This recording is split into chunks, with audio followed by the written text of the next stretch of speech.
Moscone Center, where it is a buzz, to say the very least, as today is the first day in the media center here inside the Moscone Center, inside San Francisco, where just south of here, down in Santa Clara, California, the Seattle Seahawks and the New England Patriots are going to square off coming up on Sunday. And opening night tonight, we're going to be down there for that. Myself and Kate and Mike, we're going to be heading down. Grant's going to be doing his show in the meantime here in the Moscone Center, but we're heading down tonight to greet the Patriots. So we'll have some interviews and a lot of social media coming up tonight.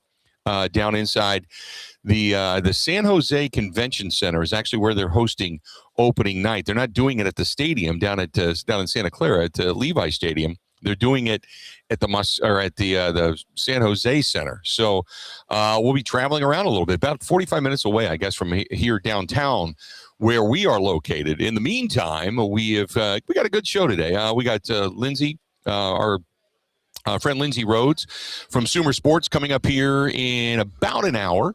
And then we're going to talk to also later on today, our buddy Solomon Wilcox from the NFL Network, former player himself. He's going to be joining us. He's going to be doing his show. As a matter of fact, he's doing his show on Radio Row right now. He's over in the NFL set doing his show. And it's interesting because the Moscone Center here in San Francisco, not huge compared to other venues that we've been in before. But they have really changed things over the years. I mean, we go back years and years and years ago, 10, 15 years. I think this is my 15th or 16th Super Bowl.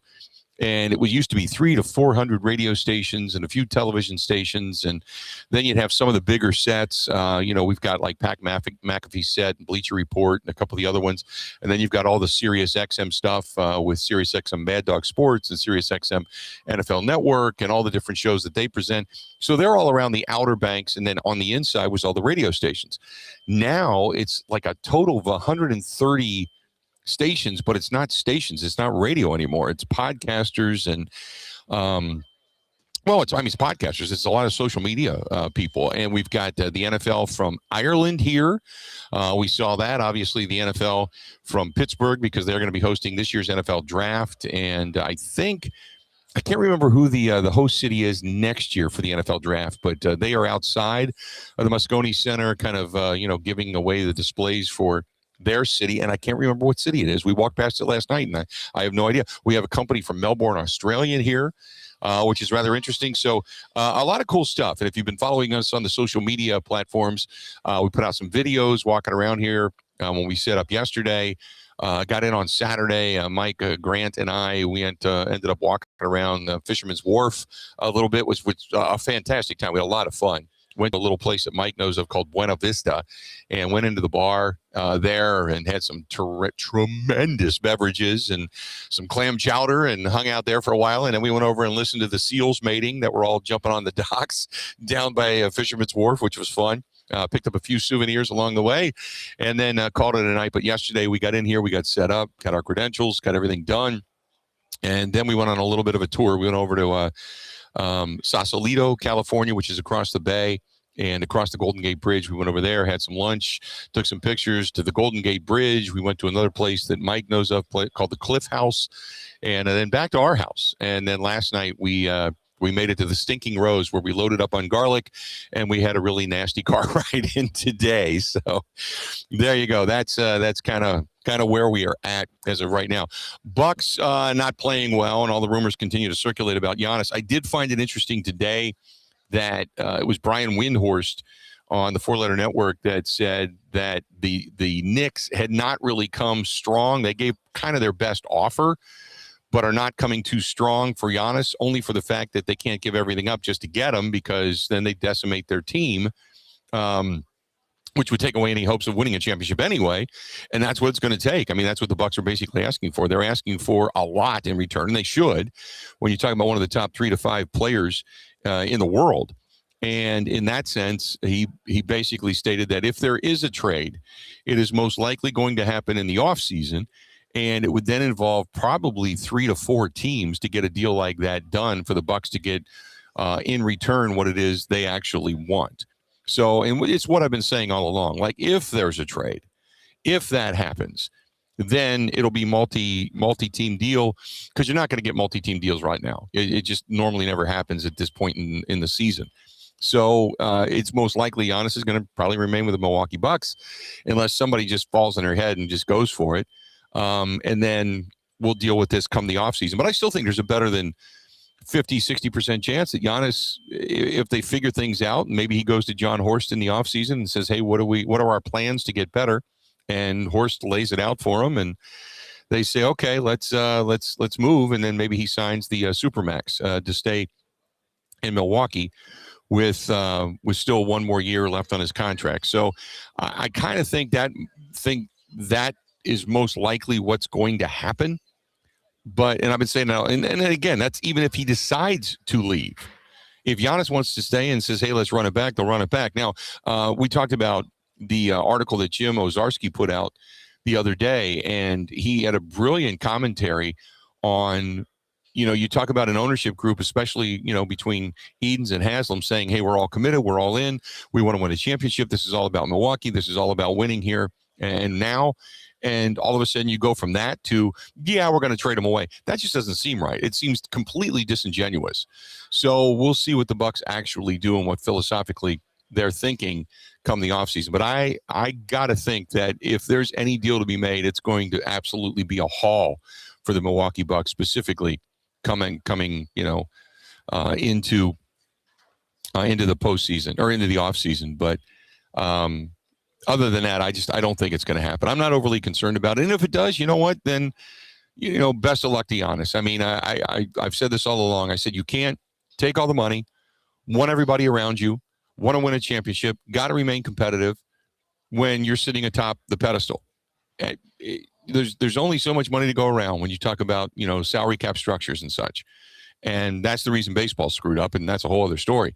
But, when superstars become superstars and they take everything they can possibly get and don't leave enough scraps left on the table to build the rest of the team around you, you get what you deserve. There's only so many teams because of the collective bargaining agreement, because of you have to trade money for money. There's only so many teams out there that could possibly even dive into the pool to possibly get Giannis. And I think it really handcuffs teams from going after him. And I'll be honest with you, as a Bucks fan, I'm okay with that. I don't mind that at all, because that's the structure that's been set up. It's supposed to benefit the fans and keep good players in your own backyard. And so there you go. So anyway, that's it. So that being said, we've got two new coaching hires. Mike LaFleur, Matt's brother, is now the head coach of the Arizona Cardinals. And Clint Kubiak has taken the job with the Raiders. And so now you've got all of that. All the dust is now settled in the coaching realms when it comes to the NFL. So that's all come to an end. So now it's about building out their staffs and kind of going from there. And then, we'll see what happens if indeed anybody else is pilfered from the Green Bay Packers staff. So we'll talk a little bit about that coming up here in just a little bit as well.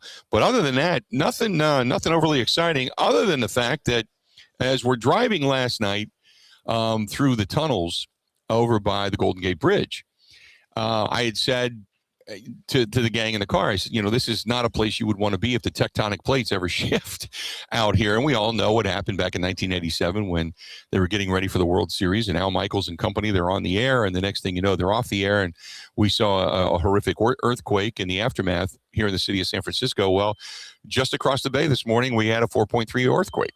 I think I've seen reports anything from a 2.0 to a 3.2 to a 4.2. So not quite sure what it was. Didn't really feel it too much here, but this is not the first time, by the way, that we have had an earthquake. Super Bowl week, when we were in Miami, we had one. And at the time, when we were on the second floor of the convention center in Miami, we had thought that like a big truck or something went by. You know how you feel a truck shake your house a little bit or shake the business that you work in? And at the time, we thought, a big truck went by. But then you think about the massiveness of that building. That would have to be one hell of a truck. And sure enough, we find out about 15, 20 minutes later that there indeed was an earthquake. Well, we had an earthquake here this morning. We had a mild one.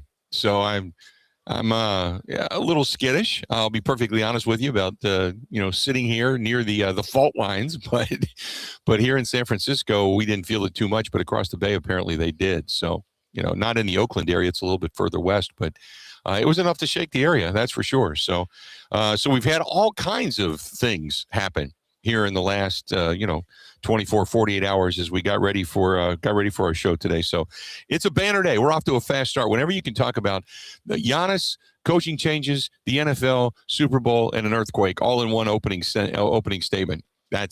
That's all over it. So there you go.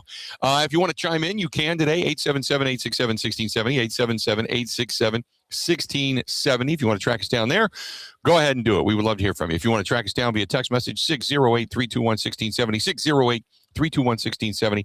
You can also find us on all of our different platforms. YouTube, go to youtube.com. That's youtube.com/Bill Michael Show. youtube.com/Bill Michael Show. You can track us down there. We're on Instagram, Facebook, and TikTok. You can follow us on Twitch, on the Twitch app, the Kick app, the LinkedIn app as well. We're on Twitter, on X, @Bill_Michaels, @Bill_Michaels.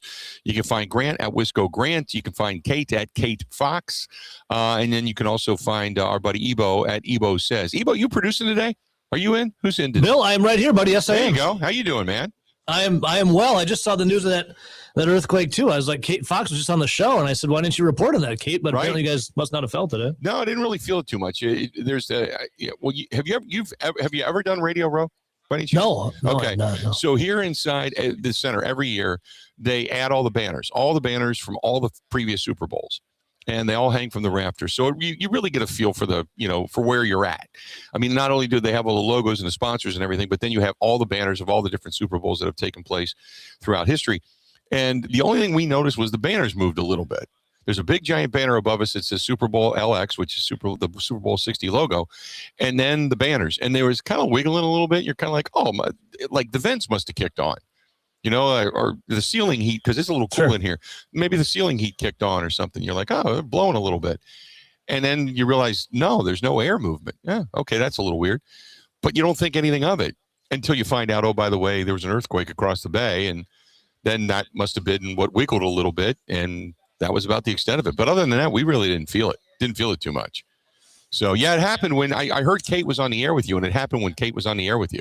Yeah, first she was talking about she could make the swim from Alcatraz back to the bay. So maybe she's too focused on, that 1.5, 2 mile swim. Yeah, and that ain't happening.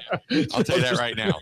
We were over at the Golden Gate last night watching because tide was going out, and when you can physically see the currents and stuff floating past you at a rapid rate.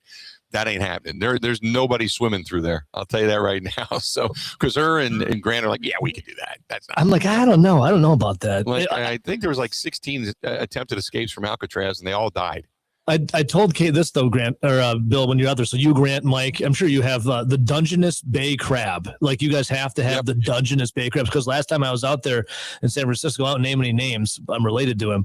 He waited all trip that we were out there to get the Dungeness Bay crab, and he took us to Hooters. And so we go to Hooters, and if you're going out for fine seafood, there's no better place to go than Hooters. They have Alaskan crab flown in. It's frozen and flown. He didn't know that. So he's sitting down. He's like, "Oh, I've been waiting all vacation for this Dungeness Bay crab." So he orders the crab from Hooters. It's the Alaskan. I'm like, you could have got that anywhere, man.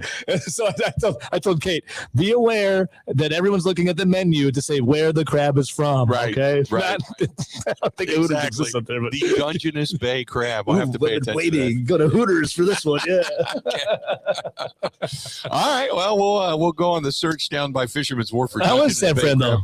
It's good. We've had a lot of fun. I mean, we obviously got out and saw some sights, but there's the one thing about being out here. Like we were talking about you this morning coming in. Like we'd love to have you come with us, but this Super Bowl and the next one are both on West Coast time, which means you don't sleep. Doing a morning show. Well, I would be up at 4 a.m. 4 a.m. your guys' time doing the show. Who's even on Radio Row at 4 a.m.? Nobody. Is the janitor even there? It'd just be me. Yeah, it would basically be all the work crews that are here. Because when we got here yesterday, this was probably the most unprepared a city has been for the Super Bowl since I've been doing it. Really? Yeah. The level of security is, I would say, in comparison to last year. Now, last year, remember, we were in New Orleans right after the New Year's Eve attack.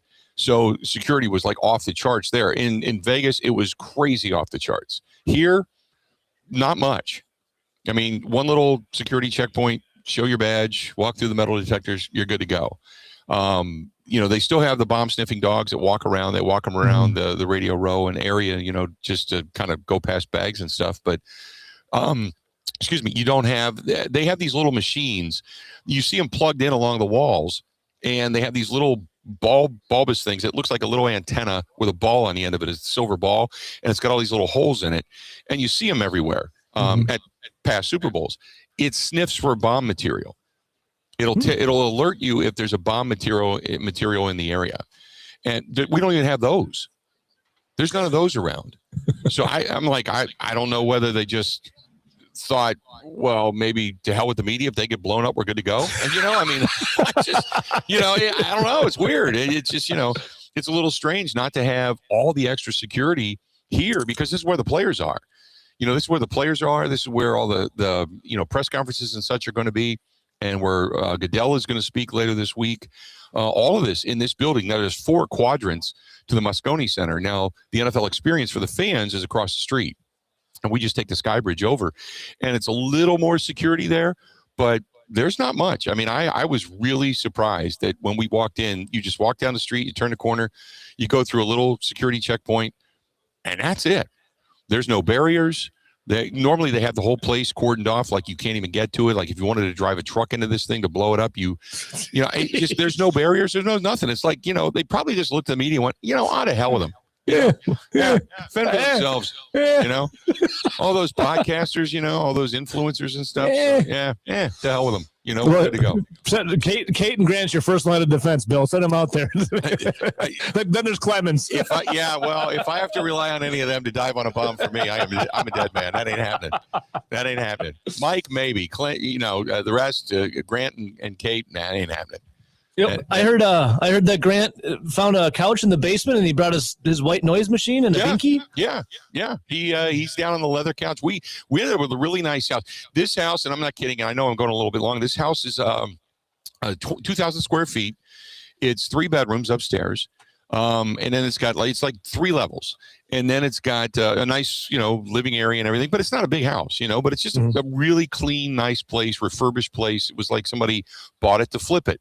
So we went on Zillow, and it's up against a golf course, but it's, it's over in Daly City. It's nothing big, and if you take a house like this and put it down the street from me, it's probably a $300,000 home, something like that, 400,000. On Zillow, it's listed at 1.28. Wow. Yeah. I'm like, okay, damn. Holy moly. Yeah. I don't know how people live out here. I couldn't even begin to describe how people live out here. I have no idea. Yeah. It's I don't know crazy either, money, man. Crazy, stupid money. Apparently they can't even afford security. No, maybe that's what happened. Maybe they just ran out of money. I guess Gavin Newsom used it all for security to go over to the Badger game, right? Well, if you identify as diplomats from China, they clean up everything for you immediately, and then they give you security. So maybe you guys should try that tomorrow. Well, I will say this: they have rounded up a lot of the homeless, a lot of the dirty side of the city. They have cleaned it up and they have moved it. And we drove through a mission area the other day that was loaded with homeless, and it wasn't the best of area to be in town. We'll say we just had to drive through it to get to the Golden Gate. That was actually yesterday. But as far as the downtown area, it is clean. They have moved everybody out of here. It's just like the same thing they did the last time we were out here 10 years ago. They move them out. What they do for a week is they build like a camp. The city does and the NFL does. They build a camp. They bring them in, they let them shower, they let them eat, they feed them, sandwiches and everything, and they treat them like kings. And in the minute we're gone and the media's gone and the game is over and the city closes back to what it is, they basically close the tents and say, okay, you're back out on your own. That's what they do. So for right now, the city looks clean. It looks like this pristine, great, wonderful place, because we've even had some of the locals go, yeah, you're not dealing with what we deal with every day. So really, okay.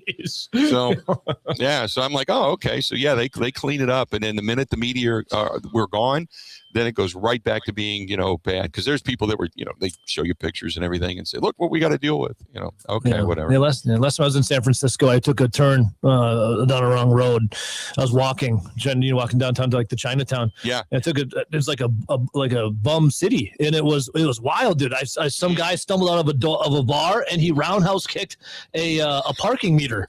I mean, it was like Bruce Lee, dude. He roundhouse kicked his parking meter, and a cop came out of nowhere and arrested him immediately. Really? It was wild. It was wild. We knew we were in probably a rough area when we were driving up the street, and we hear bottles breaking, and hear the bottom of somebody's bag had broken as he was drinking, and the liquor slipped through the bottom of the bag and broke. And then he began to scream at whatever inanimate object was next to him. Yeah. So he didn't roundhouse kick a parking meter, but he was yelling at it, and then other people were yelling, and then there was somebody else that looked a little frustrated walking down the street, grabbing their hair and talking to God, I can only assume.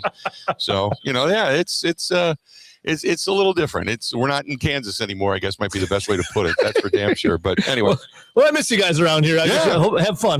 We're having a good time. We're going to go ahead and take a quick break. We're going to come back. We got a lot to get to coming up here in a little bit. Like I said, we're going to talk to Lindsay Rhodes from Sumer Sports. I'm going to talk to Mike Clemens coming up next. Solomon Wilcox from the NFL Network going to be joining us. Stay tuned. We got a whole lot more broadcasting live out here in San Francisco, California at the Moscone Center.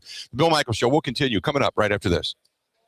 Covering Wisconsin sports like a blanket, this is the Bill Michaels Show on the Wisconsin Sports Zone Radio Network.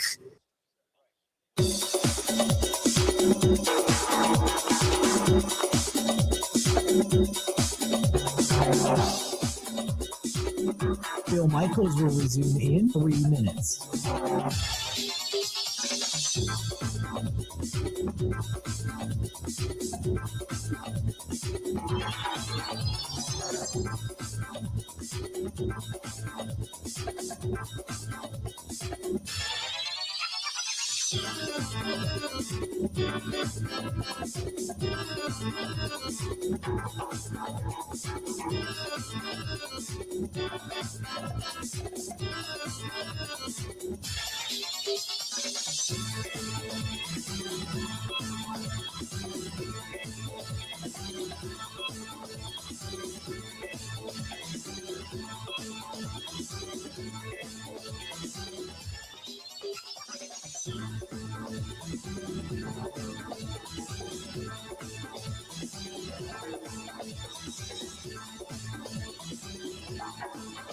Bill Michaels will resume in 2 minutes.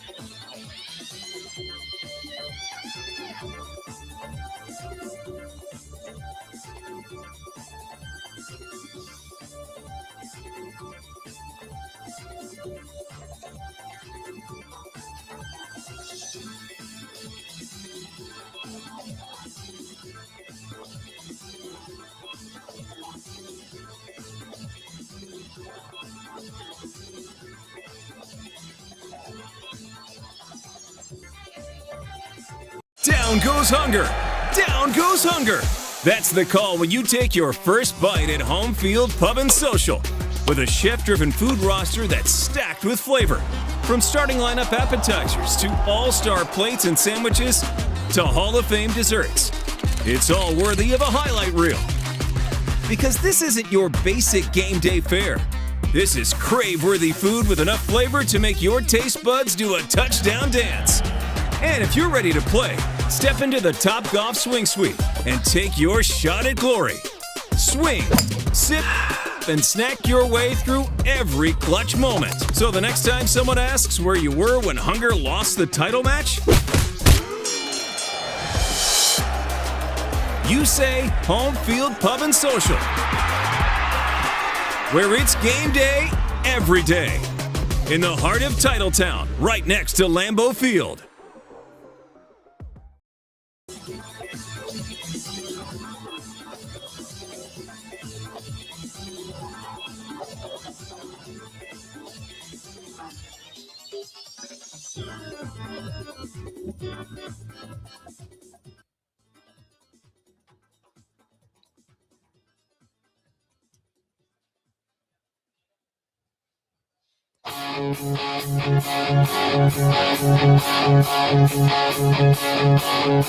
Hearts of fire. Welcome back. We're live here in San Francisco, and all of our guests join us either on the Schneider Big Orange Hotline or at the Schneider Live Studio out here in the Moscone Center in San Francisco, California. Schneider hiring drivers right now. You call them 844-PRIDE. They can find you a gig. It's that simple. And if you want to learn how to drive, they can also work with you through the apprenticeship and have a job waiting for you by the time it's all said and done. Get a hold of our friends at Schneider. Go to SchneiderJobs.com. That is SchneiderJobs.com and check it out for yourself. And again, we appreciate Schneider bringing us out here to Super Bowl 60. We thank them for being a part of the program. Mike Clemens joining me here alongside in the Moscone Center. How you doing? Hold on. Did I turn your mic on? I thought I did. Test check 1, 2, There you 3, go. like that. There you go. Is it been confirmed that we had an earthquake here in San Francisco? Yes. What was it on the Richter scale? Depending on where you ask, it was either a 2.2 or a 4.2 Really? over and across the bay. Yeah. How about that? Yeah. Weren't we talking about that in the car yesterday? We were talking about it in the car, and then I was telling on the Ebo on the air. So we remember when we were in Miami, Yeah. and we thought like a big truck went by because it rumbled, Yes. and we had the earthquake in Miami too. Yeah. Yeah. Great. So we've experienced two of them now, Well, and the way one in to go- Miami way- was more. Way to go, big unit. Thank you very much. But the one in Miami, we felt more than we did the one here. Mhm. The one here, just banners wiggled a little bit. That was about we didn't even realize it. There was an earthquake that happened in Wisconsin in 05 or 06 or something like that. And we lived at a place that wasn't far from some railroad tracks where the Hiawatha runs from Milwaukee to Chicago. Yeah. And it was kind of a summer's night, and the windows were open, and I heard this screeching like, oh, God, tonight's the night that train is going to jump off the tracks and come across the block, Right. and wipe out our home or something. And all it was the fact that since there was this mild earthquake going on, it was making the tires squeal on the Amtrak train Oh, really? Okay. that runs between Chicago and Milwaukee. Gotcha. Yeah. So then we lived down in Racine County then. So Huh. that's my earthquake story for Okay. today. And let's keep it that way, shall we? Okay. Okay. All right. So for those that don't know, we were driving through the tunnels when you come across the Golden Gate Bridge and you go into Sausalito. You have to go through tunnels on the highway, and these long, dark, air-filled tunnels that they look like jet engines on the top of them to keep airflow in them and get rid of the exhaust from the cars. And so I'm looking at it. I'm like, yeah, I can understand why people get fearful out here if the tectonic plates begin to shift. And Mike just kept yelling at me, "Will Yeah, you shut knock it up? off. Knock it Will off. You shut up." And 12 hours later, we have one. Yeah, and then 12 hours later, we're sitting here and get a little wiggle. Oh, there you So go. I got some Packers news. Go ahead. Again, we talked about this on the show the other day. You had 10 NFL head coaching Yep. jobs, but that opens up all these staff jobs. Mhm. 15 coordinators, Right. both offensive and defensive jobs opened up in this last period after the end of the regular season. So, like Robert Saleh now, he's left the 49ers, Yeah. okay, to take the head coaching job in Nashville and the Titans. And so that means his guys are like, well, I don't know who the new defensive coordinator is going to be, and that was my guy. He's going to go to Green Bay. The Packers have hired a Daniel Bullocks, who's going to be their new defensive backs coach. Okay. Ryan Downard, who had that job, but Derek Ainsley, they've moved on to other teams. Yeah. Downard gets hired by Jeff Hafley down in the Dolphins. So yeah, the new defensive back coach that's going to be, coaching up Keyshawn Nixon, Right. Carrington Valentine, those guys, is now coming from the 49ers. So, how many coaches have the Packers lost off of their staff? 5? Yeah, I was up to 7 or so that I. Okay, 7 saw, now. yeah. Okay, 7 or 8 as of last week. right. Yeah. But 5, I think, went to including Miami. Hafley. Yeah. 5, I think, went to Miami now. Yeah. Yeah. So he's lost quite a bit out of his staff. There's some change over there. Yeah, I think DeMarcus Covington, the defensive line coach, who they coveted, who was with these Patriots, right up until a couple of years ago, Yeah. defensive coordinator. I think he's going to stay. Right. But we're still trying to get. We haven't had a chance to sit down with Jonathan Gannon, your new defensive coordinator, to see what kind of a staff he wants to line up along with Matt Sure. LaFleur. Let's do this. We'll break real quick because I went long in the first segment. We'll come back. Sitting here with Mike Clemens joining us at the table here in the Moscone Center out here in San Francisco, California. It's all brought to you by Madden out here. Madden brings you Madden and I think it's Jersey Mike's are the two that bring you both the experience and the center here. So every now and then we got to throw those in because it's what they want us to do. Yeah, So even though Cousins is so much better, just thought I'd throw it out there. we know Good that. sponsor. There you go. They know that. There you go. This portion of the program brought to you by our friends over there at Home Field Pub and Social. They're in Titletown. We're going to be there March 19th to kick off March Madness. That is the new official home of the Green and Gold postgame show after every Packers game. Home Field Pub and Social. They have some great, not only great simulators and such, and you can go in there and play a little top golf, but a great gathering spot if you're going to be watching a big game coming up this Sunday. That is Home Field Pub and Social. More of the Bill Michaels Show live here in San Francisco, California. Coming up next. Covering Wisconsin sports like a blanket.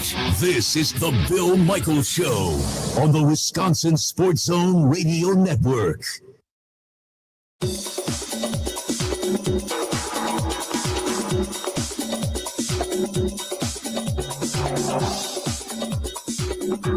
Bill Michaels will resume in 5 minutes.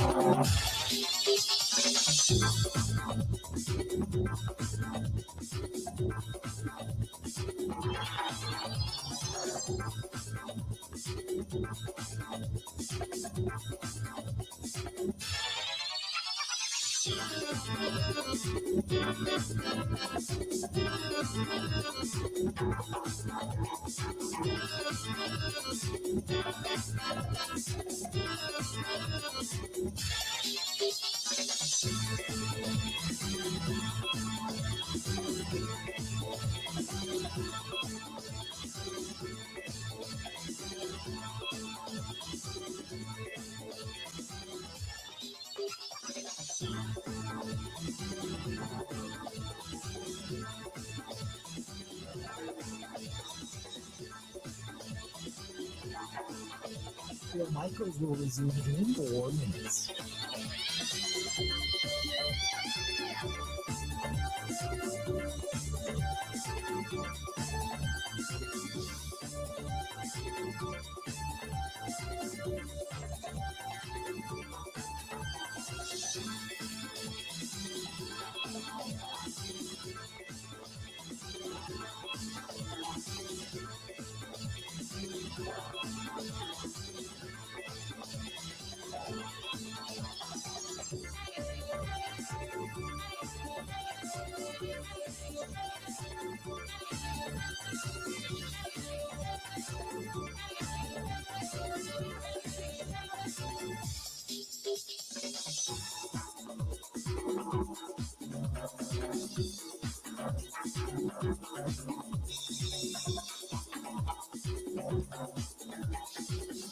Bill Michaels will resume in 3 minutes.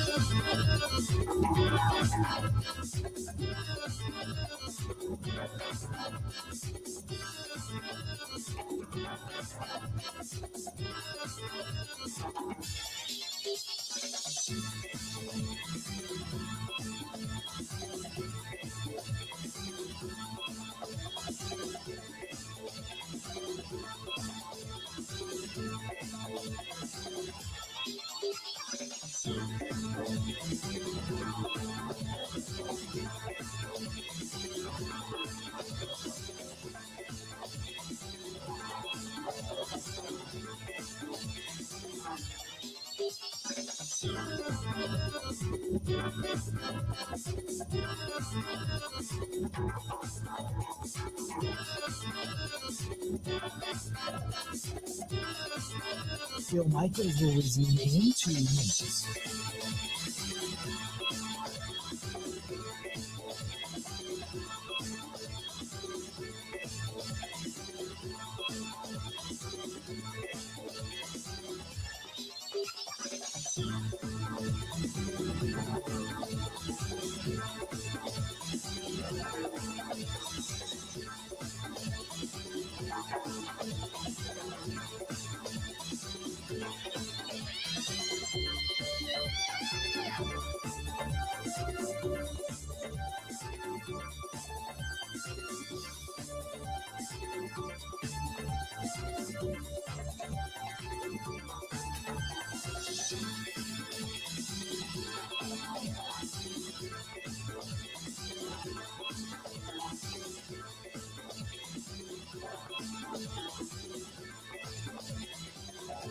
Michaels will resume in 1 minute.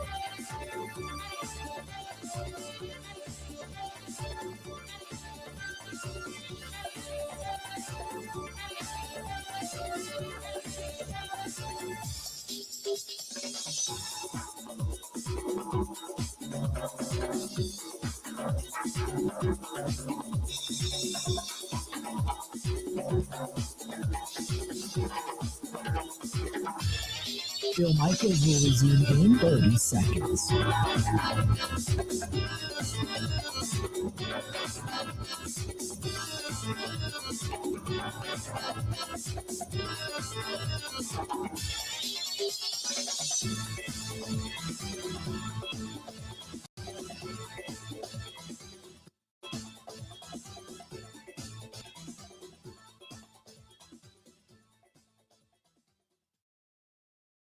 And this is beyond my wildest dreams for the fans to have embraced us in this first year of this program the way that you have. I said all along, if our players played up to the standard that you guys expected and the effort in which they would play and their style of football, you would come out. And come out you did. So thank you.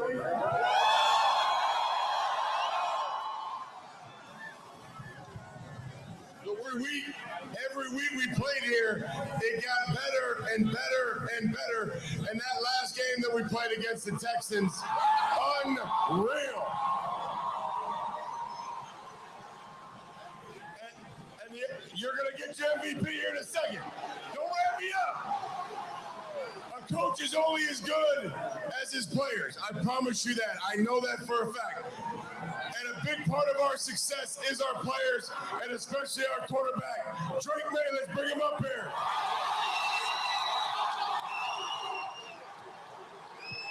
Yeah.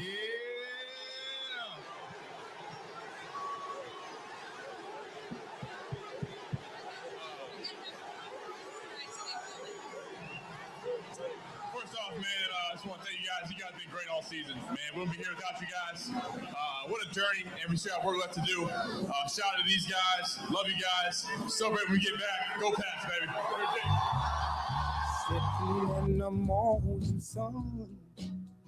Little Dock of the Bay out here in the San Francisco sun.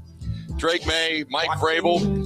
Welcome back to the program, the Bill Michaels Show, live here in San Francisco. Vrabel revving up the crowd before they headed out here yesterday to come out to San Francisco and sit down. This portion of the program brought to you by our friends at Suburban Harley-Davidson on Main Street in Thiensville, Wisconsin. Learning how to ride, no problem. They can help you out with it. Classes are open right now. SuburbanHarley.com. That's SuburbanHarley.com, or call them direct, 262-242-2464, 262-242-2464 here at the table with Mike Clemens. So Vrabel getting them all fired up. Yeah, they had a pep rally at the Patriots Stadium yesterday in Foxborough before they got on the plane. I was checking with the guys over here from Seattle at KJR, and Seahawks just kind of got on the plane. They didn't have one of those things, is it Quest Field these days? Yeah. So anyway, they came there and got the Patriots fans all fired up again. Here they are back in the Super Bowl with a new head coach, a new regime, and that's the story that I'm chasing for us here, for our Packers fans back in Wisconsin. Like, okay, let me get this straight now. Elliott Wolf, who we thought for years, with his father being Ron Wolf in the 90s and being a 12-year-old kid helping out Ted Thompson put together the personnel board, and then being a scout at 21, 22, that, guys like Bob McGinn, the former longtime Packers beat reporter, said, I think they're grooming this guy to be the GM. And then when it was time to, start making those changes, who's going to replace Ted? It's Brian Gutekunst to get the job, and hired by Mark Murphy, not the son of.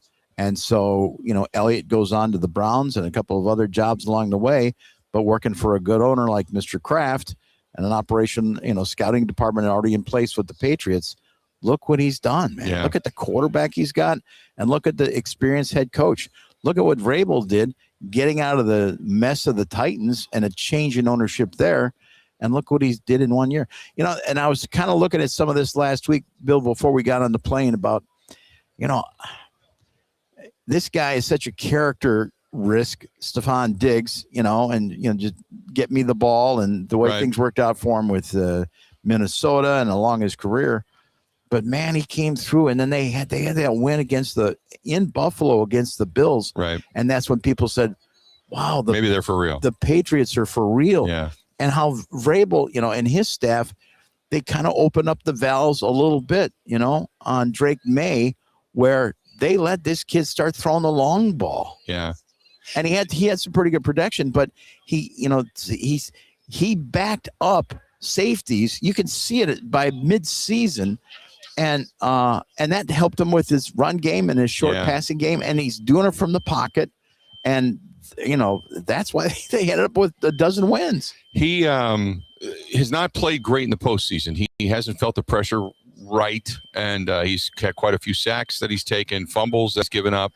It hasn't been the best for him. But, we were listening coming down that said, look, if you get a perfect or close to perfect MVP-like performance out of Drake May, they can knock off Seattle.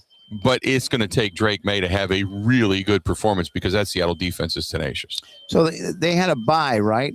Patriots did. They 537 yards offense, 4 touchdown passes. He had one where he ran in, one rush TD in those postseason wins, So those are the things that I'll be kind of exploring this week and hear what's going on. As for Seattle and John Schneider, I mean, there's a guy who left while Ted was the general manager, said, well, it's going to be forever before this job opens up. Yeah. But he came up through the ranks. A friend of ours that we're going to see here later this week, Adam, was in the organization. He tells me the story that maybe we could talk to him about there's John Schneider, one of your, pro personnel guys on the staff of the Green Bay Packers. And it's 5:30, 6 o'clock at night. And you're like, okay, I'm done for the day. And John says, hey, how you doing? Like, fine. He goes, what are you doing?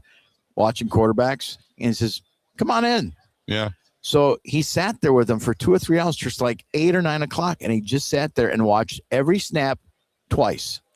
Watch it all the way through, then stop, then back it up, watch it a second time, pause, write some notes, next play. Right. And that's what the grind is. Yeah. And in terms of that evaluation and being detailed and then telling you everything that he's looking for, from where the guy's eyes are, where his shoulders are, where the feet are planted, back up and look at what his options were. You diagnose every one of those plays, you add all that up and you put a score on it. And that's how you do it. So John Schneider with Pete Carroll, 2 trips to the Super Bowl, one that he won with the Legion of Boom on defense.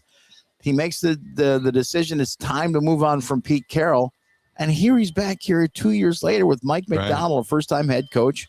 And Sam Darnold just sitting there, unemployed. Vikings fired their general manager on Friday. I'd kind of like to get more into that, so what the final decision there was. But you and I, everybody has been watching football like, okay, I know that they felt strong about J.J. McCarthy, but why did they let Darnold go? Well, we didn't want to sign him to a long-term deal. Nonsense. You probably killed your chances at a Super Bowl. Did you see that Mensa took his full 2 weeks that he had off for the paternity leave? It was one of the big headlines that was a sticking point. Like in the NFL, if your wife has a baby, you're granted this, you can have this, you have people. You have people for that. You need have to a get back into sister the office. And sister-in-law or somebody like that. And that was another sticking point with some people. Like, you don't do that. Yeah, no, you get 12 hours, not 12 days. Exactly. And apparently he took the full 2 weeks and left and couldn't believe that people are upset about it. And it's well, that's just what cracks me up too sometimes when angry fan calls in and they just think these guys grind, man. Yeah, they grind. Let's do this. We'll break. We'll come back. Mike Clemens sitting here with us, and inside the Moscone Center, and here in San Francisco, California, it's people are asking me today, like 75, 80 degrees. No, it's been like 60, 60, and it gets chilly at night. It gets a little chilly at night. But hey, it's spectacular. Oh God, yeah. Just go to Bill's, platforms. We'll share the experience with you as best we can. We'd love to get you in, but security's kind of tight here. Well, although we'll take you along on the radio. It's not as tight as we've seen it. Like last year, pump the brakes on that, man. It hasn't, not as many roadblocks. On the security say it's not as bad as I've seen in the past. Okay. So it is what it is. But no, we're safe. Yeah, but I think what it is that all the fans are safe, and the media, if something happens to us, There'll be plenty of roadblocks you'll be talking about in the next year. We're good.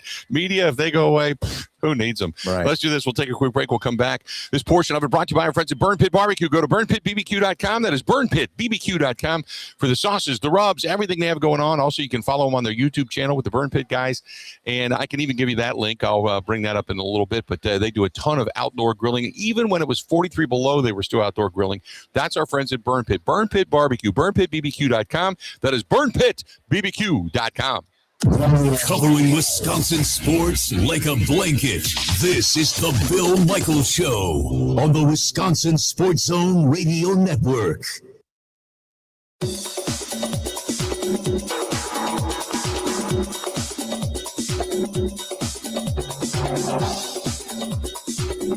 Bill Michaels will resume in 3 minutes.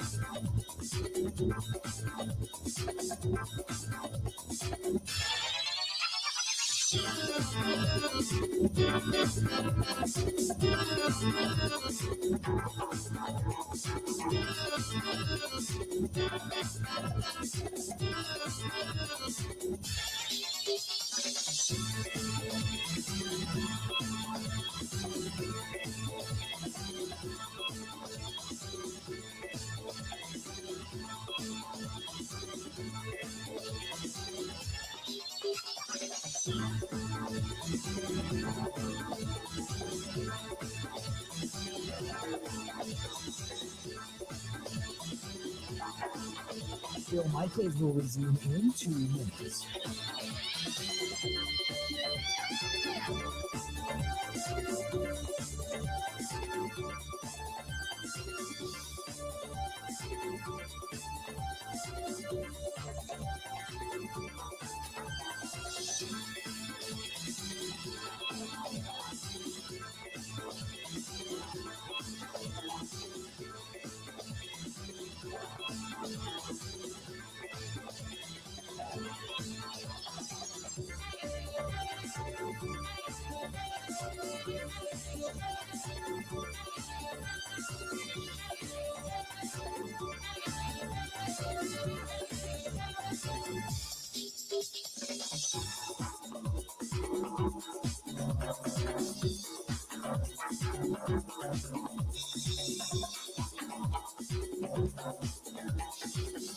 Bill Michaels will resume in 1 minute.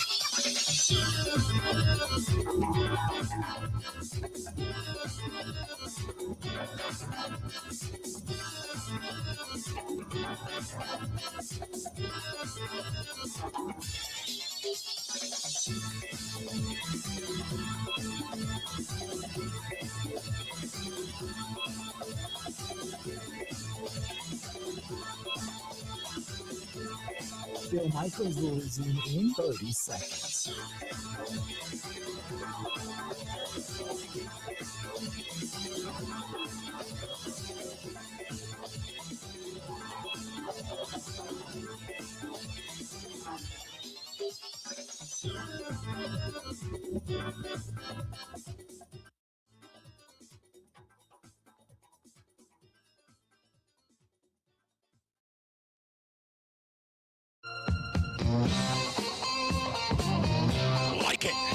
Like it. Big old jet airliner. That's what brought us out here. San Francisco, California. Welcome back to the program, The Bill Michaels Show. We are inside the Moscone Center. Super Bowl 60 gets underway in less than a week. Sunday afternoon is when it all goes down. Patriots and Seahawks get after it. And we are out here. We're going to be talking to Lindsay Rhodes from Sumer Sports coming up here in a little bit, about an hour and 10 minutes away from Solomon Wilcox from the NFL Network going to be joining us as well. And we are joined here at the table by our guy, Mike Clemens, our man on the ground. Basically, our Packers reporter, man on the ground. This portion of the program brought to you by our friends at Pella Windows and Doors of Wisconsin. Go to PellaWI.com. Find out all the information at PellaWI.com or call them direct, 855-PELLA-WI. That's 855-PELLA-WI, 0% financing right now. And all you got to do is give them a buzz, and they can give you the free in-home consultation. That is free, F-R-E-E, free. If it's free, it's for me. That's the way we like to live. That's our friends from Pella. Pella Windows and Doors. Go to PellaWI.com. That's PellaWI.com. What else we want to get into? Well, we talked about the Patriots and the Steelers. The Seahawks arrived here yesterday. Yep. Tonight, we'll have opening night, media day for years, of course, for the first 45 years. Yeah. If you are listening anywhere within the sound of our voice or watching this on our stream, watch our social media platforms later tonight. Yeah. Because media night, or not media night, but opening night is fun. That's when we are on the floor with all the players, all the coaches, just walking around, all the weirdness that it is. And we'll take a lot of shots tonight. I guarantee Kate's going to be photobombing everybody. So, yeah, we'll be doing that. And they've got live coverage for it on NFL Network, as well. So, we'll get to formally introduce ourselves to all the players. I'm going to be working on the back doors because when the Patriots are out there, I want to talk to Elliott Wolf, right? About how he got this job and the to get his team to the Super Bowl in 2 years, while Goody's been up there for 8 years with Aaron Rodgers and Jordan Love, and always coming up a little bit short. And then, talking to the veteran, John Schneider, who's back here again with a Super Bowl team after moving on from Pete Carroll, moving on from Russell Wilson and reinvented and winning over in the NFC. Today, KJR is from Seattle, and a friend of mine that works up there in radio always tells me about how Mike Holmgren, the Packers coach of the 90s, does a weekly call-in, and he's going to do that today for the Seattle station that's here. Right. And it reminds me some of the great stories that Holmgren tells. Well, you've had Holmgren on the show, too. He's a great storyteller about the time that the 49ers had come to Green Bay. Now, Bill Walsh, the legendary coach with the Joe Montana era and all those Super Bowls, is still a consultant with the team. So he couldn't give it up. Right. But, Mariucci and those guys had taken over. So he's out at a bar in Green Bay the night before the game, and they had a couple too many. Right. And there's some guys that are there with a couple of gals, and they said, hey, that's Bill Walsh. Go over and get his autograph, And so she goes up to him and says, hi, aren't you Bill Walsh? Can we have your autograph, please? Sure, honey, no problem. So she's looking for paper and a pen, and he pulls out this sheet of paper that he's got in his pocket or whatever, and just turns it around and autographs it for her, Right. And like that, a little picture, and then she moves away and goes back over. The dudes open it up, and they realize that he's just signed this to the first 15 pages of the 49ers offense. The first 15 plays? He was in on the plan, offensive plan. Now, somehow one of these guys calls a guy who knows a guy and calls this to Holmgren, right? And Holmgren says, I don't want to know anything about that. Right. We can get in trouble. Right. I don't hear that. No, Packers beat the 49ers that day. You're right. How about that? Right. It might have gotten over to the defensive side of the ball. Yeah, it might have found its way to somebody. Yeah. So Holmgren, those are the kinds of stories he tells, to our brothers over there here, right. On Radio Row from the Seattle station. Right. And I love that kind of stuff. But by the way, Mike McCarthy hired a Green Bay guy. Mark Lovett was a longtime strength and conditioning coach during the McCarthy years in Green Bay. He's now going to be the strength and conditioning coach for your Pittsburgh Steelers. Mike McCarthy. Mike also has got his defensive coordinator hired over the weekend, Patrick Graham, who when he was in Green Bay for just a year, people saying, oh, look for this guy. Now, he's had 2 or 3 different bounces. He got stuck with the Raiders. But once again, Mike McCarthy always hires these guys, that have been around 20 years or more. We'll say, ton of experience. He hires friends. Yeah. He hires friends. And I've been impressed with LaFleur. He talks to friends. He does plenty of networking of guys. Mm-hmm. But like the Jeff Hafley hire. Right. He didn't work with him. Right. And or owed him a favor or anything like that. Yeah. But he does all this networking with he was with the 49ers and solid. He talks to players and blah, blah, blah. And he hires the best candidate that way. So, I hope things work out for McCarthy and the Steelers and everything. Right. But to watch him, what he do with the Cowboys, and the guys that he hired there. Dan Quinn was a great hire for him. And guess what? I was just going to say Dan Quinn ended up going to get a head coaching job. And then job. they bring in Mike Zimmer, who Micah Parsons has not complained about Zim. But it's just one of those, like, stop hiring the old guys or the Pittsburgh guys. Yeah. Like, that's what Right. killed them in Green Bay. Right. Yeah. Which, when you look at what the newest coordinator in Green Bay came out of, that tree of Zimmer and Eberflus, you start to read those names and you're like, oh, it's not necessarily a ringing endorsement resume wise, because Eberflus got blown out after Zimmer did, Right. because Eberflus just got fired too.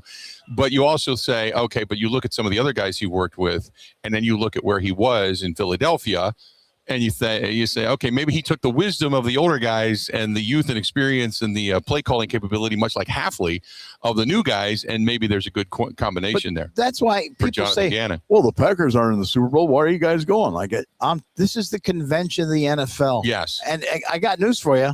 There's still some, jobs that are going to be earned this week. Right. These head coaches are going to come in through the back door and meet with some of these guys. They're going to watch what's going to be happening in the game this weekend as well. But this is where decisions and the course of action for teams and the whole league is going to take place. And that's the best part. This is where we get the best backstories on what's coming up next, not only with your team, but teams in your division, teams in the league. Yeah, it's good stuff. And you're right. That's a great way to call it. Other than just being like this fandemonium festival, it's the NFL's convention. Right. The cool thing, like the difference between this, because people ask, what's the difference between this and Combine? Because we had such a good time in Combine. Combine, the season's over.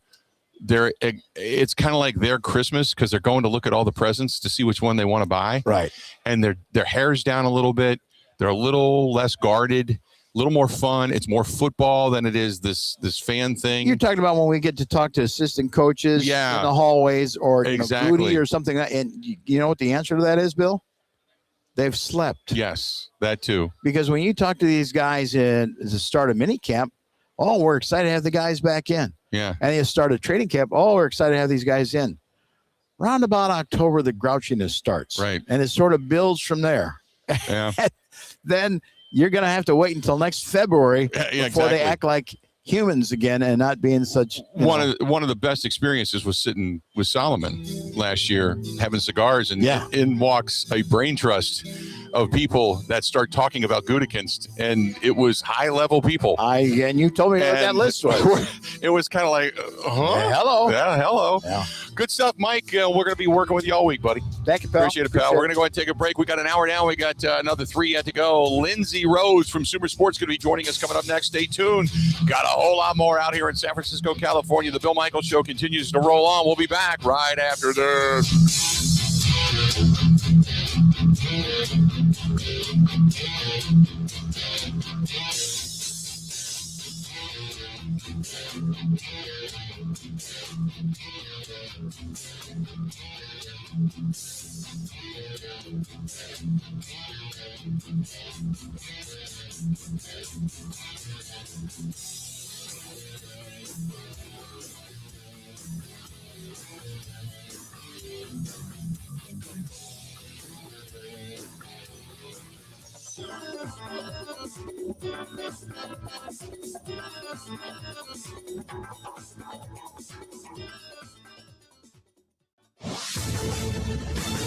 This is the Wisconsin Sports Zone Update. Well, the Milwaukee Bucks suffered their 5th straight defeat yesterday after getting crushed by the Boston Celtics 107-79 at the Garden. Head coach Doc Rivers reacts on his team's lowest scoring night of the season. Couldn't make shots. Listen, guys, it's just hard to create shots.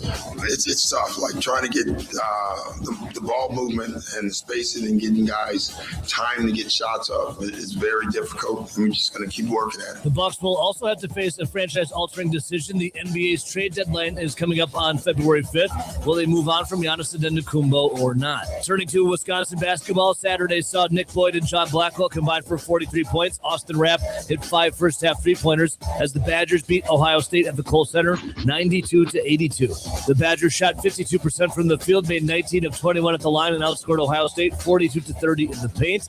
Up next for the Badgers, they'll travel to Indiana to take on the Hoosiers on Saturday. For nearly 40 years, ABC of Wisconsin has been helping men and women transform themselves into well-paid, productive members of their construction teams. Today, we have 2,000 active apprentices in 10 different skilled trade programs, and We educate individuals in more trades than anyone else. To get your career started, go to buildyourcareerwi.org or just search online for ABC of Wisconsin. Friday, the Green Bay Packers announced they signed general manager Brian Gutekunst, head coach Matt LaFleur, and executive vice president, director of football operations Russ Ball to multi-year contract extensions in a statement from President Ed Policy. And finally, a former Wisconsin player and coach for the Badgers, Jim Leonhard, will be the Buffalo Bills' new defensive coordinator. For the Wisconsin Sports Zone Network, I'm Ebo.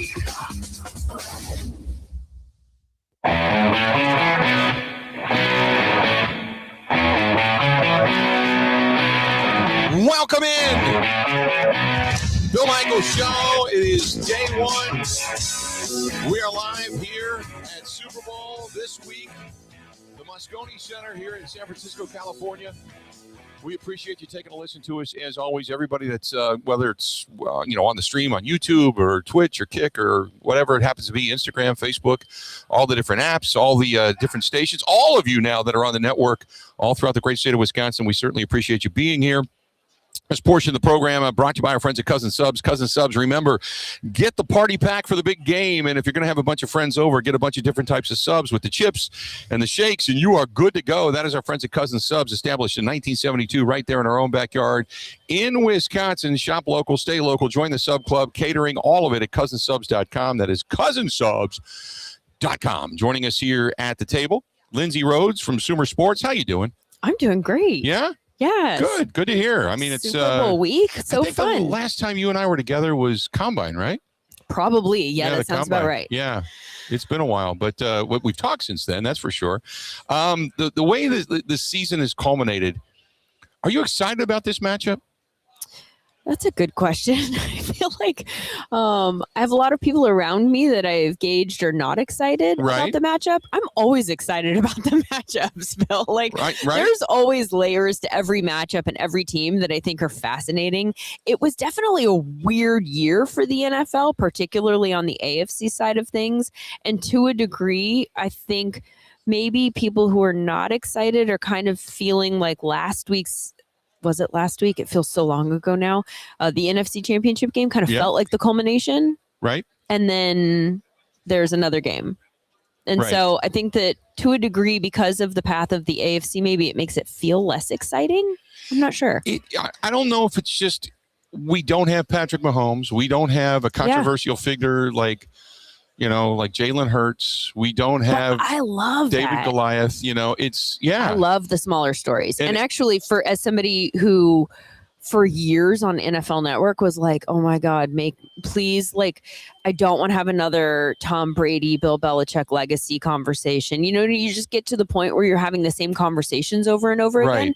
And as much as, the Chiefs have been watching them blow up has been fun. It kind of got to a point where you're like, how many times can we talk about the Chiefs in that way they became human. So, Yeah. And now we're here talking about two totally different teams that no one at the beginning of the year expected to be here. And that should be exciting. There's lots of layers to, I'm very into team building and evaluation and kind of how you put together a roster in the modern age of football. And these two teams are fascinating subjects for that. What do you judge when we're talking, we got two general managers, both out of the tree from Green Bay, and Ron Wolf and Ted Thompson. Oh, right. And what do you judge? How do I put this? What do you judge when you build a roster? We're talking about two teams with very different stories that both blew out quarterbacks and the whole thing and started over. Yeah. Blew out coaches, although Tom Brady left us, so I shouldn't say blew him out. But nevertheless, what do you judge the rebuild by? Is it Pro Bowlers? Is it all pro? Is it definitely not Pro Bowlers? There's success. Well, not anymore. It isn't. That's become so tarnished. Yeah. But what do you look at as far as the judgment of a general manager? I think, there are lots of different ways to build a roster, right? Like you look at the Lions, for instance, and the way that they built it was sort of to build a culture first and to find the pieces, which feels very antithetical to the things that I look at that are like very data based, but it felt very clear that he had a vision there. I mean, from his first year, and they were still losing games, but it was obvious that they were building towards something and that they had something, and he had them fighting and he was instilling something. And then their path was also very, I mean, in some ways, like, you know, the fact that they drafted Jahmyr Gibbs and Jack Campbell in the first round, and you go, this is like the anti-analytics, like from a positional value standpoint, but they'd kind of plugged their pieces in an order where it was set to explode, and those were the last pieces to plug in. So it makes sense.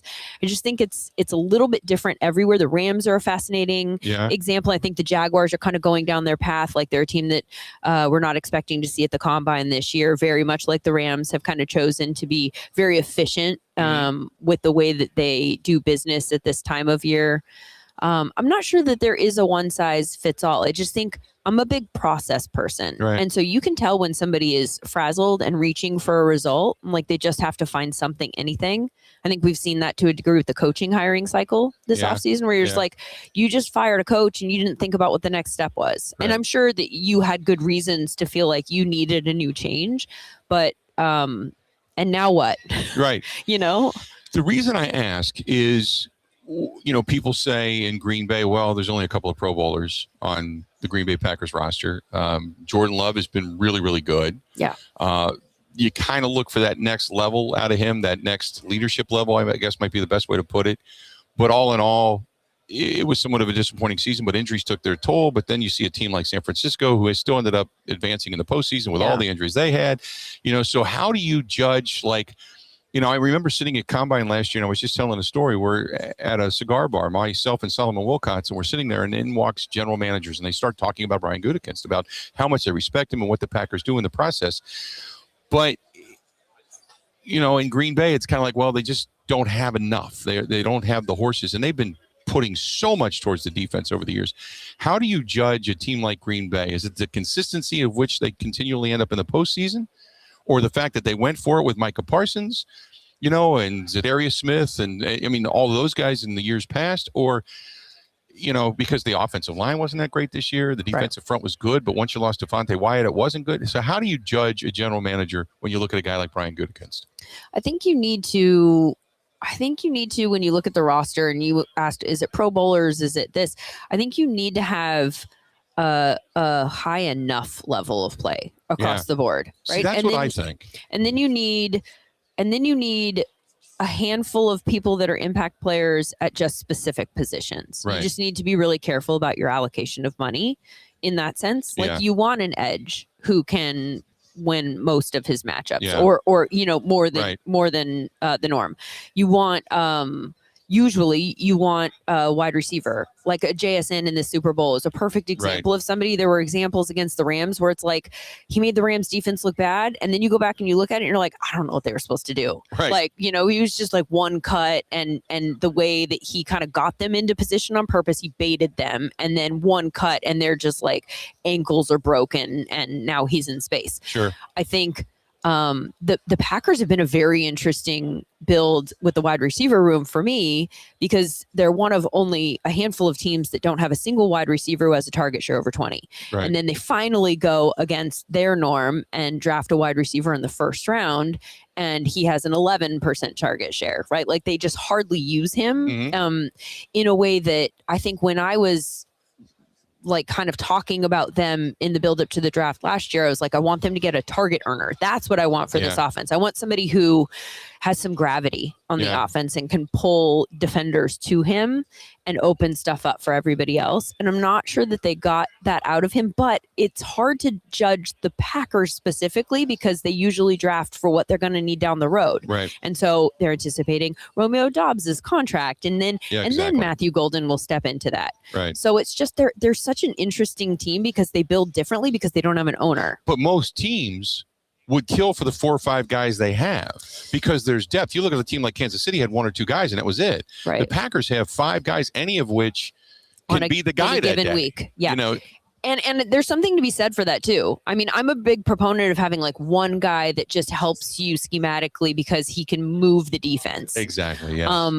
They don't have that I do think Christian Watson, if he could just stay healthy, is potentially that guy. Mm-hmm. Like he shows those flashes of being a really big time wide receiver, and he has that explosivity. He can make the big plays, and then the more that he makes them consistently, then he becomes that guy that the defense kind of has to like keep their eye on at all times. But there's also an argument that you could make for if your wide receivers are all good enough. And you literally don't know. Like this is the fantasy community hates the Packers because like, who am I supposed to draft? It's going to be Romeo one week. It's going to be Jaden Reed the next week. It's going to be Christian the next week. And it's really hard to even predict which week is for which guy. Right. But that's an advantage from a game planning standpoint too, because the defense doesn't know the answer either. Yeah. So, I mean, I see that argument for them. I mean, it's and you look at their numbers this year, like the offense from we look at efficiency numbers in my space a lot more than just the counting stats. And the Packers offense was very good on offense. It's the defense where they're in the 20s in just about every statistical category. But then you kind of wonder, like, if they had Parsons all year, is that what we're looking at there? And they dropped off tremendously after Parsons went down. I mean, it was a massive, massive shift. So because they were top 10 in a lot of categories up until that point in time. I kind of wonder, it's almost like, are they on defense sort of like what the Chargers were on offense, where I can't even fault the build?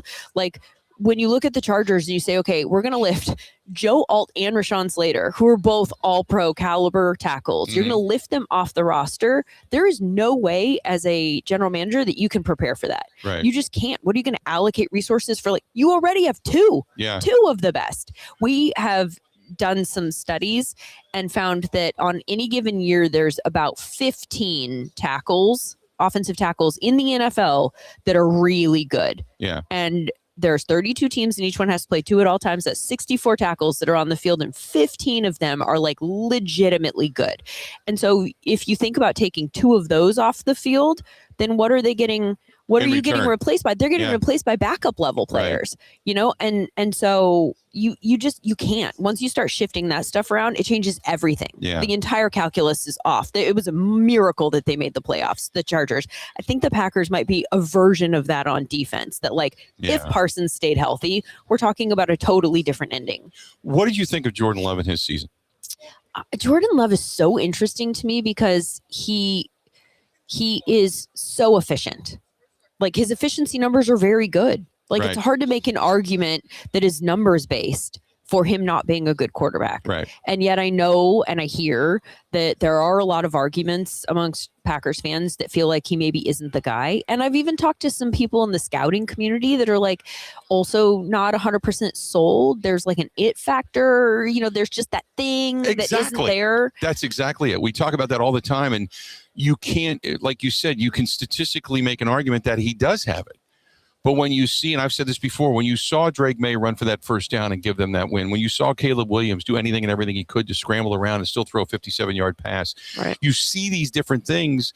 And then in certain moments of certain games, you just need that one more thing. It's not there. And that's, it's, you know, if you want to call it the money moment, whatever you want to call it, there's that one thing that separates him. And I think he just needs to achieve that. And then he becomes, with his efficiency and what he does, he becomes then one of the top 5 quarterbacks in the National Football League as far as elite goes. But also, I'm going to look at total EPA, which is a stat that I never look at. I usually look at EPA per play.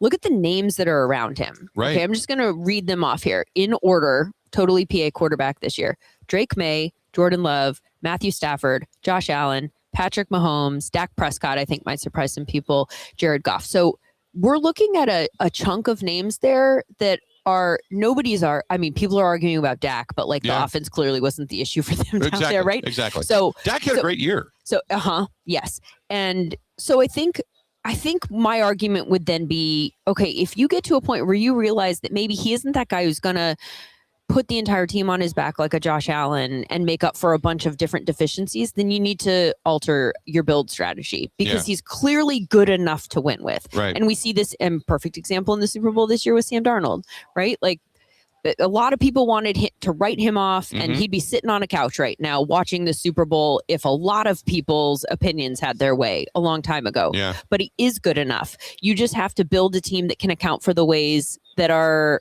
like, where are his weaknesses? What are his deficiencies? Okay, then put people around him that can make up for that and call games in ways that can make up for that. So maybe the Packers need a more dynamic wide receiver that can make that play instead of him, who maybe it's a running back that just is a little bit more explosive or something like that playmaker, or just a better defense. And then, I mean, look at the Seahawks are here because of their defense, but Sam Darnold does just enough, and he picks just the right moments to hit.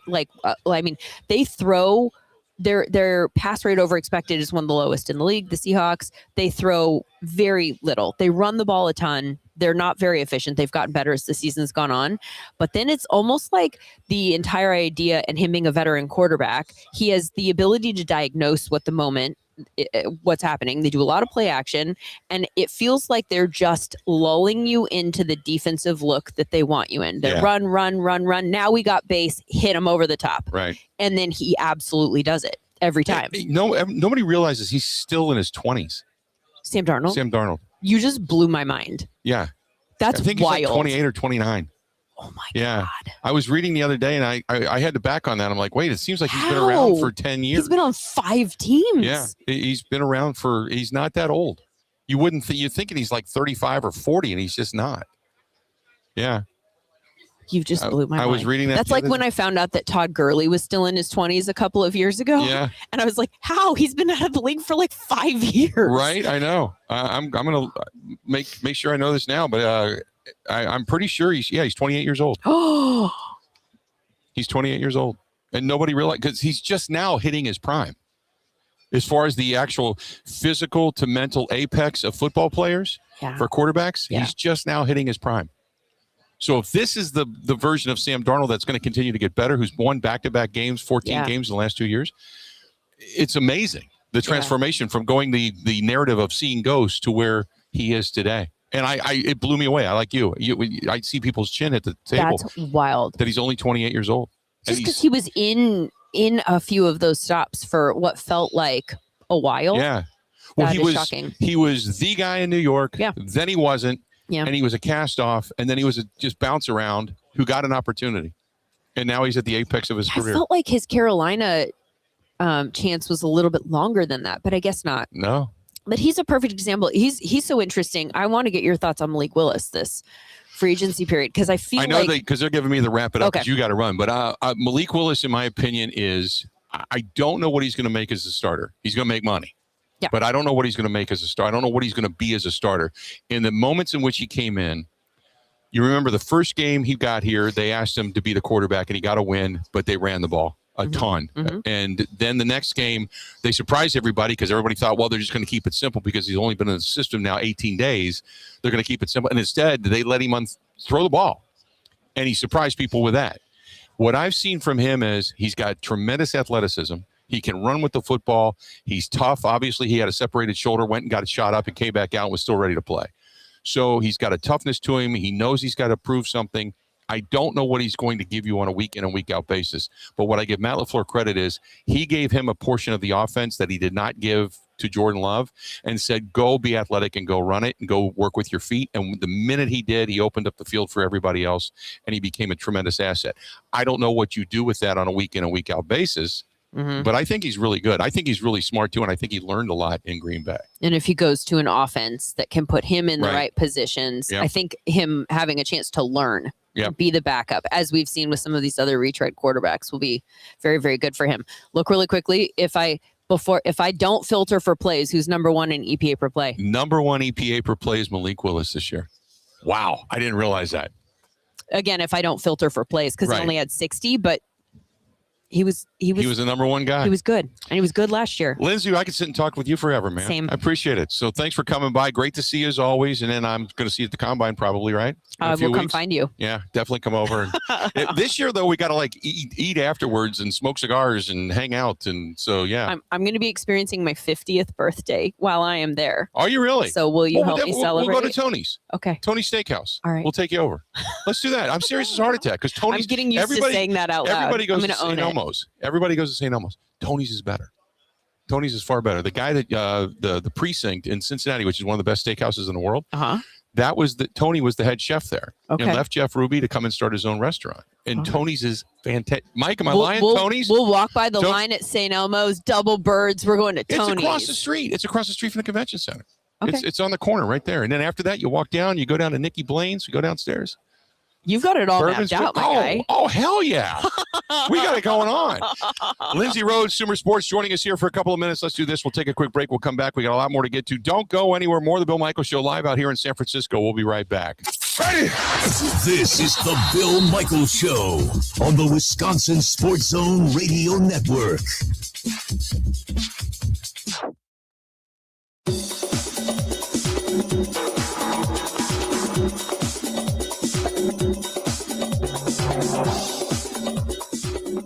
Bill Michaels will resume in 3 minutes.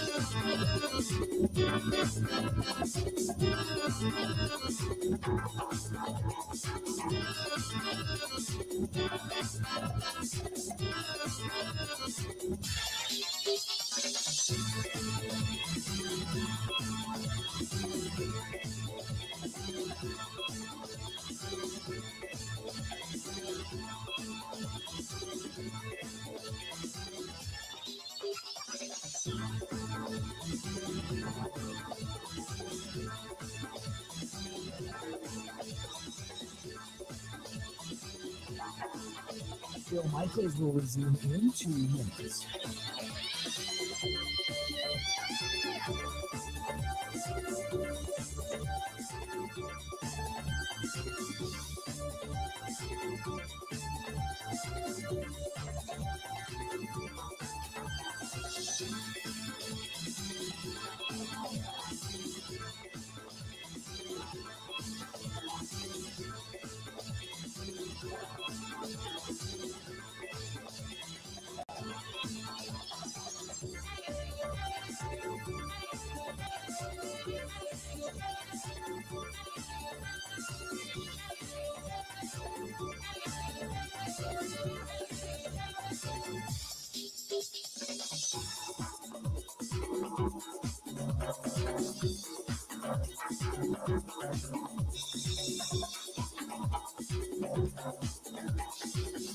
Bill Michaels will resume in 1 minute.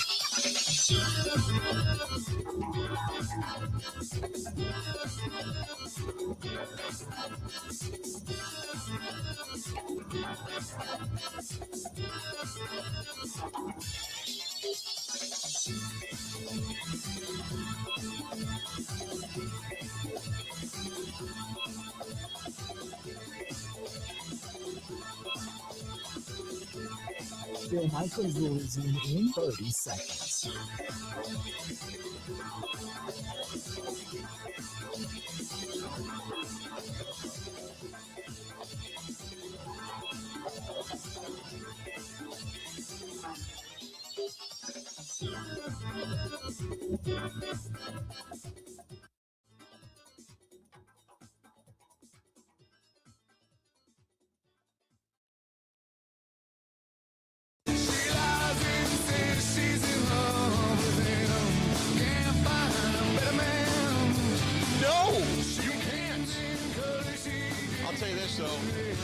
Lindsay Rhodes, fantastic. From Super Sports, just here and is absolutely awesome. You talk about somebody that knows her stuff, man. Lindsay Rhodes is absolutely fantastic. Hey, this speaking of a place that's fantastic, DJ's Goalpost on Appleton Avenue in Menominee Falls. Stop over and say hi to the gang at DJ's Goalpost. They're going to have a big spread out for everybody. Over there at DJ's coming up this weekend. So I'm telling you, by all means, man, stop over, say hi to everybody, and enjoy all the festivities over there. DJ's Goalpost. Not to mention, it's like sitting there inside of a museum when it comes to just kind of checking out the big game. They've got all the sports memorabilia and everything that's over there, so you're good to go. That is DJ's Goalpost, Appleton Avenue, Menominee Falls. Nick Costos joining us here on the hotline. How you doing, man? Oh, it's great to be on with you, my friend. It's How's it been going? a while since you and I have chatted. Yes, I think, what year? Oh, my God. 22? 22 we had you here, but we used to have you on when I was at another entity, we'll say. We had you on more than a couple of times. That was awesome. Yeah, so it's great to be on with you, my friend, here in San Francisco. So how you doing? I got to tell you, man, everything's good. Out here doing the show, which is great. My daughter turns 2 in May. Is that right? Yeah, those things are great at home. I love the NFL, and we're on the cusp of the Super Bowl. So I think things. My favorite football team hired a pretty good head coach in John Harbaugh. Yeah, I'm excited for the Packers moving forward here. They officially announced Jonathan Gannon like 10 minutes ago as the defensive coordinator. Okay, tell me, when you get into all of this, because and for those that don't know, Nick does a ton of the betting stuff, and you pay attention to that as much as anybody. So how much do coordinators tip scales? I think in terms of like macro thoughts, probably more than micro. Like, I don't know if you would ever make a point spread adjustment unless you're talking like, the worst defensive coordinator to like Bill Belichick if he were to go be a defensive coordinator. But it definitely matters to me. Like Fangio, when Fangio took over that defense last year and made them what they are. It matters a lot. And I'll give you an example, Bill. And I really like the Jonathan Gannon hire by Matt LaFleur and the Packers. I really think, and I said this to start my show today, we were talking about Clint Kubiak with the Raiders and Mike LaFleur with Arizona. I think the under-the-radar hire made yesterday was Raheem Morris as the defensive coordinator in San Francisco for Kyle Shanahan. Because I actually think what Raheem was able to do in 21 when the Rams beat the Bengals to win Super Bowl 56. So Odell Beckham gets hurt in the first half of that game, and I think he was going to win MVP with how it was going. Without a doubt. And the defense kind of won that now. Everyone remembers the final marathon drive with Stafford to Kupp, and Kupp wins MVP. The defense won that game. But they shut Burrow down after that. So they had the long pass to Higgins to start the half. They turned it over and held the Bengals to a field goal at 20-13. And no one talks about that. That was the Rams defense that won the game. And that's Raheem Morris and Sean McVay realizing we're going to have to win this game on defense. Raheem has a ton of experience in that system with Kyle Shanahan, and McVay knows both of them well. And I just think it's a home run hire replacing Robert Saleh. I think the Niners are going to be awesome next year. Also bullish about the Green Bay Packers now with Jonathan Gannon. So there's been about 7 or 8 coaches that have come off of Matt LaFleur's staff. And I always ask, how good are you as a head coach if your staff is being gobbled up? Is your staff being gobbled up because of other coordinators who have come into your system and then brought people with them, and then they take those people when you leave? Tell me what you think of Matt LaFleur in the hiring process, because you look at a guy like we were talking earlier about, like Mike McCarthy, a lot of friends, a lot of buddies, older dudes that he's kind of worked with in the past or knows of. Matt LaFleur has kind of said, to hell with that. I'm going to it's like almost he went to Indeed and just tried to find the best people. Give me your thoughts on Matt LaFleur in that sense. I think it's such a fascinating question, right? I'm reading this book right now by Mike Silver, the longtime NFL writer. Mm-hmm. It's called The Why Is Everything. Yes. And it's basically tracing like the Shanahan coaching tree, right? From Mike with the then Redskins and that famous coaching staff that had McVay and LaFleur and Mike McDaniel and Kyle Shanahan, and kind of like how we got here to this moment, right? And, Mike LaFleur just got hired as the head coach of the Arizona Cardinals, right? And I think it's so interesting now that you're seeing like Matt LaFleur hire guys that might not necessarily be like from this tree, like Jonathan Gannon, for instance, right? Who comes up with the Philadelphia Eagles. So I think it probably speaks pretty well of LaFleur that he's kind of eschewing what much of his peers have done and kind of going outside the box a little bit. So I kind of like it for Matt LaFleur. I think the Packers did the right thing retaining Matt LaFleur and Brian Gutekunst for another year. I think like with a healthy Micah Parsons is going to change everything next year for the Green Bay Packers. So I really like it. And I don't know how you look at like Sean Mannion gets hired as the Eagles offensive coordinator and he's going to probably be the play caller, right? Yeah. I don't know how you look at that and say, this is anything but a positive and something that speaks anything but really well about Matt LaFleur. Yeah. As a head coach that guys from his staff are getting pilfered to go elsewhere, like Jeff Hafley getting hired as a head coach of the Dolphins. I think that speaks really well for LaFleur. Yeah. Like LaFleur took a shot on him. He's the head coach of Boston College, realizes he can't compete in the NIL age, gets hired as the DC in Green Bay. Now he's the head coach of the Miami Dolphins. Yeah. I think it speaks really well, Bill, of Matt LaFleur. So Matt LaFleur, you talked about a good job of them not getting canned, because we thought the way they collapsed, not just against the Bears, but the clock mismanagement against Dallas. You look at what happened in Cleveland. They get dump trucked by the Baltimore Ravens. We've seen this before. You go back to the NFC Championship game against Tom Brady when he chose to kick it. Which is I said in the moment, Bill, I actually think it's one of the worst decisions ever made in the history. And I'm not joking. I said it in the You moment. and every Packers fan around agrees with like you. 31-23, you're going to stop. And they had picked off Brady on 3 successive drives, right? It's okay. It's Tom Brady in the clutch. Like, you're not getting the ball back. Right. You have to try and tie the game. Yeah. So all of that, San Francisco in the Snow Globe game the year prior to that, we kind of thought, you're getting them from point A to point B, but you're not doing point C. So we thought maybe that he's taken them as far as he can take them. But the outside world thought, this guy's a great coach, and if you can him, he's going to be one of the first people gobbled up. So here's what I would say, and I think you can make like a strong argument either way. But, for myself at least, Bill, coming into last season, when I'm thinking about the NFC, I didn't think the Packers were a legitimate Super Bowl contender. Mm-hmm. And my thought was, they've got a lot of really good players on both sides of the ball. Where are the true difference makers? Like, where are they? I didn't think they existed. And then the calculus changes when you bring Micah Parsons in. Mm-hmm. And I loved that swing from Gutekunst and LaFleur and company to bring Micah Parsons in. And when Parsons gets hurt in the Denver game and he's out for the season, it's almost like at that point, and this sounds dramatic, but you almost crossed Green Bay off the list. They go from I agree. They go from a team that can win the Super Bowl now to a team that actually cannot win the Super Bowl. So I think the idea of saying okay, you don't want to lose to the Bears like they did on Wild Card Saturday night. But okay, let's say the Packers win that game. They beat Chicago.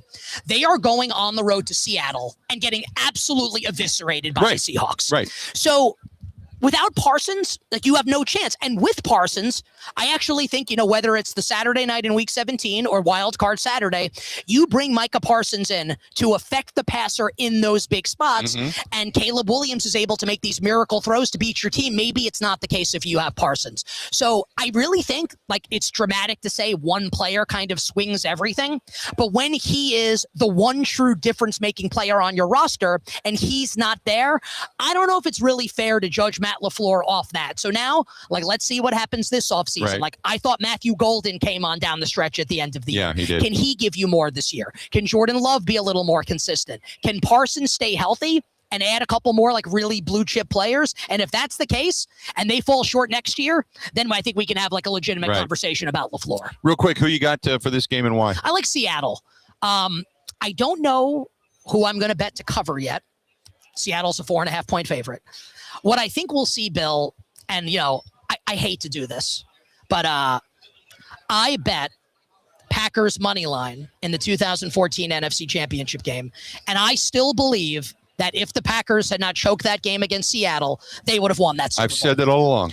And I actually think I'm going off on a tangent. No, do it. I love it. Everyone blames Brandon Bostic, right? I thought Mike McCarthy lost that game in the first quarter by kicking those 2 short field goals. You're on the road, you're a 7-point dog, go score a touchdown with Aaron Rodgers. Right. At least try and score one. The fact that it's here's 2 18-yard field goals with Mason, I thought that's where they lost the game, was there. But I think about Super Bowl 49 with Patriots Seahawks, and Seattle's up 24-14 with 7 minutes to play in the fourth quarter, and Brady leads them back, score a couple touchdowns, and then yada, yada, yada with Marshawn Lynch, and the Patriots win. I think we'll have a similar ending this year where I think Seattle will be up late, potentially by 2 scores, and then it's can Drake May either A, lead the Patriots back to win, or at least lead the Patriots to cover the spread. I'm not sure is the answer to that question yet as far as cover goes. Do I think Seattle is going to win? Yes. And the reason why, I think the most probable outcome, not definite, but probability, right, is that the Patriots offense really struggles to score. Yeah. So I'll take Seattle. Who's going to cover? I'm not sure yet, but I think Seattle wins Super Bowl 16. I got Seattle winning, but the biggest thing to me has been Drake May. For whatever reason, the clock in his head that was there all season long has not been there in the postseason when he's gotten pressure off the edges, and he's fumbled the ball away numerous times. You can't do that in this type of game. He's got to play almost perfect football for that team to win. And what's so fascinating about that, right, and I think this is where, and both things can be true, we can praise Drake May until the cows come home for an unbelievable second season, but also simultaneously acknowledge that their schedule was insanely easy. So now you come into the playoffs, and look, the Chargers offense did nothing on Wild Card Sunday night, but sacked Drake May a bunch of times, fumbled the ball a bunch, right? Chargers defense really good. Minter gets a head coaching job in Baltimore. Houston the next week, like CJ Stroud was so bad in that game that we forget that Drake May did his best like Dave Craig impersonation with all the fumbles in that game. Then they only scored 10 points in Denver, and the Seattle defense might be the best out of all of them. So again, that's where I go to probability. What do I think's most likely? Patriots struggle to score. Does Sam Darnold have it in him to turn it over a bunch? I think he probably does. Like you, I'll take Seattle to win. I'm not sure by how many just yet. Where do they find you? Westwood One Sports is the new home of You Better You Bet, 9 a.m. to noon Eastern. We used to be on 3 to 7, 9 a.m. to noon. Westwood One app, Odyssey app, radio stations nationwide, Sirius 375, Twitch, Nesson, youtube.com/@thecostos. There you go. At the Costos. That's where you can find him. The Bill Michaels Show continues on live out here in San Francisco. Nick, always a pleasure, man. Thank you for having me. Wishing everybody minimal sweats, winning bets. The absolute very best of luck. More of the Bill Michaels Show coming up next. This is the Bill Michaels Show on the Wisconsin Sports Zone Radio Network.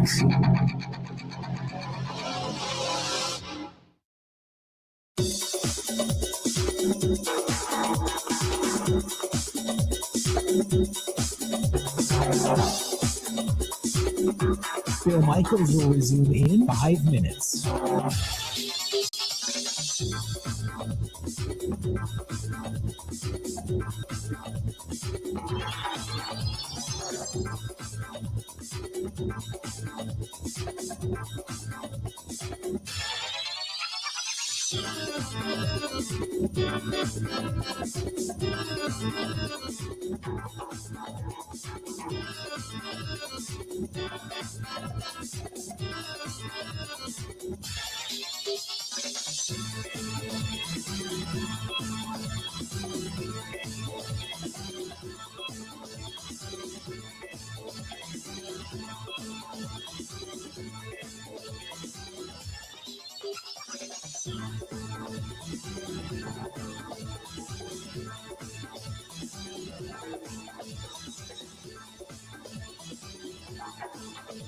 Bill Michaels will resume in 4 minutes.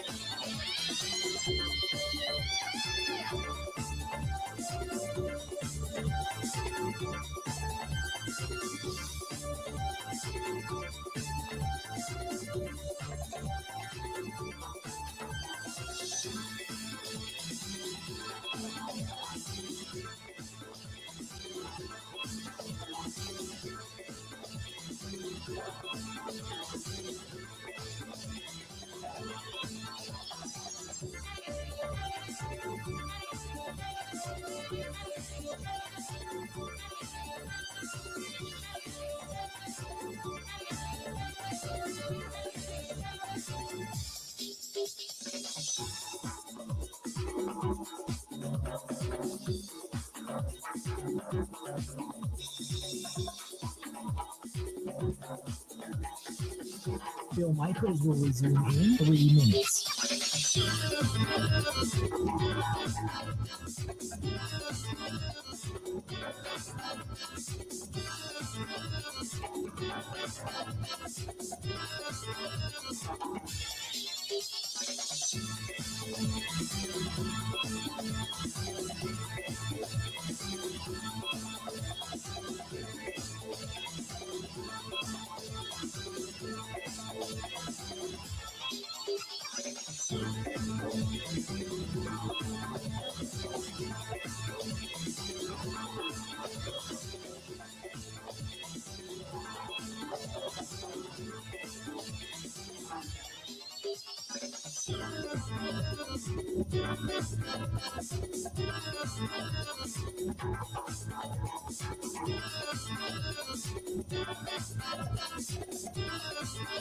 Bill Michaels will resume in 2 minutes.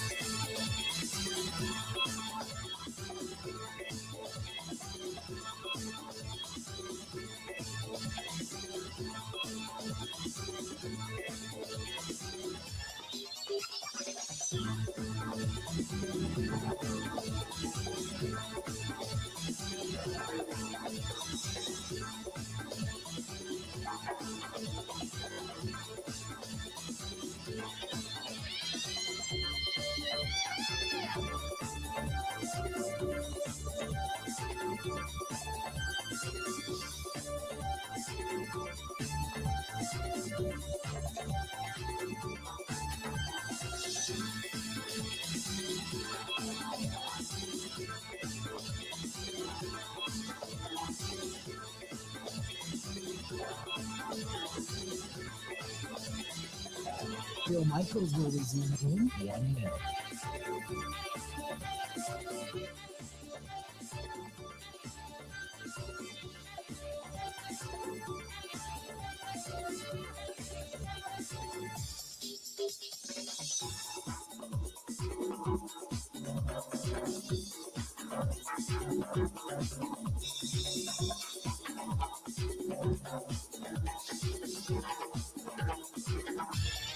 Bill Michaels will resume in 30 seconds.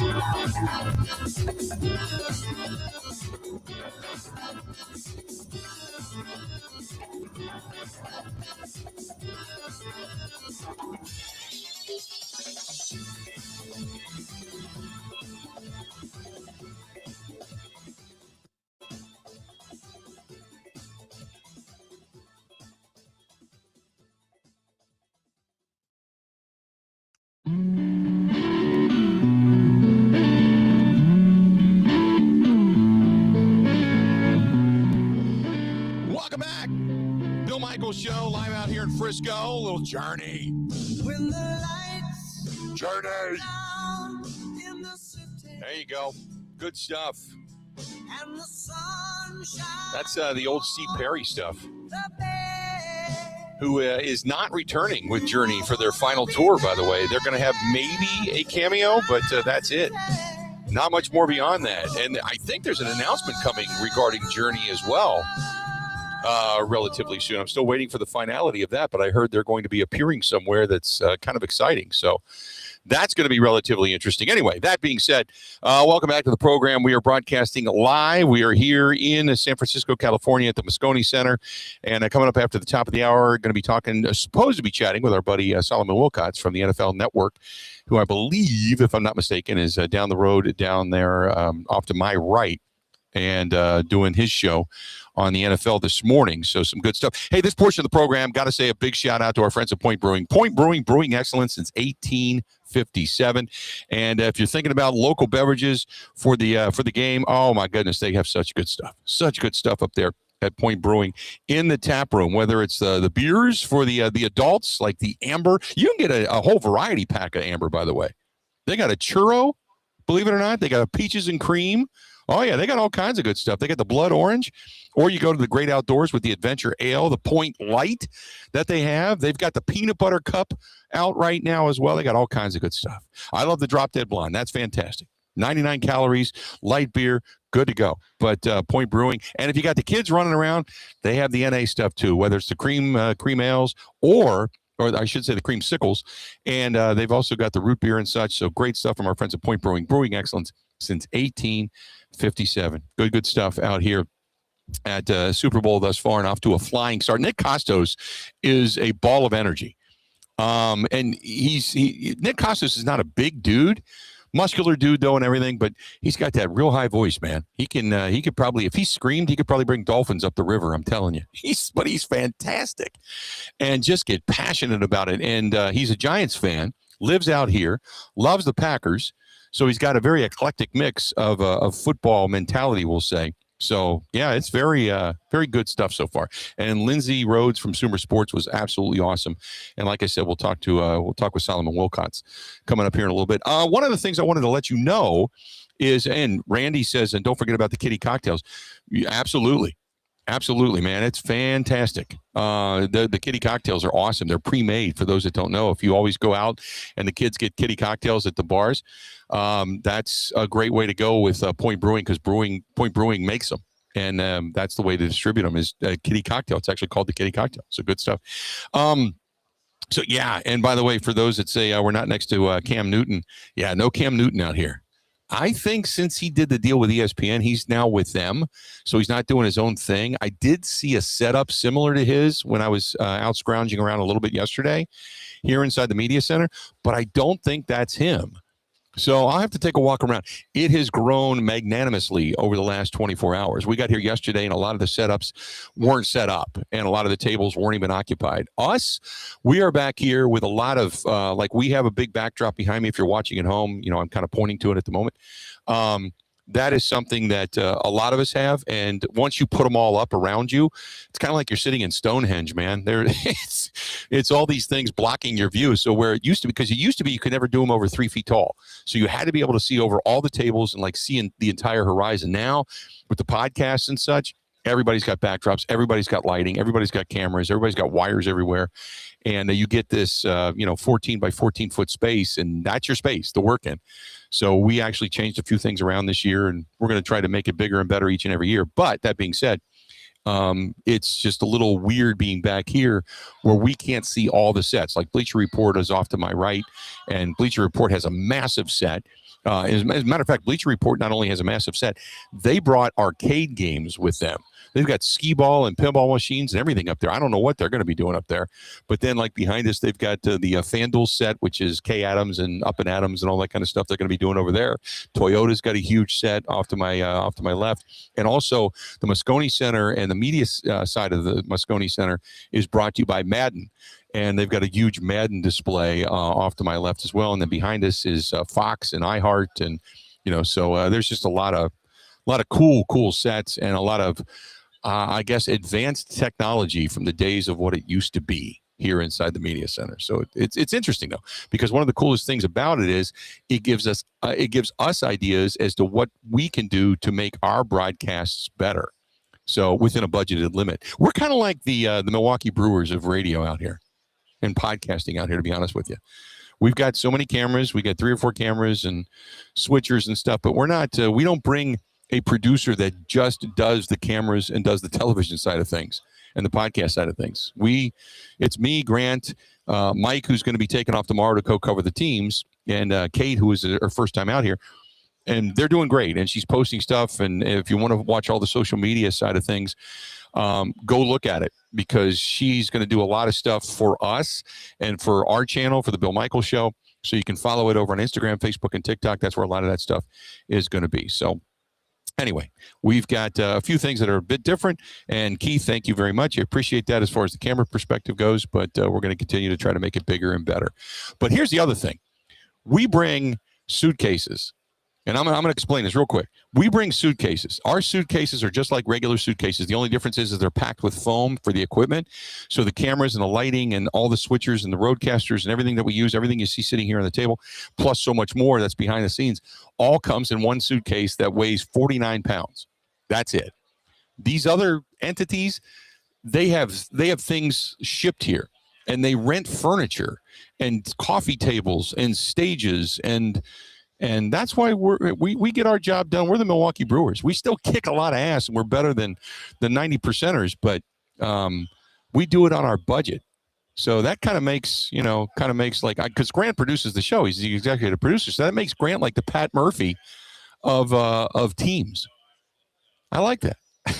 So, am I pretty spot on right there, Ebo? Hey, Ebo's producing the program back in the studio, by the way. Am I kind of spot on there? I think you hit the nail on the head there, Bill. We take a lot of pride in being the Brewers of the broadcast out here. Yeah. I'm going to take pictures later today of some of these podcast places, because they're massive.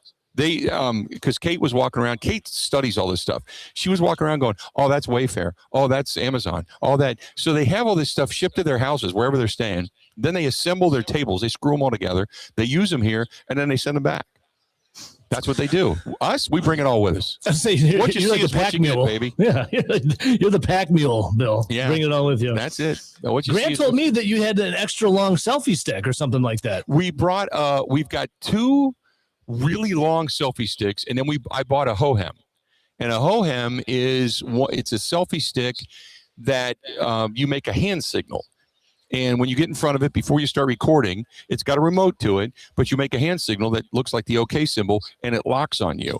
So wherever you walk is where it goes. It's like having a director, a television, person with you. And then it also is like a gyroscope to where the minute it locks on you, it becomes smooth. So you can jerk it up and down, and it just very slowly moves up and down and all that kind of stuff. So it's, Bill, you know what you need? Leia, that? Leia that works here. Leia, she has a drone that follows her around and shoots video, and it's like the size of the size of your wallet. Yeah, and it's literally a drone that will follow you. Like once it locks on, you'll follow you everywhere you go. See the upward angle. Yeah. You need one of those around the San Francisco too. If I could get a drone in here, it'd be badass. I don't think they would ever allow it, but it would be bad. Well, I mean, there's not much security. Maybe you can, ask for forgievess, not permission. You know what I really wanted to do? I wanted to strap one of our GoPros to one of the security dogs. They wouldn't let me do that because I would love to see a security dog sniffing all the bags and everything. That'd be great. You know how you have those ping pong balls are like bomb sniffers things? Just have a GoPro on one of those. Right? Just drive that thing around a little bit, taking a whip. Hey, speaking of that, the Waymos. Have you ever taken a Waymo? No, I'm kind of nervous that they would kill me. They're everywhere out here. I mean, everywhere. And I didn't know what the hell it was at first. I thought it was the Google car that takes the video and the pictures of all the streets. And it's not. It's Waymos. And for those who don't know what Waymos are driverless cars. They're everywhere out here. And you get stuck behind one, and it does the speed limit. It's very lane correct, and they don't get into accidents. They use turn signals. But I'm like, man, the way people drive out here, because nobody uses a turn signal other than the Waymos. No. And I if I'm the Waymo company, I would invent a mobile finger that comes out and tells everybody they're number one. So, because the way they drive out here, it's freaking nuts, man. We were on the 101 the other day driving around, and a Waymo van passed us. And they do 65, the speed limit, right at 65, and they brake, and the whole thing.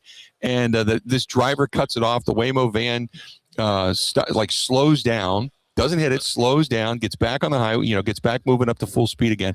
And I'm thinking, and the people in the van have to be freaking out. Like this thing just got cut off, what would happen? But it just slowed down, stopped it, kept on moving, the whole thing very smooth. And I'm like, wow, if that was me, I would have developed a Waymo finger to fly out and maybe signage on the side that says your mom's in this van or something like that, just something. See, I read a story of a Waymo that the Waymo put itself on train tracks, and it was driving towards the train as the train was coming at it, and it was a slow moving train. Yeah. But they wouldn't get off the tracks, and the person was like, hey, I can't move the car out, so he just opened the door and got out. But it just kept driving towards the oncoming train. That's the part that kind of, creeps me out. Well, maybe Waymo just got tired of driving around in San Francisco and said, I'm just going to end it all. I can't take it. I can't take it anymore. He got into a suicidal Waymo, man, before you know it was all said and done. Mike Clemens is giddy. He wants me to do this ride in a Waymo and videotape the whole thing. So he wants to, put Kate and him and videotape this whole thing, because he said, look, nobody knows what the hell they are and how to get in one and all that. Because I'm like, well, maybe I will. So maybe Wednesday night we might take a Waymo and videotape the whole thing, driving around in a Waymo. If Kate gets too many drinks in her, put a GoPro on her and see what happens. Let's let her off in the wind. Well, you heard Kate got boozed up at the airport before she came here. Oh yeah, she tried calling me on the airplane. She didn't. She played that day down in Chicago, which sadly they lost their game. And then she didn't have enough time to have 2 drinks at the bar and eat something. Yeah. So she had the 2 drinks at the bar and didn't eat something. And then, we get this picture of her with the thing around her neck. Nobody's on the plane. There's like 6 people on a 80-person plane. She's laid across 3 seats. And she sends a text to Grant saying, I'm hammered. So like, Bill, I gotta do the Grant Bill's an executive producer here. Speaking of time, you better take a break, brother. Yeah. I'm sorry. We still got another commercial break. We're live out here in San Francisco. More after this. Covering Wisconsin sports like a blanket, this is the Bill Michaels Show on the Wisconsin Sports Zone Radio Network.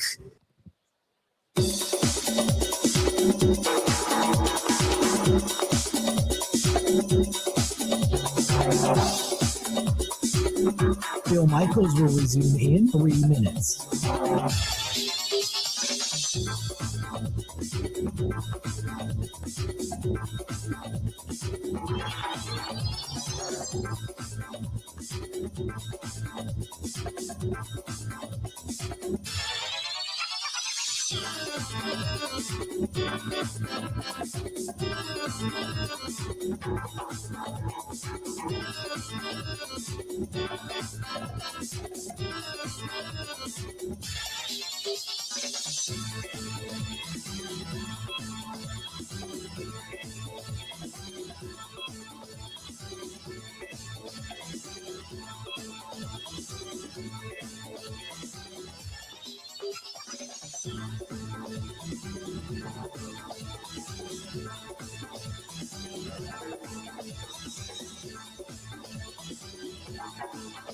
Bill Michaels will resume in 2 minutes.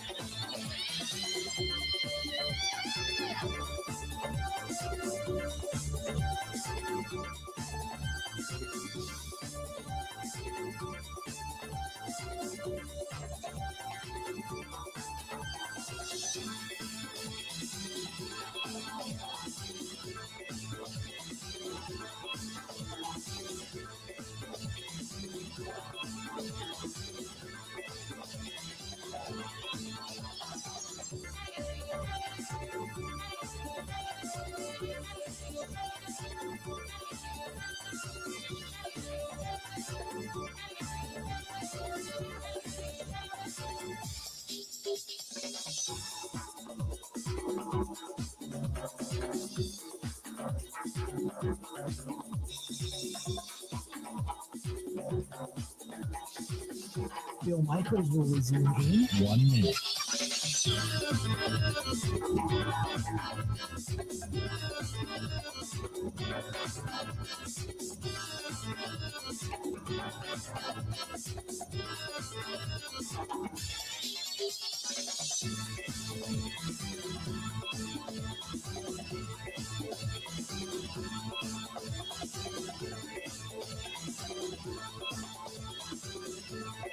Bill Michaels will resume in 30 seconds.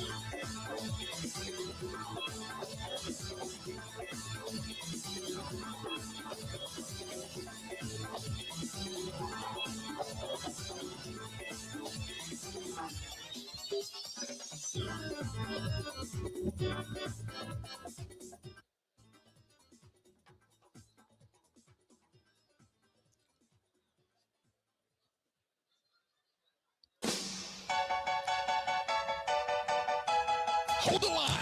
Love it. I feel like I'm driving around in the car last night with Mike and Grant, and they were naming off all the songs and the artists and people they've interviewed over the years. Love it. Hold the line. Let's do this. Our friends at the Nice Ash encourage you to come out this weekend if you're thinking about good whiskeys and bourbons and checking out the game. That's a great place to go. They've got entertainment, good jazz bands and music coming up this weekend, Thursday, Friday, Saturday. That is the Nice Ash Cigar Bar, 323 West Main Street, downtown Waukesha. Stop in.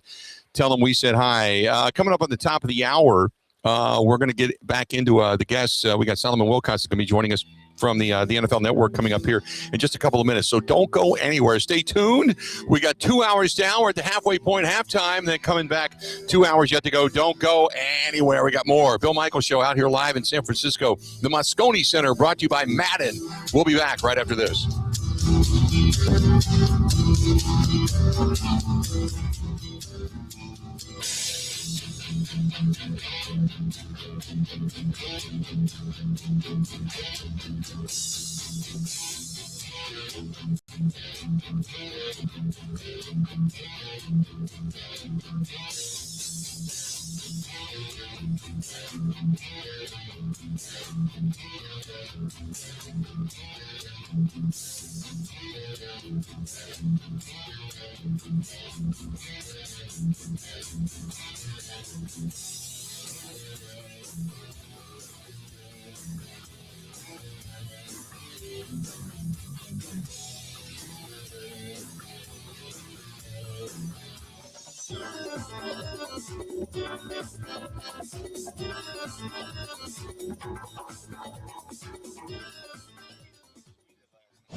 This is a Wisconsin Sports Zone update. Well, Wisconsin getting some much-needed time off this week after going 2-0 last week with wins over Minnesota and Ohio State. Badgers game against the Buckeyes featured a breakout effort from Austin Rapp. The transfer had struggled with his shot much of the year, but he scored 19 points in the first half, including knocking down a bunch of three-pointers.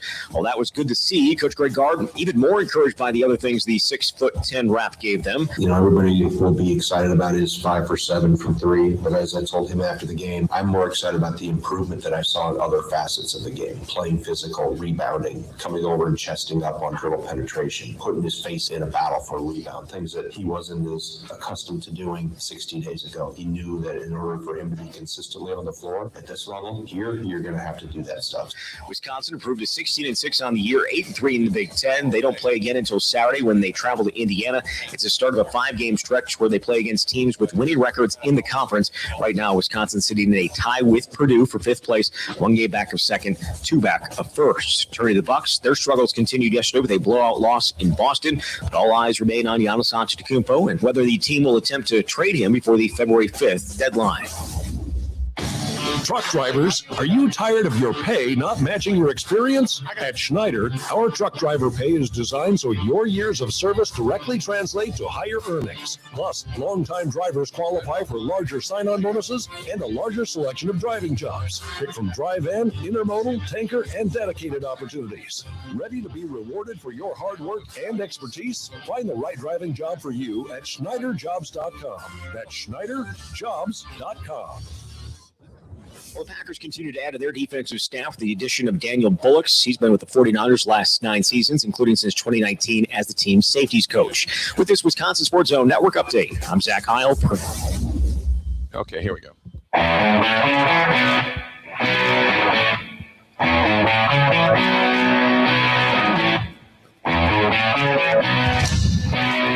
Welcome in.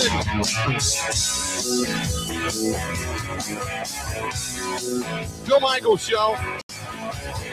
We are live. We're in San Francisco, California. And here for Super Bowl 60. Super Bowl 60 is where you can find us. And if you're searching for us back home, hopefully you find us on all the different platforms, including YouTube. You can go to youtube.com. Don't forget our television show airs every Saturday night, 8 o'clock, My24 TV. You can find us there, Wisconsin Sports Weekly. And also, thanks for listening to us, as all the network stations are on now. So we appreciate you taking a listen to us there as well. So a lot of good stuff. And if you want to give us a shout, please feel free. Go ahead and do so. We certainly appreciate it. Joining us here at the table, as we get a chance to talk to him each and every year, and obviously in person now, is our guy Solomon Wilcox from the NFL Network. How you been, man? Let me turn you on. Probably there you go. That's better. Can you hear me now? I got you now. There you go. Bill, doing great. It is always great to come on with you. Yeah, we miss you. I remember cutting my teeth in the football world and the broadcasting world in Cincinnati, and you're one of the great godfathers that we always looked up to, man. So, you know, the bar's high, but we're still trying to get there. People always say, well, what brought you to Wisconsin and work for the Packers and that? And I said, well, at the time, I was at WOW, and I said, you know, I had 2 guys ahead of me. They were pretty well known. One was Chris Collinsworth, and one was Boomer Esiason. That's right. And then I signed the deal to come here. And then 2 weeks later, Chris texted me, and he said, hey, is the ink dry? And I said, yeah, why? And he said, because I'm going to NBC. Yeah. And I'm like, you son of a, you know.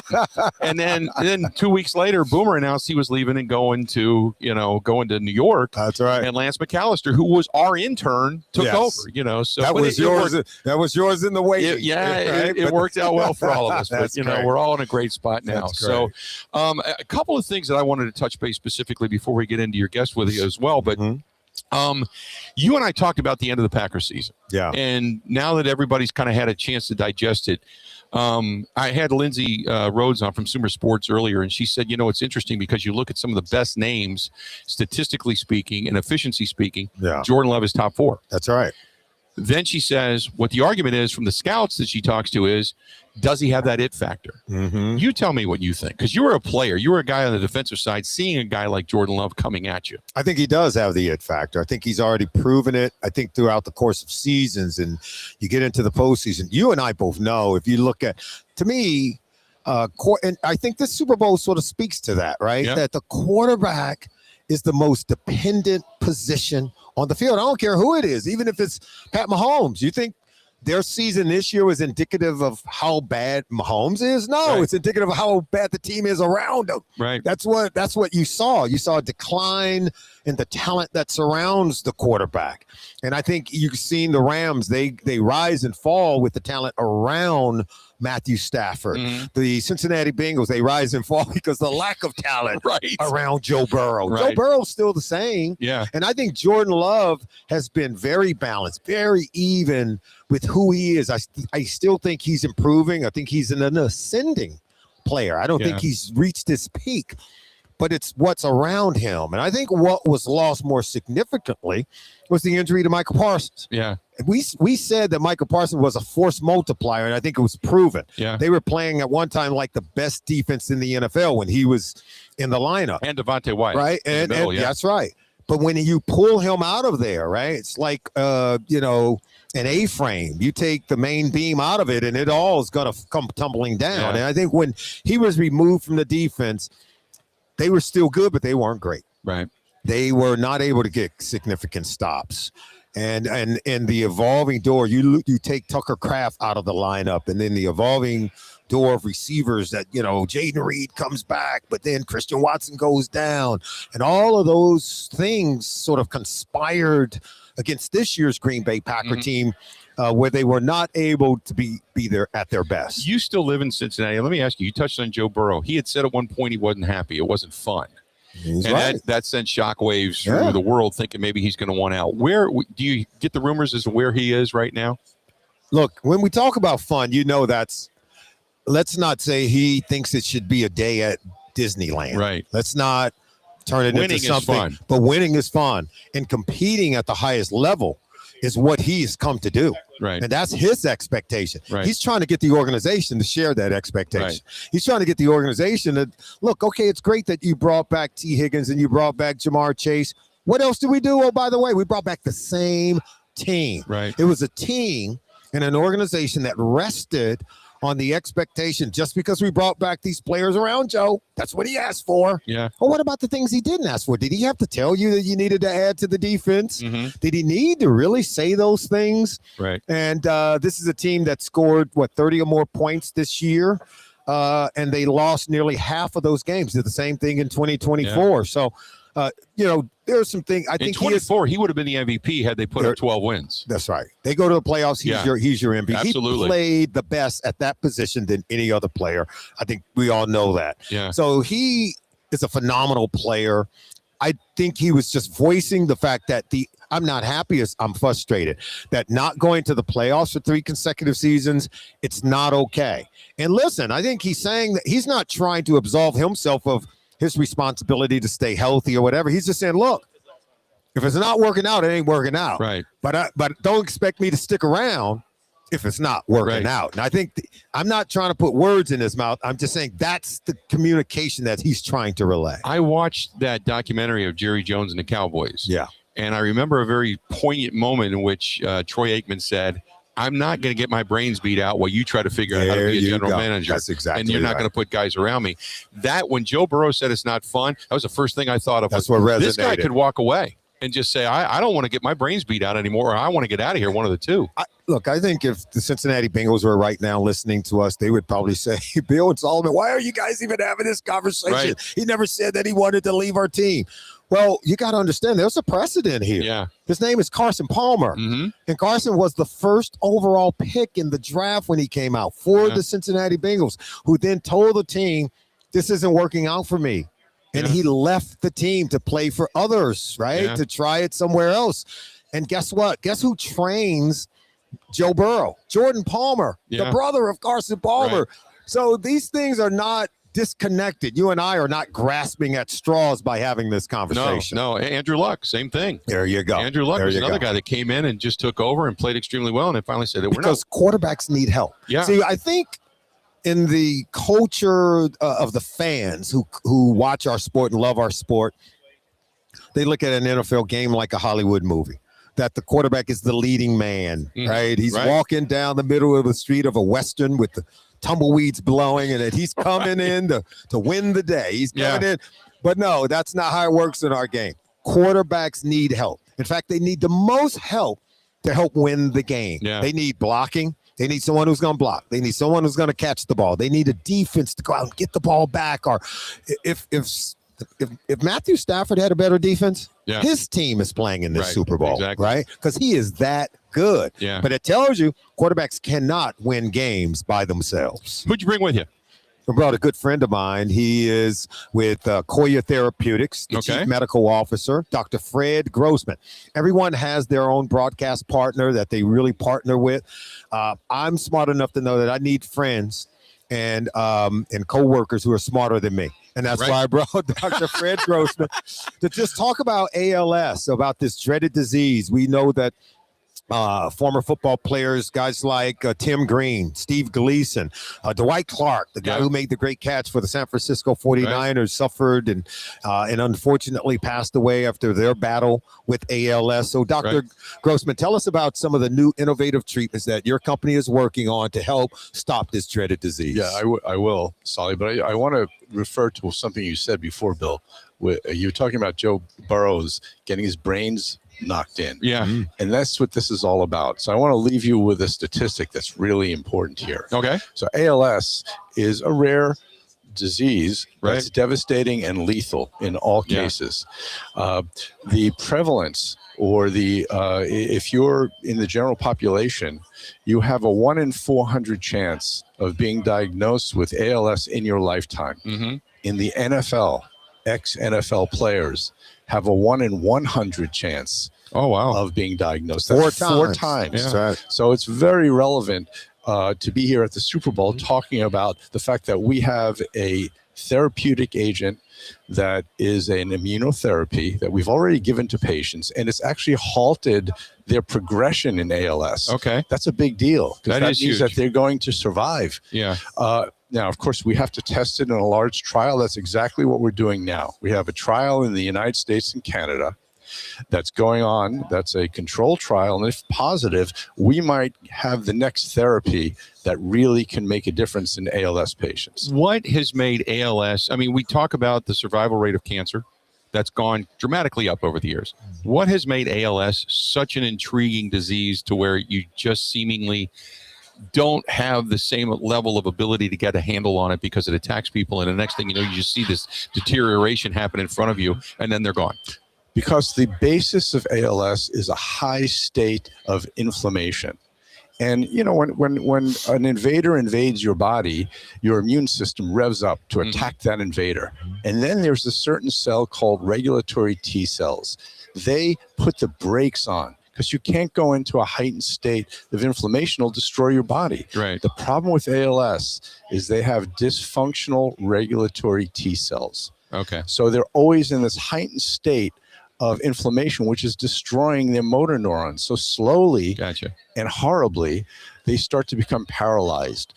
Can't eat, can't breathe, can't walk, and can't swallow. Yeah, exactly. That's exactly right. So it's a disease that leads to death. And that's the problem. What we're doing at Koya Therapeutics is we've come up with a way to increase those regulatory T cells so that it could put the brakes on this inflammation.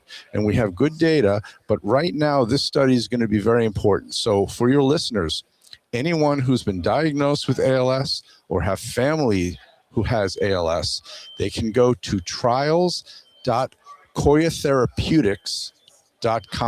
Okay. And those are all the sites across the country that are conducting this trial, and they can call the site and see whether they're eligible to enroll in the study. Awesome stuff. You always bring me something good. I still take those calming pills you gave me years ago. There you go. Really good. You gotta, you've been very good at this in life. Is you have to have friends who are smarter than you are. That's how your life improves. That's how you level up. I right? just don't tell anybody they're smarter than I am. Exactly. Otherwise, right. I'm out of a job. Well, yeah, I think it's a no-brainer, though. I'm hanging out with Dr. Grossman, right? And we're making the rounds here, Radio Row, just really trying to highlight the innovative work that they're doing at Koya Therapeutics. Yeah. This is a really groundbreaking study. It really is. Just something that we need something that can stop ALS in its tracks. There's yet to be a cure. There's yet to be a treatment that even works in a way that stops it in its tracks, and this has huge potential.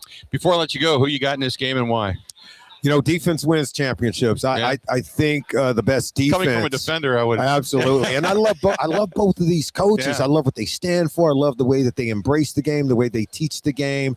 I do think Seattle has the edge. It's going to really be about the quarterback who's playing against these two defenses, the one who protects the ball the most. Don't look for your quarterback to go out and win this game. Right. Look for your quarterback not to lose this game by turning the ball over. Drake May has done that a lot in this postseason. Yes. Up until this point, he'd been really efficient, pretty good with the football, but he just has not felt pressure coming off the edge real well. And this defense is going to put it on him. Now, he has survived a murderer's row here in the postseason. Jesse Minter's defense against the Chargers, then the Houston Texans, who I think was the absolute best defense in the league this year, and then to survive a trip to Denver. How did they get through those three defenses with him not playing as well and still find a way to win? That's the secret to the Patriots. They can, even with a bad day at the park by Drake May, they still have found a way to win ball games. And that's what makes them so very scary. Yeah. But right now I'm leaning in the direction of the Seattle Seahawks. A lot of people are. Well, we're going to find cigars and enjoy ourselves. And between this trip and then in a couple of weeks, we down have at Combine, problems to solve. That's what we do. I've always said, though, and I told the story on the air, I said one of the best conversations is when we were at Combine. That's right. And you and I are sitting there, and you got people from the NFL coming in, and they're talking, and it's because they've all had sleep and their hair's down, and they don't think I'm listening, That's and right. it was some of the best conversations. You just were a fly on the wall. It's a think tank, and it's at a time of the year where teams are looking to improve and trying to acquire the best talent. Free agent negotiations, deals are getting done. Over the course of a cigar. Which was great. Because agents are there, the general managers are there. It's just a really wonderful place to be. That's when we kind of knew there was going to be some people leaving San Francisco. We found that out through the grapevine. We sure did. I'm like, I'll just have another bourbon, call it a day. There you go. Great to talk to you, Doctor. Appreciate it very much, and great. Best of luck with the work on ALS for sure. Thank you, Bill. We're going to go ahead and take a quick break. We got more. We're live out here in San Francisco. Stay tuned. We'll be back right after this. Covering Wisconsin sports like a blanket. This is the Bill Michaels Show on the Wisconsin Sports Zone Radio Network.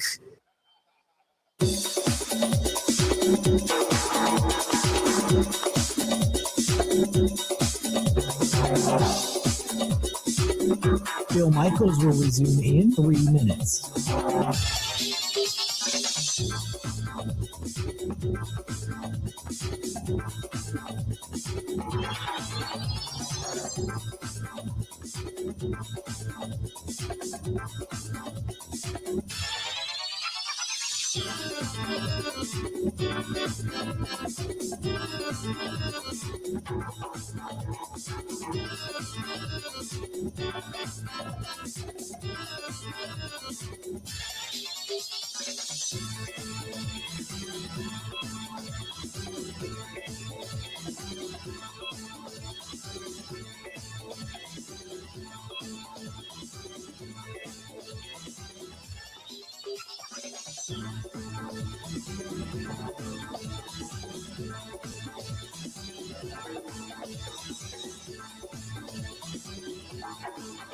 Bill Michaels will resume in 2 minutes.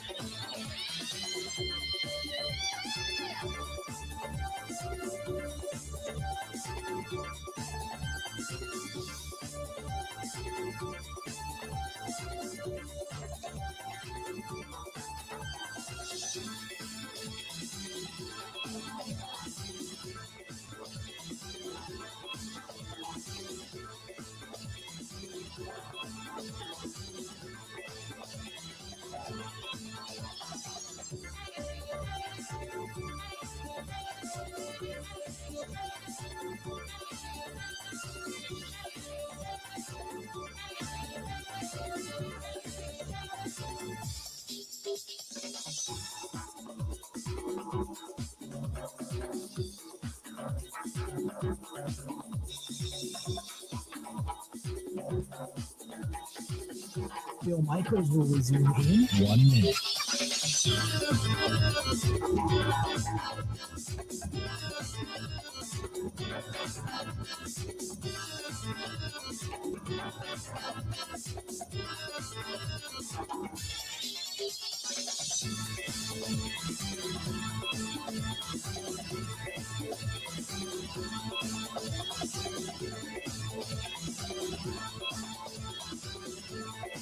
Bill Michaels will resume in 30 seconds.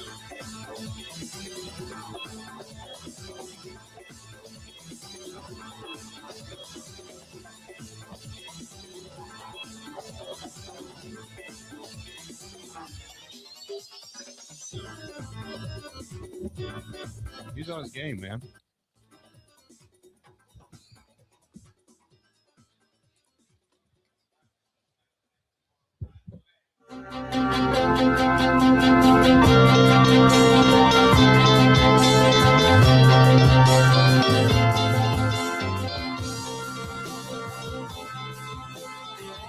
Welcome back to the program. Blinded by the light. Manfred Mann's Earthbound. Back in the day. Naming them off. There we go. And it did not crack up like a douche, just so you know. Which is what everybody seems to say. That's fantastic. Welcome back to the program. We are broadcasting live out here in San Francisco, California, the Moscone Center, getting you ready for Super Bowl 60. Coming up, and this portion of the program brought to you by a great place to go and watch the game, and that is our friends at Stenny's. Stenny's, second to National Walker's Point, which is kind of the Cheers of Milwaukee, and then they've got the new one, which is out in Lake Country. Been there more for a little bit more than a year now, to be perfectly honest with you, so it's not that new, but that being said, on Watertown Road in Pewaukee, both of them have the world-famous Bloody Marys, and they've got great wings and food and cheese breads and all that kind of good stuff. That is our friends at Stenny's. As they say, you should be here, Stenny's, and you can stop out and say hello. Man, thanks to everybody that's been on the program today. Nick Costos from the You Better You Bets. And then obviously Lindsay Rhodes from Sumer Sports, Solomon Wilcox from the NFL Network. Great to talk to all of them, get a little bit different perspective, two different perspectives too. You had Lindsay Rhodes, who basically didn't give her opinion, but gave other opinions on like Jordan Love and the efficiency and the numbers, and kind of went through all of that. And then obviously Solomon Wilcox, who feels like he does have the it factor. He does have what it takes, but you also need to elevate some of the guys around him. The one thing we didn't touch on, and I saw some of you kind of hitting me up about it, was talking about the offensive line, and we didn't get into that. We had a little bit of a time crunch, but certainly he said the same thing, regarding a guy like Joe Burrow, where you can't just say go win us games, because it just doesn't necessarily work that way. So you got to put some additional guys around him. And that's what Gutekunst is going to try to do this coming offseason. Speaking of that, the Packers today have officially now announced the deal with Jonathan Gannon, the defensive coordinator. Matt LaFleur making the announcement today, they say, but we all knew it was already here. Quote, "We are thrilled to add Jonathan Gannon to our coaching staff. He possesses tremendous experience as an NFL coordinator and as a head coach.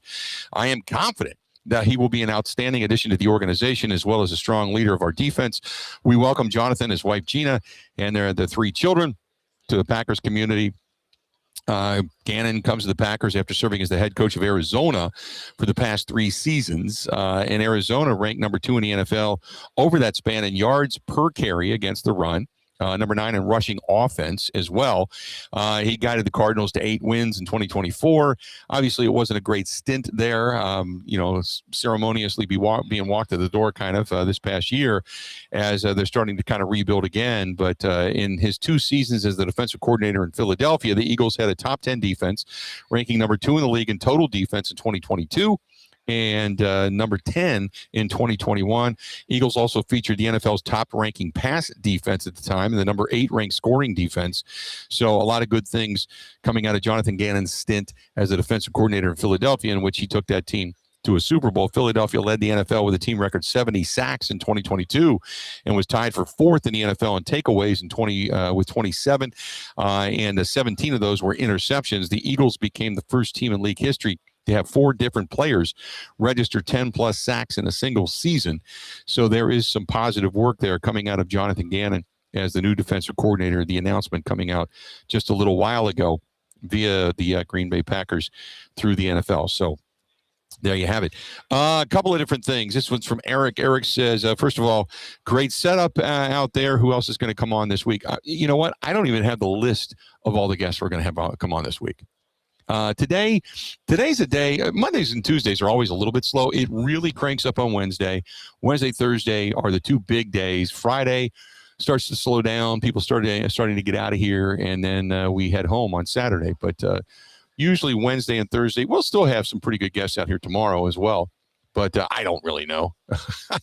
I know some of the people. I know Mike Golick is going to be coming by and saying hello, and Grant's got the whole list. Grant will know. We'll have Grant and Kate come on here at some point this morning. But yeah, it's always good. Always good.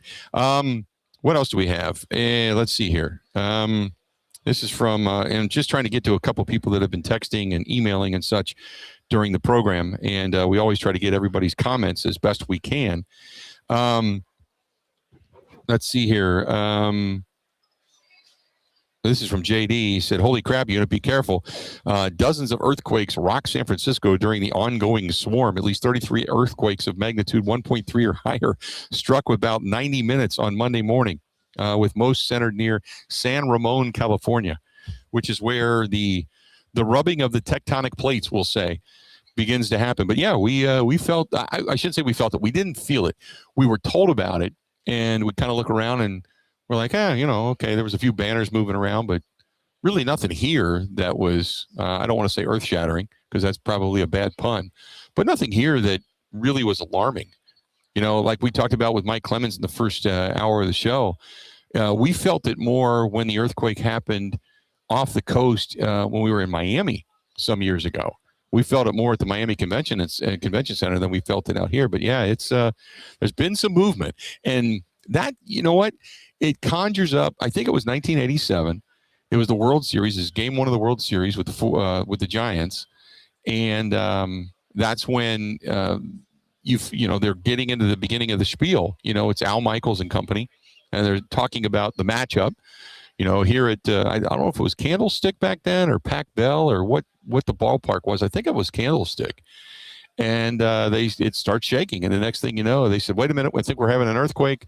And boom, off the air they went. And that's when you saw houses and buildings that had collapsed upon the lower floors. And you saw the upper bridge deck collapse on the lower bridge deck on some of these areas, going to the base, the Bay Bridge, which takes you over to Oakland. So you saw some of that. But yeah, it's something. I'll tell you this. I mean, I guess the locals don't really think about it, but when you're out here and you're looking around and you're looking at the big buildings and everything, you're thinking, man, that's a little scary. There's a story about a building out here, and I don't know specifically what building it is, but there's a story that there was this high-rise condo complex that was built, and it's probably 30, 50 floors, because there aren't a lot of really tall buildings out here. But this thing was built, and they gave Joe Montana one of the penthouses. They gave it to him if he would be the spokesperson for the building, to say, this is where I live, this is where you should live, come on by, blah, blah, blah. And over the years, Joe had called the builder, I guess, of this skyscraper and said, hey, come up here a minute, I want to show you something, and took a marble and put it on his floor, and it took off. And it went to one side of the building really fast. And apparently the building was sinking on one side, kind of like the Leaning Tower of Pisa, and they had to go down and support this thing and jack it up. And basically they said, well, that's the way it's going to be, and you're probably going to lose about an inch a year and what have you. And eventually, I mean, he moved out. He didn't want to be up there with him and his family, but nevertheless, you don't have the most stable of foundations, I guess, here in San Francisco. So yeah, you think about that a little bit. So anyway, not to get too melodramatic when it comes to that kind of stuff. And Bill in Wanakee says, well, if you got struck by lightning, it shouldn't be an earthquake. It should be a notch or two under the strike by lightning. Yeah, you're right. The lightning thing, if it hits you, boom, you felt it, you're done, whatever. But the one thing you don't want to be is crushed in rubble. You don't want to be the survivor the last 3 days, under the weight of a building or rubble. You think about that, not to get too deep, just throwing it out there, just so you know. 877-867-1670. Hey, some of the prop bets for the upcoming game this weekend. First of all, one of the prop bets that I thought was pretty funny. Well, Chris Collinsworth mispronounced Nick Emanwari's last name, or Emanwari's last name, which I think, and I don't even pronounce it correctly. But they wanted to know at what point will he or will he not pronounce it correctly. Or will he say the old John Madden term, now here's a guy? Will he start off with something like that? Will they mention the matchup is between Mike and Mike, the coaches? Yes or no? Will Sam Darnold, quote, the seeing ghost, will that be mentioned? These are some of the prop bets coming out for Sunday's game. Will they mention Sam Darnold and his red hair? Will the first USC quarterback to start the Super Bowl be mentioned? And how many times will JSN be said instead of Jackson Smith and Jigba? And who is going to be mentioned first out of the coaching tree? Bill Belichick or Pete Carroll? Pete Carroll, obviously a longtime coach in Seattle, won a Super Bowl there, took him to 2. Or Bill Belichick, obviously the predecessor, a couple of coaches removed from Mike Vrabel, and what Bill Belichick and Tom Brady both did in the New England area. So what will be mentioned first? The Pats record from last year of 4-13, or the record this year of 13-4, and the Pats division last place to first place story. Which one of those will be mentioned? And how many times will Marshawn Lynch be shown? Or will he be shown? And what will be said first? Beast mode or beast quake, if indeed he is shown? So there's a lot. There's a lot of prop bets going on. You want all the prop bets? Check them out, because we all know everybody loves prop bets this time of year. Go to betonline.ag. That is betonline.ag. Sometimes just some kind of quirky things regarding the Super Bowl. So there you go. All right, let's do this. We'll step out. We'll take a quick break. We'll come back. Got a lot more to get to. This portion of the program brought to you by our friends that are going to be hosting a big game party. That's a Smoke in the Water coming up on Okauchee Lake on Wisconsin Avenue this weekend. And if you're going out there early, you can grab some breakfast. If you're going to go out there later, get your seat, get all set up for the big game. And if you're looking for a great place to go, just a Wisconsin, maybe a fish fry on Friday night or something to that effect, man, just a true Wisconsin bar, restaurant, pub, whatever you want to call it, on Hubertus Road in Hubertus, Wisconsin. That is Sloppy Joe's Saloon and Spoon. Joe and Ellen Hennis own both locations. As a matter of fact, great places, even better people, and they do a lot within the community. We love the locally owned. You know that. That's why they're on here. Again, Smoke on the Water on Okauchee Lake, Sloppy Joe's Saloon and Spoon out there on Hubertus in Hubertus. Stay tuned. We got more of the Bill Michaels Show live here in San Francisco coming up right after this. Ready? This is the Bill Michaels Show on the Wisconsin Sports Zone Radio Network.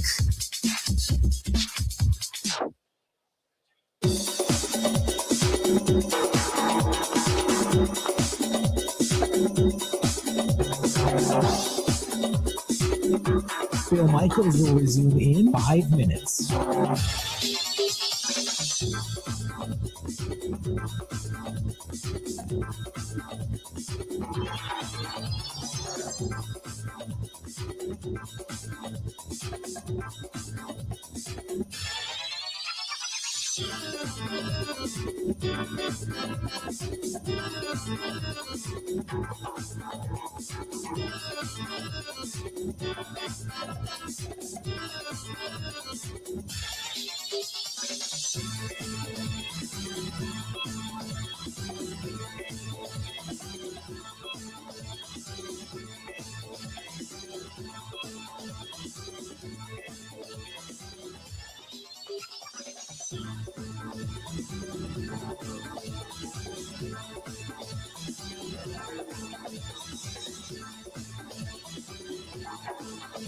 Bill Michaels will resume in 4 minutes.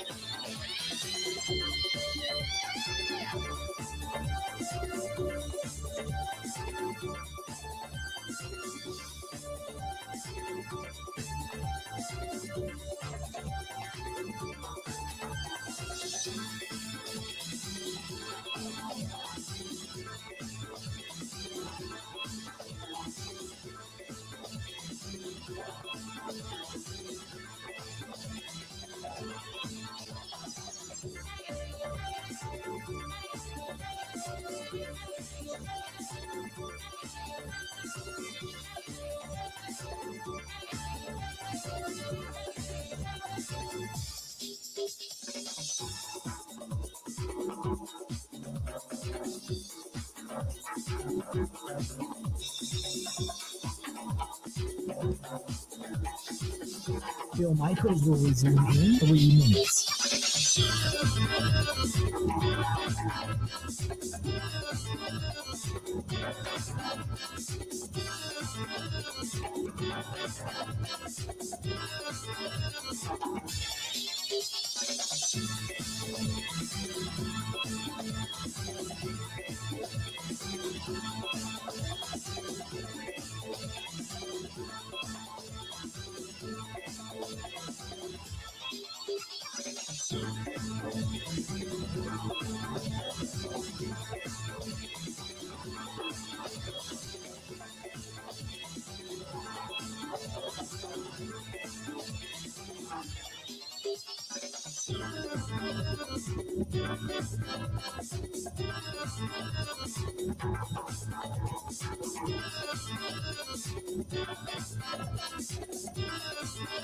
Phil Michaels will resume in 2 minutes.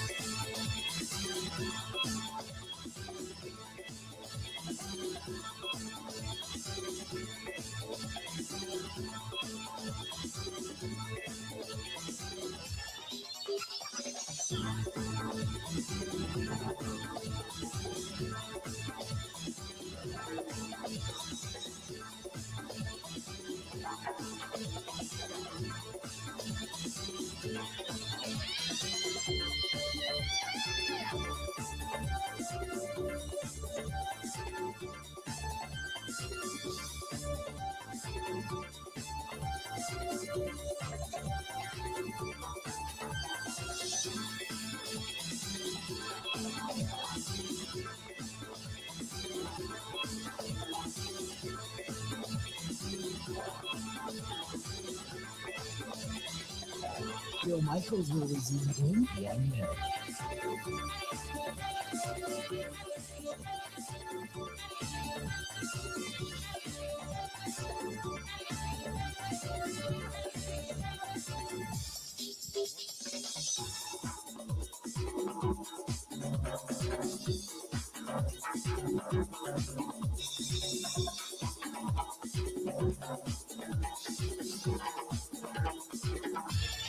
Phil Michaels will resume in 30 seconds.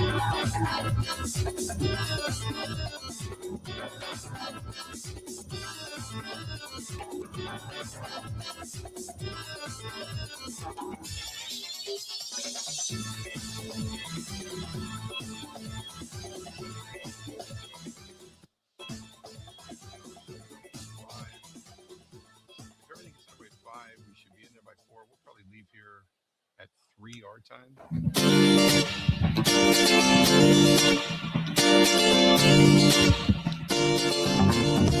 Doobie Brothers.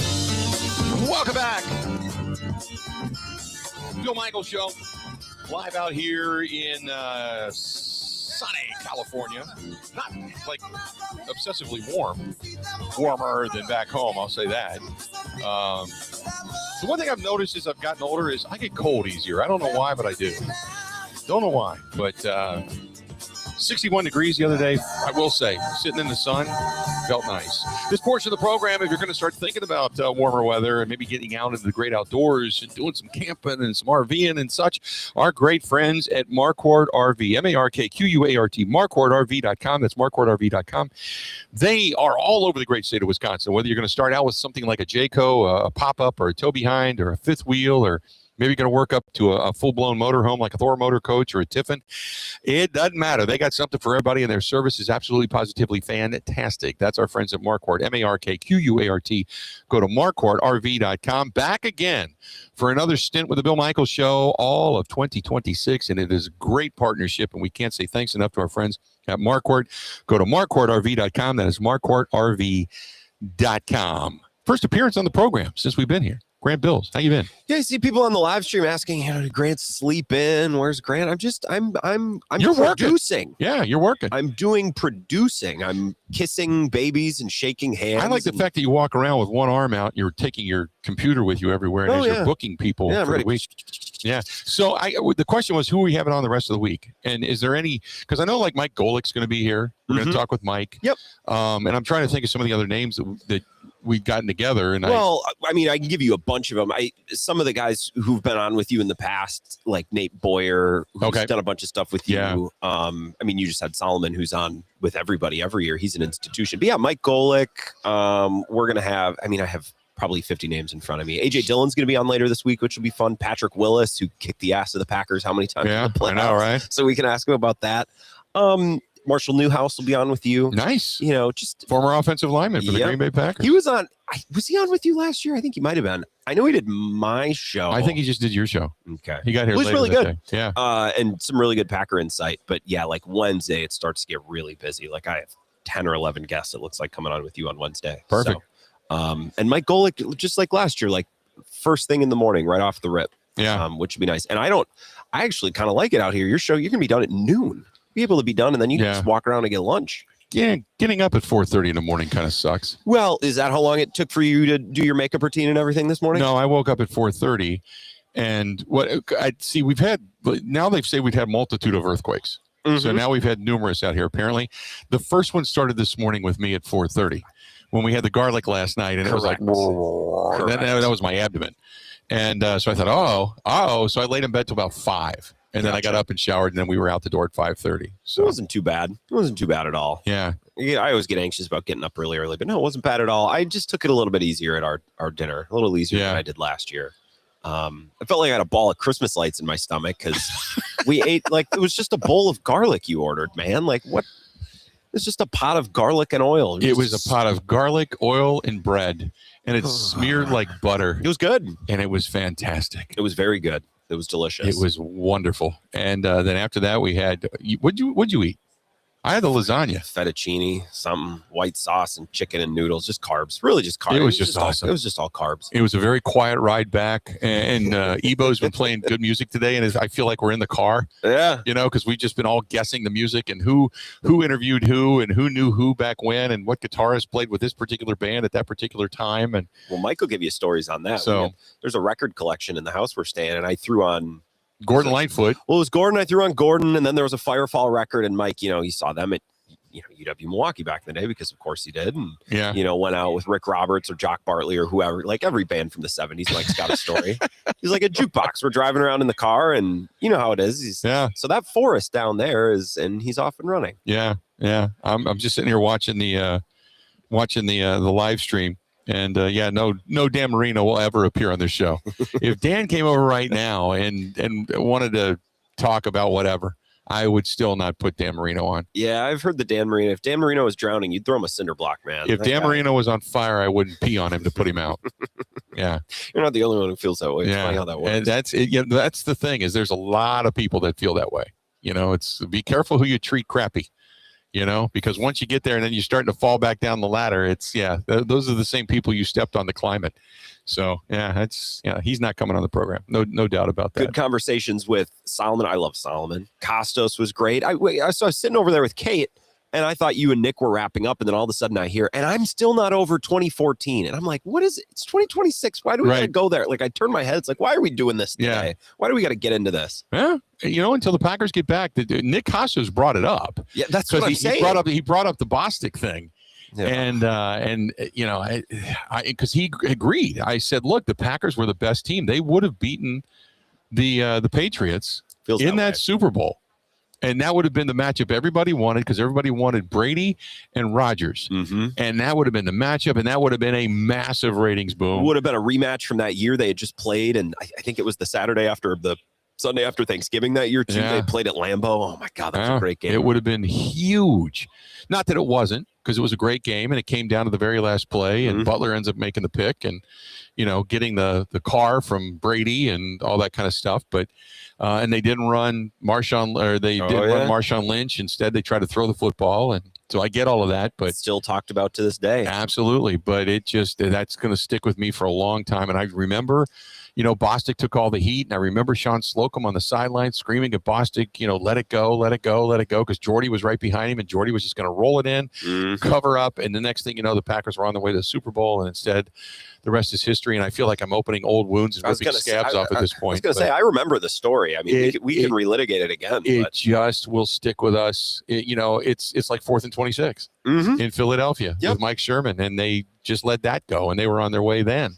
And that's going to stick with people, that it's just, man. Well, and this is, so first of all, we just love bemoaning when our team loses, but isn't that kind of at the root of, how we've talked about the Packers is they're not a team that locks it down at the end of games. Yeah. And that's kind of been a theme. We've been talking about that for the last month or two, right? Like, I don't know if they're soft. I don't think that's the right word. They're just not a team that beats your ass. Right. You know, when they've won playoff games, it kind of feels like, you got away with it. It feels like you got away with the something. only time they had in the Rodgers era was a dominant victory was in Atlanta. Mm-hmm. And that was a runaway. Yep. That was an impressive win. But I mean, there's been games where, I've seen a couple of blowouts and the Packers just dominated and got up, but it's few and far between. Well, and even in that game, and I'd have to go back and look at the score, but it felt like the big knockout maybe in that game was the Tramon Williams pick six going into halftime, and this is something when the Packers have gapped teams, they can front run. We've seen them win games like that. But when the game is close or when the game, isn't well in hand in the third and the fourth quarter, it just feels like a team going back to McCarthy or even before, like 4th and 26, it just feels like a team in an organization that just gets tight. Yeah. You know what I mean? Like it just feels like something's going to go wrong. It's kind of like you, as a Wisconsinite, you wait for the nut kick. Yeah. As our buddy Ebo brings up all the time, the continuum continues to happen. The continuum. Yes, the continuum. It completely, it winds up, and then you feel the toe first, and then after that is just everything goes up above your ears. Well, and so they blew a 21-3 lead to the Bears, right? Everyone remember, I'm not telling you anything you don't know. And it's easy for Packers fans after the fact to say, I knew it wasn't over. I knew, and everybody's going to say that. But I think with that game, it was especially true. You know what I mean? I tweeted it out because I always, when I get this premonition, I always say, I want to make sure it's out there. It's on the record, Yep. So I tweeted it out and I said, it's the master of the obvious. I said, these first two drives, it was his first drive in the third quarter. I said, this is going to be huge. And then I looked at it and I went, okay, didn't get it. 3 and out. I said, but this next one, if they do it again, it's not good. It's over because it's now all of a sudden you start to question yourself. The first one, you're kind of like, okay, I'm feeling them out. What are they going to do? What are their changes? We're going to have an answer for that. And the Packers never had an answer for that. You're up 21-3. You're not up 10-3. If you give up a touchdown and punt, it's not the end of the world, but it just kept happening. But I kind of thought the second 3 and out, this is it. That's it. That's not a good feeling because you just knew what the comeback capability has been for that team. You know what the Bears were capable of doing, and you just felt it. And you kind of felt like you were hanging onto the rope. You had a good handle on it. And the first 3 and out, you lost a finger. The second 3 and out, the rest of the fingers started to slide. And that was the end of it. And and I made sure I put that out there so nobody can say, well, it's easy to say. And it's like, no, that was to me when it all began to go south. So I don't want to relive painful memories, but well, I was going to say, any other playoff losses you want to talk? You want to talk about Devin Williams versus Pete Alonso a couple years ago or anything? No, the else biggest playoff loss that pains me is the NFC Championship game when Plaxico Burress was eating them up. Oh, another good one. We were screaming through the entire first half, why are you not double teaming him? Because Al Harris just isn't getting it done by himself. Tom Capers was dyeing his hair. And he must have been flipping over the weave at something. And then they finally said, hey, Tom, you might want to do something. And then sure enough, they double teamed him in the second half and it wasn't as bad, but that was too little too late. Yeah. So, and they couldn't get anything done offensively, but yeah. And then I remember it was the front page of the Look of Rambo, but it was Eli Manning as Lambo. And he came out with this, big muscular look like he was a Marvel comic superhero, and it was Mr. Lambo, not Mr. Rambo, and he was all dressed up and had the big giant machine gun and all that kind of stuff. And you felt, oh God. Well, and this goes back to the Packers they're not a scary team. They're a team that feels like they get tight or they blow games. They also don't defend their home field. You know what I mean? Like not since that's Michael an example Vick. of it. Like Eli's coming in and beating you, and really it goes back to Michael Vick, but. A lot of people still talk about, that home field advantage at Lambeau, that cold. It hasn't felt that way for a long time. Yeah. I remember watching the Giants beat Dallas in Dallas because had they lost, the Packers would have went to Dallas to face the Cowboys in the NFC Championship game. Were they the 2 seed? The Packers were the 2 seed that year? Okay. So they would have gone to Dallas. So my whole thought was when they won, I was in my office at home watching that game. And I was just elated. I'm like, oh my God, we're going to the Super Bowl. Yep. This is a no-brainer. And I had friends texting me and calling me, and I'm like, oh my God, I can't believe this. We're going to the Super Bowl. This is amazing. And it all just went to crap right after that. It was so painful. That one was where you believed you were going, and you couldn't believe what just happened to you. It was stunning. It was very similar to what happened with the Bears, but the Bears are the rivals. So the Bears was more painful in the rivalry than it was just not making it to a Super Bowl. And this last year, they had done it, against the Browns, They had done it against the Broncos. They had done it again. They had already blown 3 or 4 games like that. I think maybe 4 or 5. I think in all the games except for the Panthers and the Eagles, they had a double-digit lead in the second half, and they blew it. Yeah. Right? So, like, when they started blowing a lead, it's like, oh, double-digit second half lead. Of course, we've seen this. That's kind of who they've been. That's who they were all year. Hey, here's one thing for you. I have not heard back from our guy, Carver High, with Scotty Farrell. Have you seen Scotty around here? I have not seen him. I haven't seen him either. Typically, you hear him before you see him. Right. I no. So I gotta go do a little reconnaissance after the show and see if our guy's around. I hope he's here this year. Walk some laps. Yeah, I have not heard or seen from him. Mike Clemens is currently on a reconnaissance mission himself. He's waiting for the wings to be served down in the other corner. Yeah, so that was one of the other sponsors here, and has been for the last 3 years, is Bounty. And Bounty has a big display. They built a 2-story house. Oh, yeah? And I'm not kidding you. I'll do some social media on it later. I'll show it to you. They built a 2-story house inside the convention center. And I guess it just basically is supposed to show families eating wings. Mm-hmm. I'm going to nap up there after the show. And then wiping your fingers off with Bounty towels. Anyway, long story short, they would make wings every day, a little bit later in the day, because what is it out here? It's almost 11. Correct. Out here, where at home it's almost 1. Yeah. So when we go back to the Eastern time zone and the Central time zone, they make them in the afternoon. Well, they make wings, and they would always say the wings are available. And every media member lives by the motto, "It's free, it's for me." Mm-hmm. So they would run over there and sprint over there. Well, Mike would always bring us these big loads of wings, and I'm like, I'm on the air. I can't eat them while I'm on the air. He'd stack them up, and he'd stack them up. Mike brought me a pair today. I'm like, I don't think I've had a pear in my entire life. Like you're a samurai or something. Yeah, like I was going to slice it with a machete. Uh-huh. But he brought me a pear. Here it is right here for those watching. Brought me this pear. Oh, yeah. That's a fine-looking pear, I guess. But I don't know. It looks like it was hanging off of somebody before he brought it to me. So anyway. Appreciate it, Mike. I'm not going to do the pear. Looks like a skin tag. But that's exactly what it looks like. Just a giant oversized skin tag. That was snipped off earlier today, and Mike brought it to me and said, "Here, it's good for you." Ooh. So anyway, long story short, that's kind of where we're at here when it comes to Radio Row. Let's do this. We're going to go ahead and take a quick break. We'll come back. We got a lot more to get to. We still got another hour and segment yet to go, so don't go anywhere. If you're back home and maybe the heat ain't heating and the tires ain't gripping and the oil change needs to be changed, that's our friends at J&L Tire and Service Center. J&L Tire and Service Center. Right there, just above 94 at the Johnson Creek exit. You can see it from the highway.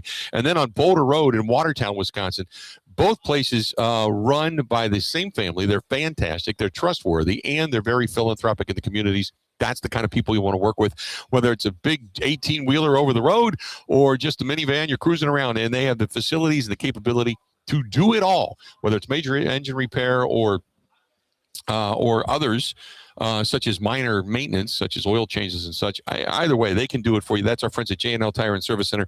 JNLTire.com. That is JNLTire.com. This is the Bill Michaels Show on the Wisconsin Sports Zone Radio Network.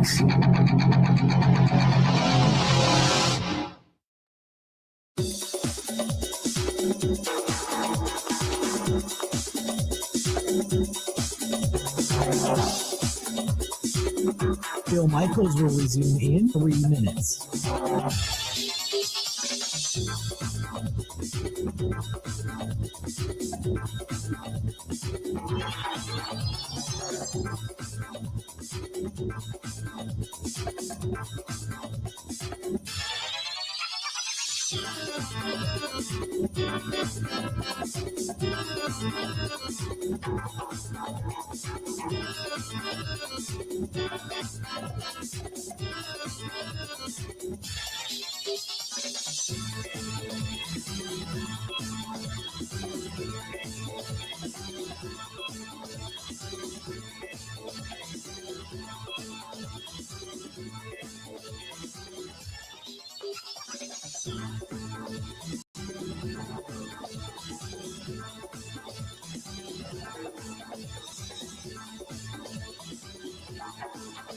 Bill Michaels will resume in 2 minutes.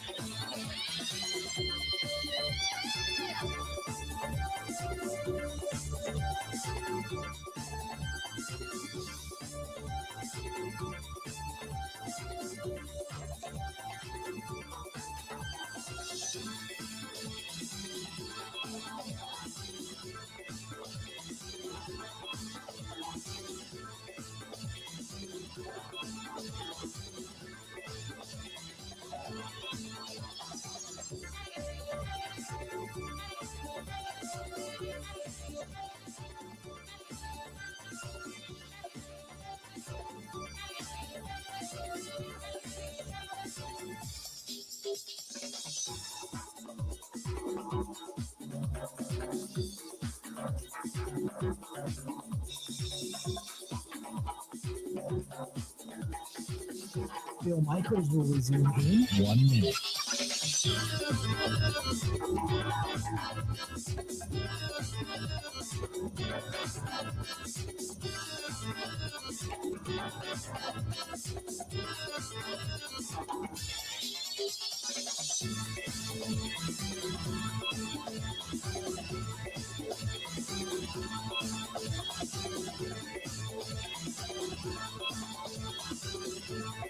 Bill Michaels will resume in 30 seconds.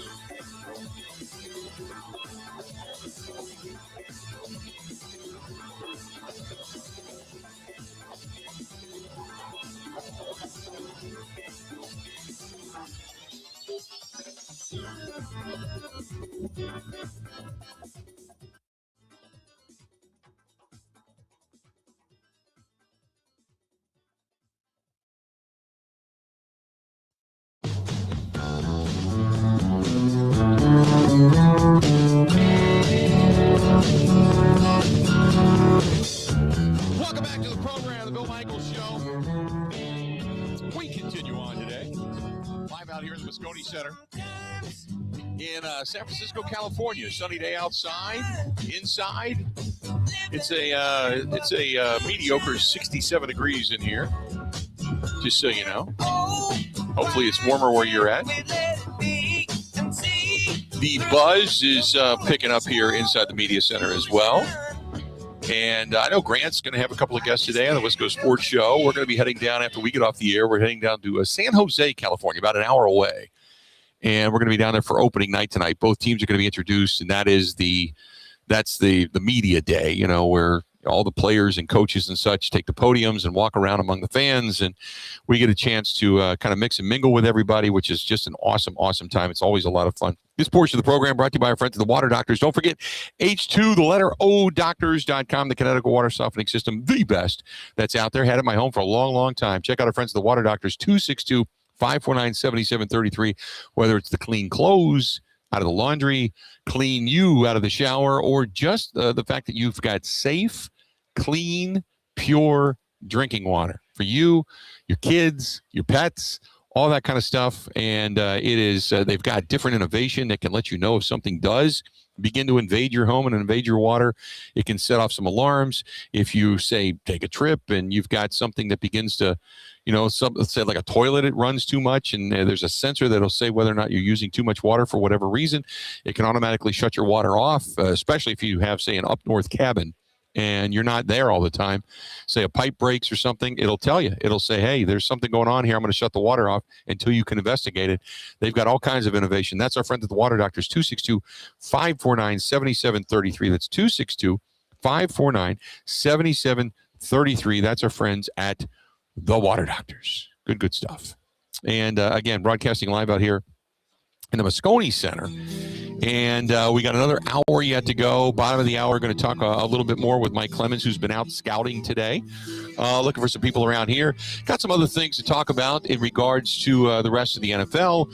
Obviously, ramping up for the Super Bowl this coming weekend, taking place down at Levi Stadium. Santa Clara, California is where that's located. We got a lot more to go. Don't go anywhere. More of the Bill Michaels Show live out here in San Fran coming up right after this.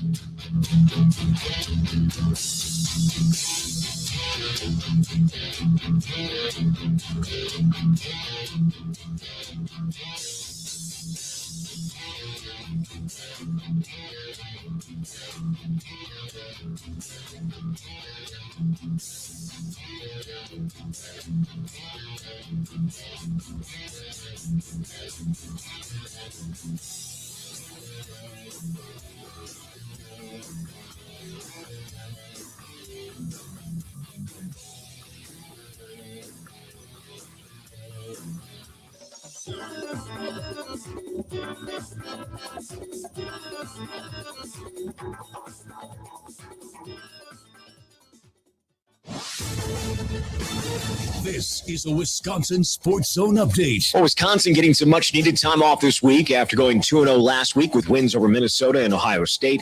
Badgers game against the Buckeyes featured a breakout effort from Austin Rapp. The transfer had struggled with his shot much of the year, but he scored 19 points in the first half, including knocking down a bunch of three-pointers. Well, that was good to see. Coach Greg Gard even more encouraged by the other things the 6'10" Rapp gave them. You know, everybody will be excited about his 5 for 7 from 3, but as I told him after the game, I'm more excited about the improvement that I saw in other facets of the game. Playing physical, rebounding, coming over and chesting up on dribble penetration, putting his face in a battle for a rebound, things that he wasn't as accustomed to doing 16 days ago. He knew that in order for him to be consistently on the floor at this level, here, you're going to have to do that stuff.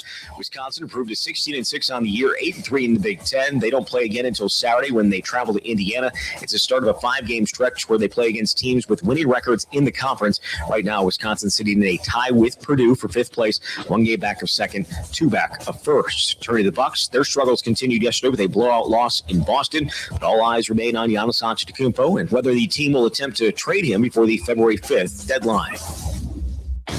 Truck drivers, are you tired of your pay not matching your experience? At Schneider, our truck driver pay is designed so your years of service directly translate to higher earnings. Plus, longtime drivers qualify for larger sign-on bonuses and a larger selection of driving jobs. Pick from dry van, intermodal, tanker, and dedicated opportunities. Ready to be rewarded for your hard work and expertise? Find the right driving job for you at SchneiderJobs.com. That's SchneiderJobs.com. Well, the Packers continue to add to their defensive staff with the addition of Daniel Bullocks. He's been with the 49ers last 9 seasons, including since 2019 as the team's safeties coach. With this Wisconsin Sports Zone Network update, I'm Zach Heil.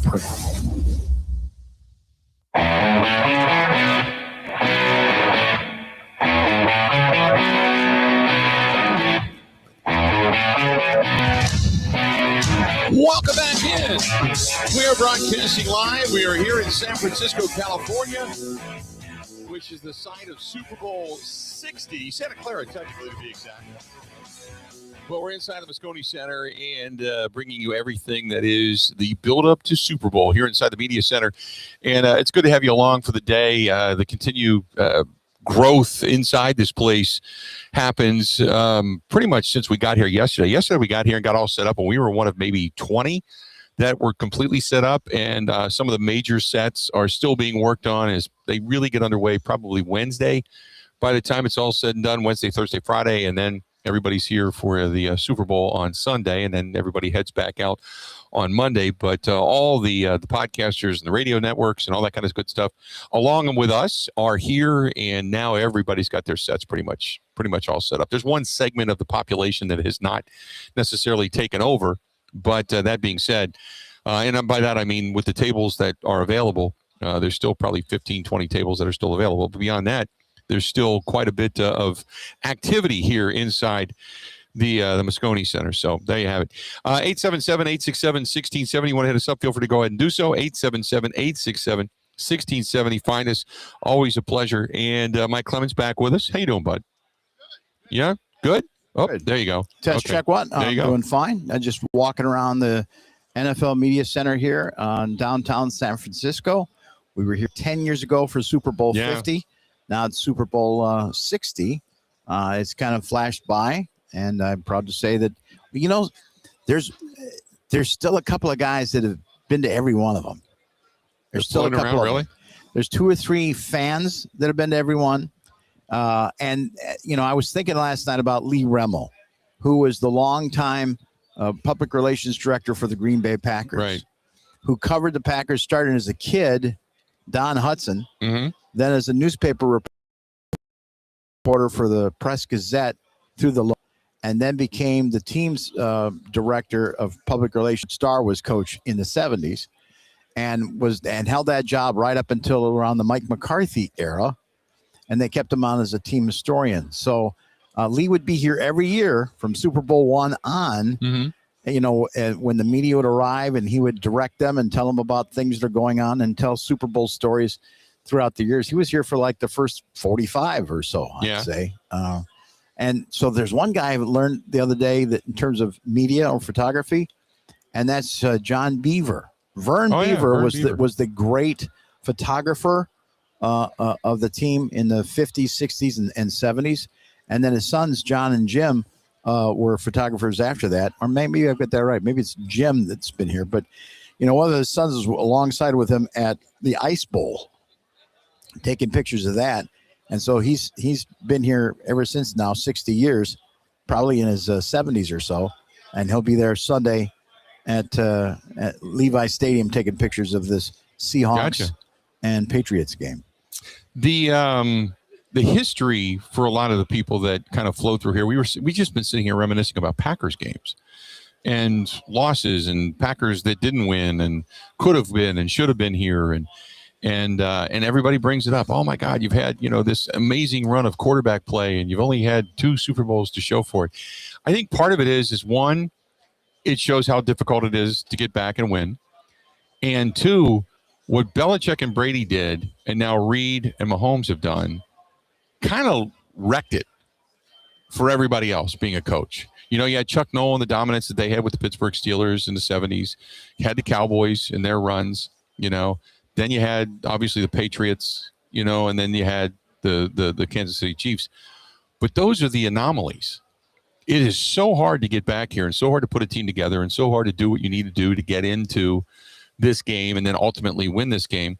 And we were kind of mentioning that with Solomon Wilcox, because he was on a hell of a team that ended up going to the Super Bowl, and they ended up losing for the second time to San Francisco, and then they never made it back. And, you look at some of these teams he was talking about, McVay and company, it's just difficult to get back here. And I think the expectation between the Patriots and in recent history, between what the Patriots have done and the Chiefs have done, kind of ruined it for everybody else because the expectation is Super Bowl or bust every year. Well, and you guys talk about dynasties all the time, like the Boston Celtics in basketball in the 60s and in other sports, the Yankees over the years, etc. And football, though, has always been tough. I mean, Curly Lambeau, I don't know if he had 3 in a row in the 30s and 40s. I can think of other dynasties where it changed. Teams were like the Browns won an NFL championship in the 50s, sort of the Lions, the Colts, had their win with Johnny Unitas. But even Lombardi, remember, he wins the first 2. His second NFL championship against the Giants, against his old team, was probably, they say, his best team. They were at their peak. Jerry Kramer and those guys were right at the peak of their career. And that was Lombardi's 3rd season in Green Bay. Mm-hmm. Then they missed the next 2 seasons. Yeah. Right. And, Paul Hornung was suspended for a year for gambling. Right. They had a number of injuries. Jerry Kramer, as a matter of fact, at right guard, had a season-ending injury there. So, but Lombardi's greatness is, I still got some of the old guys. I'm bringing in new guys in terms of draft picks, and I'm bringing in guys off the street and free agency in mid-season and winning 3 in a row. And then he gets to the end of that run. It's like he's exhausted. He's not feeling well. Right. Takes the 1 year off, if you will, as just general manager, but not head coach. Goes to the Redskins and starts a whole new era there. And so that's something that we have to think about in terms of this question that Ed Policy, the president of the Packers, just had to make. Is it stale, or are these guys just one step away from taking it? It was now the time. I think also with all of the turnaround that you just had in the NFL, it's a hard time to be building staff when there's 10 staffs that just opened up like that. And just changing of the guard in terms of getting the 2 or 3 quality guys in that coaching staff that it takes each and every time when you win these things. Because when you win it, you know what happens? You lose half your staff. You lose your staff, yeah. Which is, we were talking about that earlier. Matt LaFleur's lost, 7 total coaches, 5, I think, over to Miami that Jeff Hafley took with him. There's a lot of change that's gone on in Green Bay, and they haven't done anything other than just hire Jonathan Gannon, officially announced today by the Packers a little while ago, and he brings in 1 or 2 of his guys, but for the most part, Matt LaFleur's out searching for new guys, and not replacing other guys. Everybody thought that maybe Steno might get a gig, or he might be replaced as the offensive coordinator, and maybe Rich Bisaccia might be let go. And at this point in time, I said it last week, at this point in time, you just kind of assume that this staff is intact, short of the guys that they have to replace that left. I don't think there's many more. I don't think changes are coming. There might be 1 or 2 that we find out a week late. Yeah. That could still happen. Because I've been through that. Right. I've been through that cycle. Like, whoa, wait a minute, that guy's, the receivers coach quit, or Tom Clements gave that wasn't breaking news the next day. We found out, like, I don't know, it seemed like a month later, right? That your quarterback coach that'd been here through 2 or 3 different regimes and all that just decided that he's going to retire. And right, we anticipated some of that in the final year, and it's just it goes round and round, Mike. Right, it goes round and round. So there's still going to be some news coming from the Packers coaching staff that way. Yeah, the support staff that he's lost, that's tough when you start moving people around, and there's obviously going to be some guys that ascend just to keep continuity's sake. But I think Lindsay Rhodes said it best, with 10 coaches, 10 staffs being built, with all the shuffling going on, some of the coaches losing it late because, like Mike LaFleur getting the head coaching gig, and obviously Kubiak going over to the Raiders, and he's going to make a staff now too. So you could even lose guys later because these staffs are just now being started and filled out, which is late for everybody, to start looking for coaches. And I don't want to say you're scraping the bottom of the barrel at this point, because that's not fair to the guys that are out there. But you're kind of like, if you were going to lose a guy last month, that's one thing, because then you've got the whole crop of people. But now if you lose a guy, now you're like, man, who's left that I can go get? What's interesting too is Matt Nagy. Matt Nagy got the job as the head coach of the Bears, took them to the playoffs. Yeah. They could have advanced to the next level, except they had the doink, missed field goal, right? Right. Then things changed, and Trubisky was never going to work out, and by the end of 3 or 4 years, he gets fired and run out of town in Chicago. Just another bad Chicago head coach hire, and all. It goes on. And so 2 years ago, we're down here at Super Bowl, and we get to hang out with Andy Reid. And someone said, why'd you decide to take Matt Nagy back? He goes, hey, listen, that guy's a good coach, and he's going to be a head coach someday. And sometime you've got to, I love this line. He just said, you just got to kind of wait for those scars to heal, those coaching scars to heal. Yeah. And, Mike LaFleur, he got run out of town as an offensive coordinator 2 or 3 teams ago. Mm-hmm. There's a lot of these guys. So at the start of this season, Andy Reid was talking to his staff as they're getting into it, and Matt said, hey, Andy, I appreciate that you've brought me back. And before this season started, he said, this will probably be my last run, and then I'm gonna throw my hat in the ring again. I think I'm ready to see if I can get a head coaching job. Maybe he was already anticipating where there'd be a couple of openings. And Andy said, oh, okay, thanks. Look at the year that she's had. Yeah. And then on top of that, Mahomes goes down with a torn ACL, right? And they're not even in the postseason for the first time. Yeah. And then you see the headline, Eric Bieniemy, former offensive coordinator, after time away at college and all that, come back Kansas City. Matt Nagy, thanks. Talk to you later. See you later. Yeah. Like, oh, wow. Yeah, this is your last year. We're going to help you out with that. Right. Yeah, no doubt. I mean, isn't that funny? Right. I mean, Andrew so what's the lesson learned here? I'm here till further notice, Coach. Anything you need? Here come not. Yeah. Yeah. And meanwhile, you just said that the last NFL head coaching job got filled, right? Right. Clint Kubiak got it. Matt's going to have a year off. Yeah. Clint Kubiak. Yeah. He is not going to be head coaching. Clint Kubiak got the job in Las Vegas. So, and again, unless he becomes a coordinator there for somebody else, something like that, which, not a lot of people that have been let go. That wouldn't be a bad hire, right? He knows everything about the Chiefs. I'm going to pause for just a second here. And you were sitting there looking for the wings. So they're getting the wings now. The wings are out from Bounty, right? Yeah. I have never seen Grant Bills move that fast in my life. Really? They just came over with wings, and he literally hopped whatever it is laying on the floor over there. He hopped it. 4-2? A 4-2? Him and Kate. Yeah. Just hopped whatever it is over there that's laying on the floor. They just hopped it and ran to get wings. So we're in this huge convention center behind blocks and blocks of blockades and security. Bomb sniffing dogs, the whole 9 yards. But there's no place to eat around here. And so sometimes they bring in, it's this huge convention, and there's some sponsors that come in with little samples. So people are like, arr. Right. And when you're trying to go through all that security, it's no different than going through TSA at the airport. Yep. It's not like you're carrying around groceries going in there. So You know, this kind of stuff. We always lose weight at Super Bowl. Yeah, the camera's right there. I put it on the show over there, but it's not really showing where they're eating because they're eating off to the right of that camera. But yeah, they hopped whatever was laying on the floor. They literally hopped it and took off. How about that? They saw the wings thing, whatever the hell it is, and off they went, man. Holy mackerel. Just like the pigeons we saw at the wharf the other night. That's exactly right. That's exactly right. They moved faster than the seals that were mating on the dock. So let's do this. We'll step out. We'll take a quick break. Sitting down with Mike Clemens joining us here at the table. Stay tuned. Got a whole lot more coming up.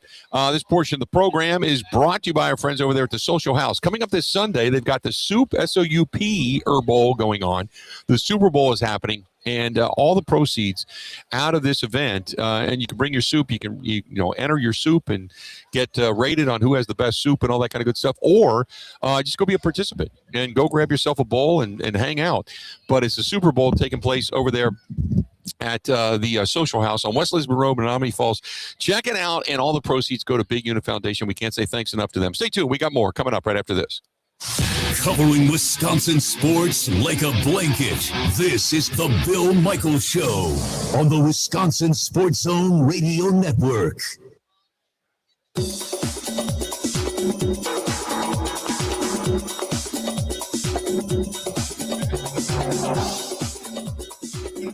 Bill Michaels will resume in 3 minutes.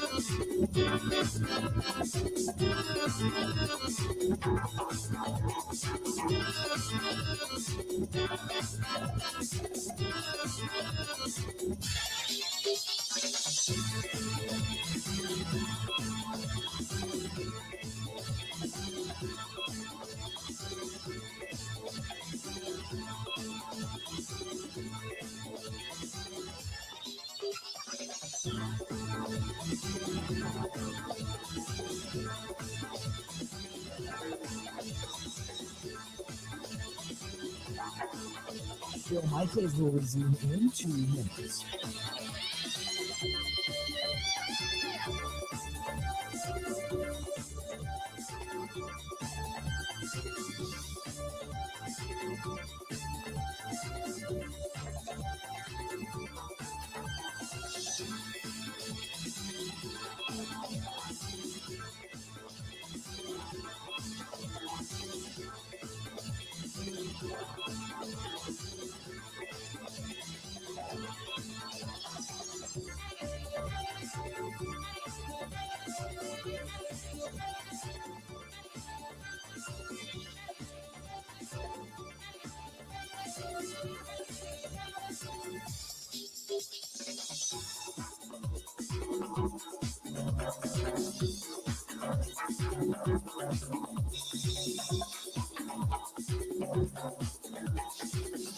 Bill Michaels will resume in 1 minute.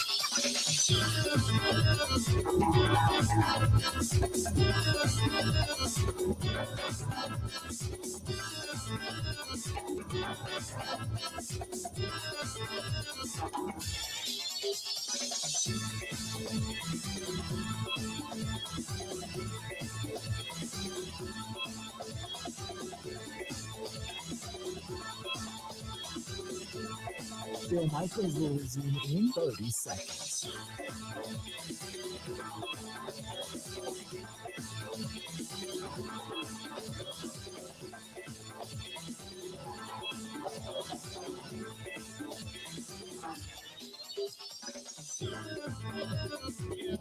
It also becomes a better product on your screen, therefore a better product for the television show too.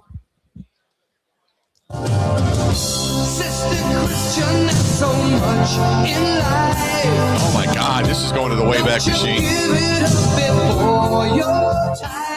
Night Ranger from the days gone by. Welcome back to the program. This portion of the program is Sister Christian, brought to you by our friends at MIBA, M-I-B-A, MIBA Industrial Bearings, all over the country, but based right here in our own great state of Wisconsin, Grafton, Wisconsin, to be perfectly honest with you.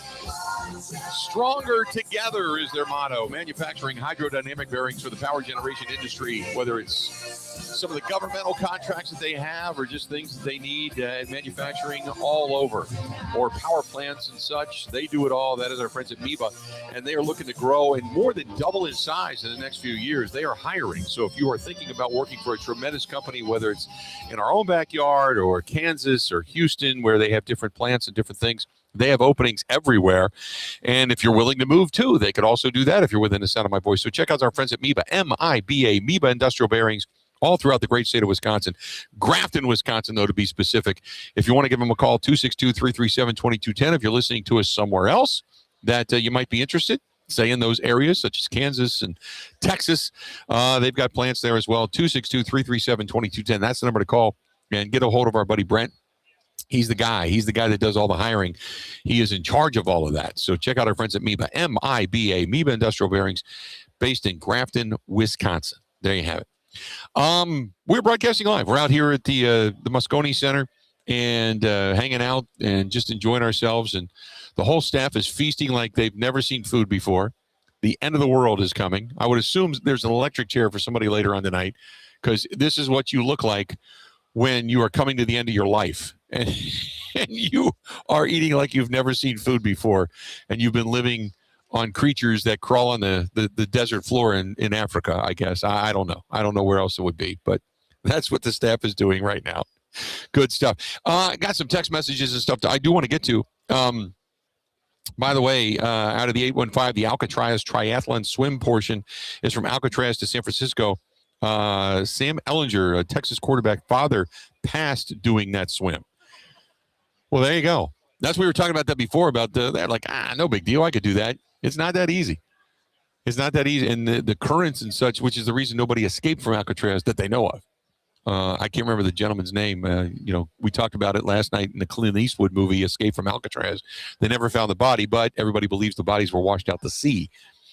That being said, nobody's gotten off the island successfully, even though they, I think it was Bobby Kennedy that ended up closing that thing. They said it was cruel and unusual. It's really weird because it's not that far out. And they said that the prisoners at night at Alcatraz could smell the food wafting off of Fisherman's Wharf from all the restaurants over there, and could hear the music and the partying going on. And they said it was cruel and unusual punishment to be put there and realize that you were completely now being eliminated from the rest of society.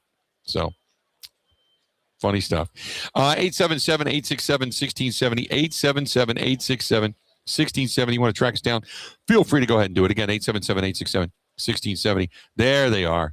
There's Grant and there's Kate. And for those that they can't hear me right now, but for those that are watching, they're just over there grubbing down. Mike's behind Kate in the shot, but you better watch out, Bill. I'm telling you. Kate will nibble someone's hand off, I think, if it gets in the way. I'm telling you, I would not disagree with that. There's look at that. Ravenous. Finger licking going on over there and everything. What is that? Wings? You guys are on camera. What are they eating? We're just watching you guys crumb down like it's the end of the world. So, what is it? Is it chicken wings? I can't tell. Yeah, it's chicken wings. Bounty, I was mentioning before, Bounty does, because Bounty, obviously everybody uses Bounty for wiping the chicken wing sauce off of your hands during Super Bowl, because wings and pork rinds are the two biggest things consumed during Super Bowl. And so they will serve wings every day about this time, which is 11:30 our time, which is 1:30 your time back home. But they serve wings, and they say, okay, the wings are ready. And the media, as you know, Ebo, swarms like they've never seen food before in their life. And I've never seen Grant hop before. He was like, oh, the wings are ready, and literally hopped whatever's over there on the floor and took off. I've never seen him move that fast. He's the most casual dude I've ever met in my life, and just took off running. And there's our buddy Chris Visser, who is here, Leslie Visser's brother. I thought Chris retired, for God's sakes, but Chris Visser just showed up. No, Bill, you've been in radio a long time. I've been in radio a long time too. Yeah. I've never, like, maybe you can attest to this, because, sometimes it's these larger individuals, like calorically challenged individuals, if I would say. If there's free food, They're They'll move. They're like cheetahs. They'll move. It's unbelievable. But Ozempic could never do anything like that. Like they burn. They're like Usain Bolt. Yeah, it's crazy. I'll tell you a real funny story. We were driving through the city. I think it was yesterday. It was yesterday, and we saw a guy panhandling in a wheelchair. And, it's a sign, disabled, whatever, and it was a whole street full of panhandlers. And it was on one of the hills where the trolley cars go up and down, the really steep hills. And he's at the portion, because you go up a hill, and then there's a road, crossroad that's kind of flat. Then up a hill and a crossroad and up a hill. So he's at one of the crossroads. And he's panhandling, and somebody went to drop some money out the window, and he's kind of rolling backwards to get it. Right. And he's going down this hill. We're like, this isn't good. And the wheelchair's getting away from him a little bit. And the money falls to the ground. And the dude got up, ran over, and got it. Goes running back. And I'm like, that's the kind of miracle this food would be for anybody in a wheelchair here inside the Moscone Center in the media. It's like people are jumping out like, holy man, I've been hailed, But the guy jumped up, ran over, grabbed the money, jumped back in a wheelchair, threw the carpet or whatever he had over his lap, and then sat back down and held his sign back It's up. a miracle. It's a miracle. Oh my God. It reminded me of Eddie Murphy in the movie Trading Places. When he had the carpet over the back of his legs so you couldn't see him, and then they picked him up and the carpet fell and the rest of his legs came down. He went, oh my God, I can see the rest of my legs. It's a miracle. That's exactly what happened, man. I've never seen anything like that. The guy was rolling back down there, and we thought, this isn't going to be good, because if he goes backwards down the next hill, it's steep. I mean, it's, I grew up in Cincinnati where there's a couple of roads going up to like Mount Adams and Mount Lookout and a couple of higher places where it's straight up. You don't even think about driving them in the wintertime. But the hills out here are just ridiculous. They're crazy like that. And there's one after the other, after the other, after the other. If you go up over the mountain, because San Francisco, the city sits in a valley. So then you start to go out of San Francisco and you go up into the hills until you get to the top of the hill, and then you go down the other side. So it's built on mountains. And this guy was going down the hill, and he's going down backwards. We're like, this isn't going to end good. He's going to go over. He spins it around, jumps up, runs over, grabs the money, runs back to the chair, and sits back down. I'm like, okay, we're definitely in California. So there you have it. Let's do this. Let's see here. I'm just reading some of the emails and stuff that's going on. This one's from Steve. Steve says, prop bets. Hey, like it when you talk about some of the prop bets for the big game with the amount of missed extra points across the league. There's a prop bet for missed extra points. And if so, what is it? That's a great one. I don't know. I'll check. I'll get a hold of our guy, Jimmy, who does all of our stuff from betonline.ag, and see what he can give us. And if there is any missed prop bets, because that's a good one. How come Kate comes over here and she doesn't offer you free food? Why is she over here and she doesn't offer food? I Does don't she eat know. it all? It's unbelievable. Well, here's the thing. Clemens was going to get it for me. And he was gonna run and grab some wings. The problem was, he said, "Well, I'll get you wings." I'm like, "I'm on the next half an hour." Yeah, it's tough. I can't eat. And I don't do that. I don't eat like when I'm on the air. I very rarely ever do that. So I'm kind of like, well, nah, that's okay. Go get them. And so Mike went and got his. So Mike is eating, and I don't know if have you ever had dinner with Mike Clemens? I have not had the luxury of doing that. Mike eats very slow. Oh, he's a storyteller. That's why. He eats very slow and like we were all done last night. Mike apologized. We're like, no, Mike, take your time. We don't mind. We're having martinis and coffee, and we're all just enjoying ourselves. So Mike feels guilty, but Mike's like, he's very methodical. Mike eats wings like he tells a story. He does. I'm watching right now. Mike eats wings like he tells a story. It's methodical. It's slow. It is. I wish I could get a camera on him. It is not that I really want to embarrass him because I don't want to do that. But it is. There he is, over in the right hand side by Grant. He eats slow. He looks around. He observes. He's constantly in observation mode. There could come something from this that could happen at any point in time, and then it would be the story that would lead that segment in which he says, "Remember when I had those wings?" And then it He's would a be pro's pro. Yes, it would be like, walking past me at that point in time was such and such, and I ended up talking to him for a while. And then by the time I got done, we were talking about different categories of performance, and this guy knew this guy, and the next thing you know, he's a general manager of something, and remember that? And then at the end of it, he would go, and I had buffalo wings that day, by the way. And that would be the story. You said that perfectly. That would be it. That would be it. And we would all just be going, that's the greatest effing story I've heard since the last time I heard an effing story. That would be fantastic. Mike heard theater of the mind sometime when he was a child, and just like, right. I'm gonna show folks what theater of the mind means. Yes, and he's took it to heart. I love that about him. Absolutely, 100%. All right, let's do this. We'll come out. We'll take a quick break. We'll come back. We got more of all of this and so much more. Speaking of great food, we had great food last night. We went to the Stinking Rose, but everything we do Italian-wise, we always talk about it as a group because we compare it back to Calderon Club. Got to tell you, nothing beats it. Calderon Club in the state of Wisconsin, still, it is a hidden gem that maybe if you have never been there, you do not know what you are missing. But that's our friends down at Calderon Club, San Giorgio, right next door with the pizzeria and the Napolitana. Calderon Club, whether it's the award-winning spaghetti and meatballs, or anything else for that matter down there. The lasagna is fantastic. Everything that goes along with it. That's our friends at Calderon Club, 838 Old World 3rd Street, downtown Wisconsin, Milwaukee, right there, right across the street from the Hyatt Hotel. Check it out. We got more of the Bill Michaels Show live out here in San Francisco coming up next. Covering Wisconsin sports like a blanket. This is the Bill Michaels Show on the Wisconsin Sports Zone Radio Network.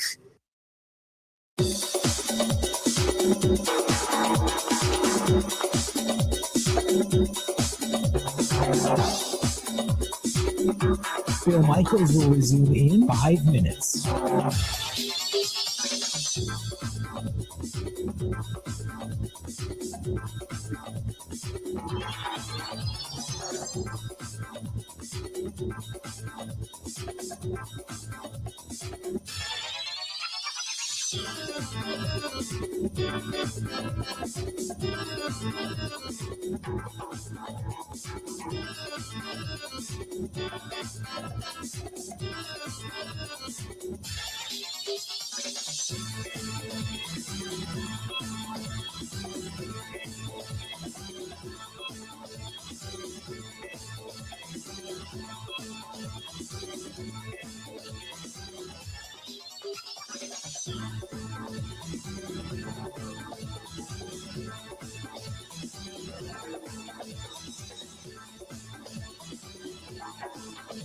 Bill Michaels will resume in 4 minutes.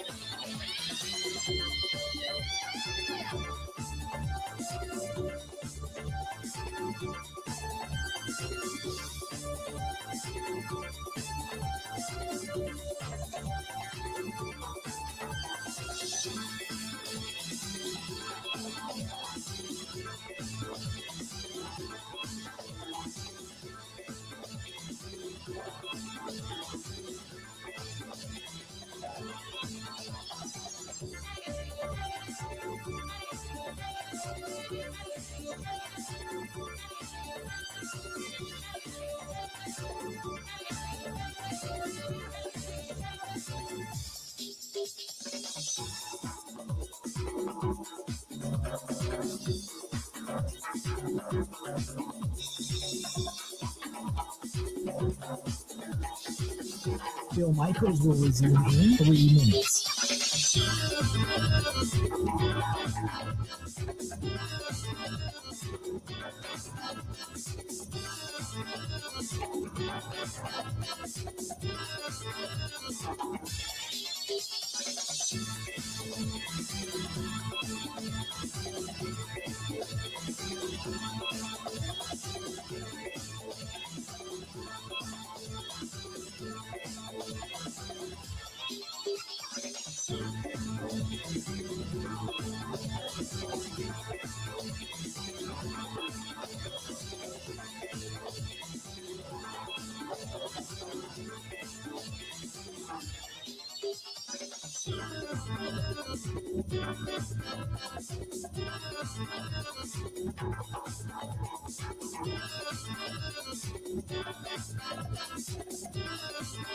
Bill Michaels will resume in 2 minutes.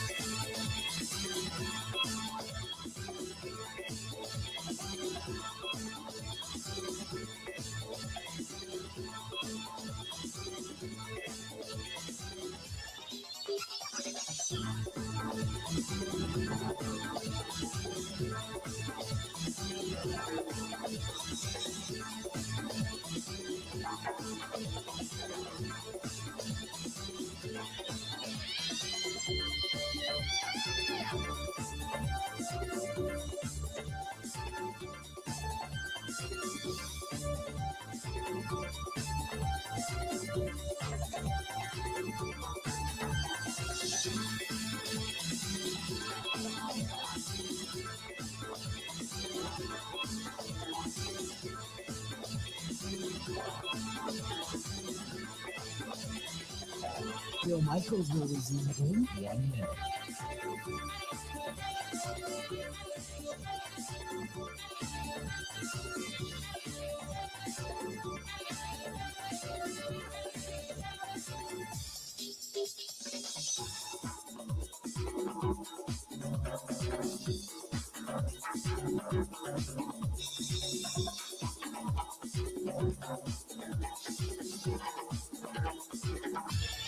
Bill Michaels will resume in 30 seconds.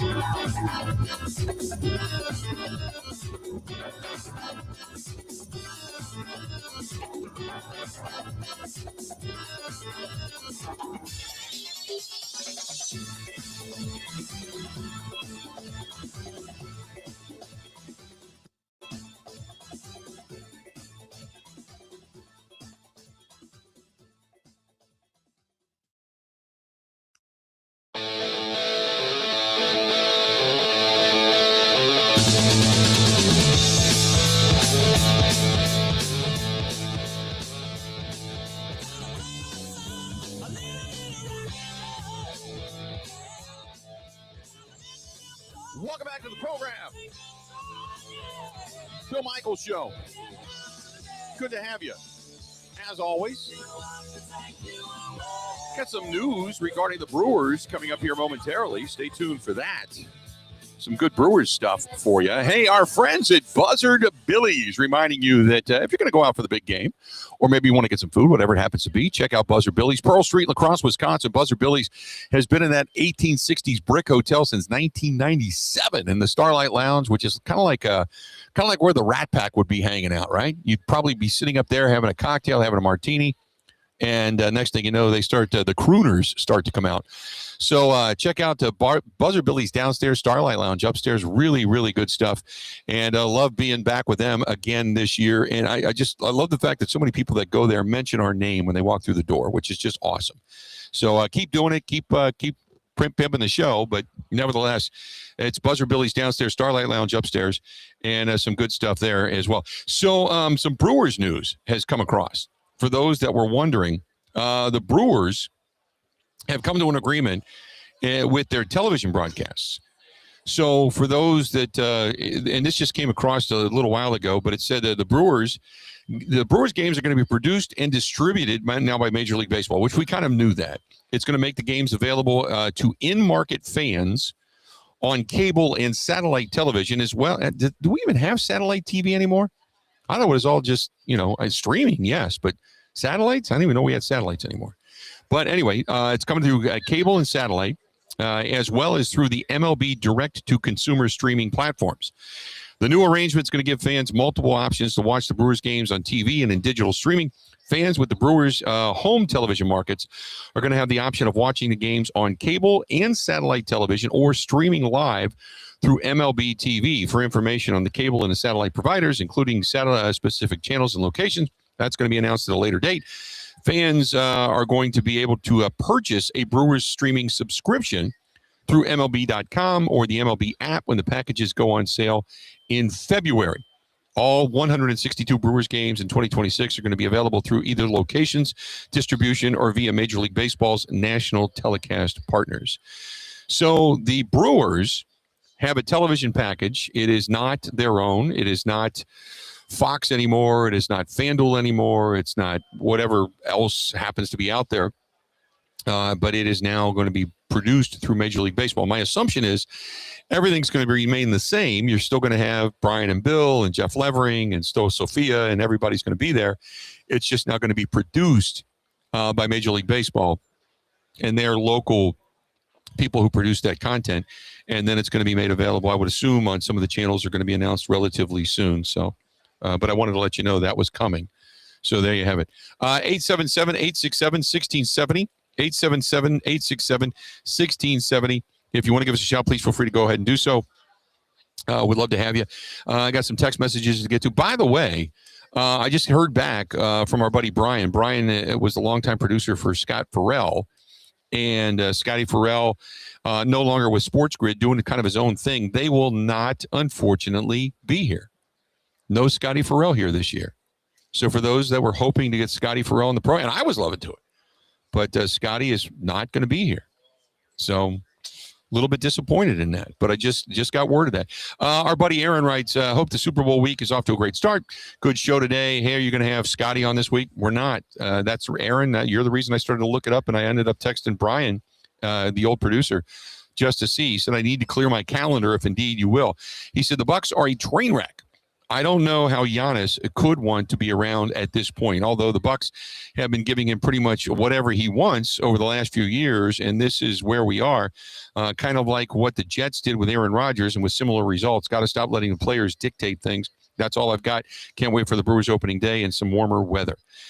Which, by the way, I had another, and appreciate the email. I had another one, and this was from Jimmy. Jimmy says, hey, Unit, where are you guys going to be for Brewers opening day? Are you still planning on being down at Stenny's? Yes, we are. We're going to be down at Stenny's Brewers opening day for the home opener. We're going to be there again, and we're just kind of wrapping up all the details in that. It's a little bit farther off, but yes, we are definitely going to be there. And don't forget, coming up on March 19th, we're going to be broadcasting live from Home Time. And that's the Pub and Grill up in Green Bay, right there on Lombardi Avenue inside Titletown. We're going to be there as they are now the official new home of the Green and Gold postgame show. So we're excited to be with Home Time, and we're excited to kick things off with March Madness. We're excited to be there for all of that, so we're really looking forward to it. So if you're planning on seeing us anytime soon, that might be a great place to go as well. Also, don't forget, we're going to be at the NFL Combine February 24th through the 27th, and start calling now, because the Bill Michaels Open is back for a third straight year in Viroqua at Viroqua Hills Golf Course. We're excited about that, so get a hold of our friends over there in Viroqua and make your plans to be a part of that. And I think, if I'm not mistaken, and maybe I'm a little premature in this, but I think now the foursomes are officially open. They're starting to take the names and numbers for people to get in for the foursome. And this year, I think we're going to do some benefit for Big Unit Foundation. We're still kind of working out some of the details there, but the Bill Michaels Open, Saturday, May 9th. It's back again, the third year in a row. Get hold of our friends over there at Viroqua Hills Golf Course and get yourself registered for that as well. So there you go. I know we have not necessarily gotten into a lot of Bucs talk today. I did mention it at the beginning of the show. I know that there was some discussion regarding the fact that Giannis has not necessarily been traded. There's been a lot of discussion about it. But let me say this. I know Brian Windhorst today was talking about what the Bucs were looking for, that there's a lot involved in what the Bucs are wanting. If somebody falls on their head and says, we'll give you our entire team and all of our draft choices for Giannis, then maybe they would do it. I don't think they are going to get traded.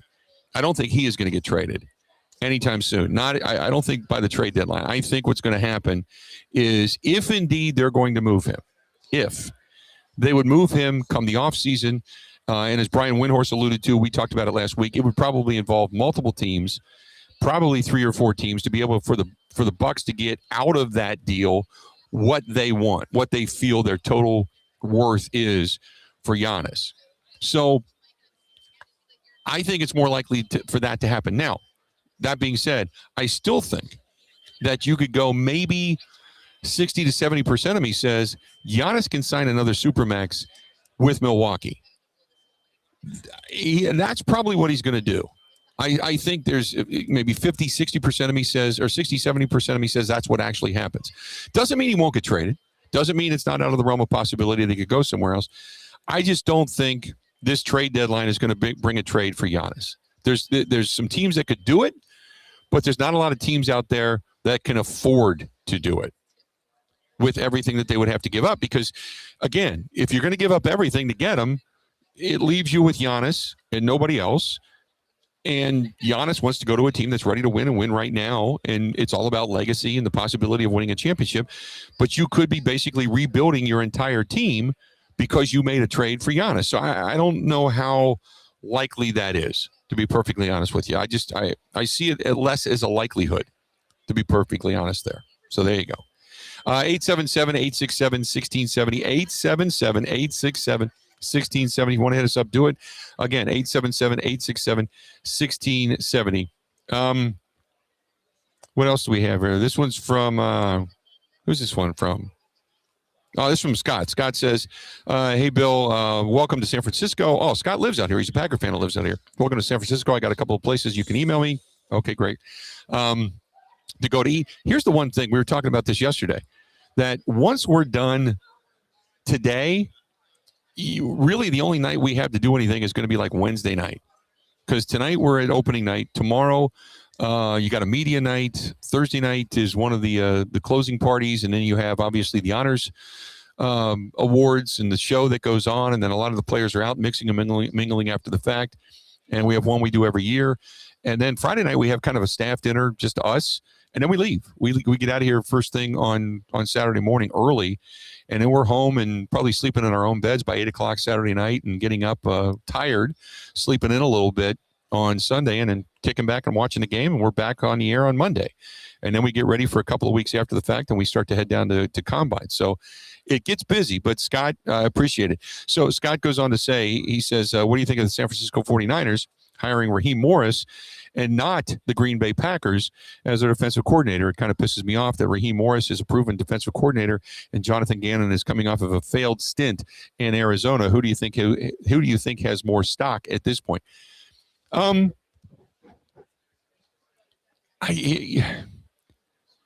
had good things that happened to him in Philadelphia before he became the head coach.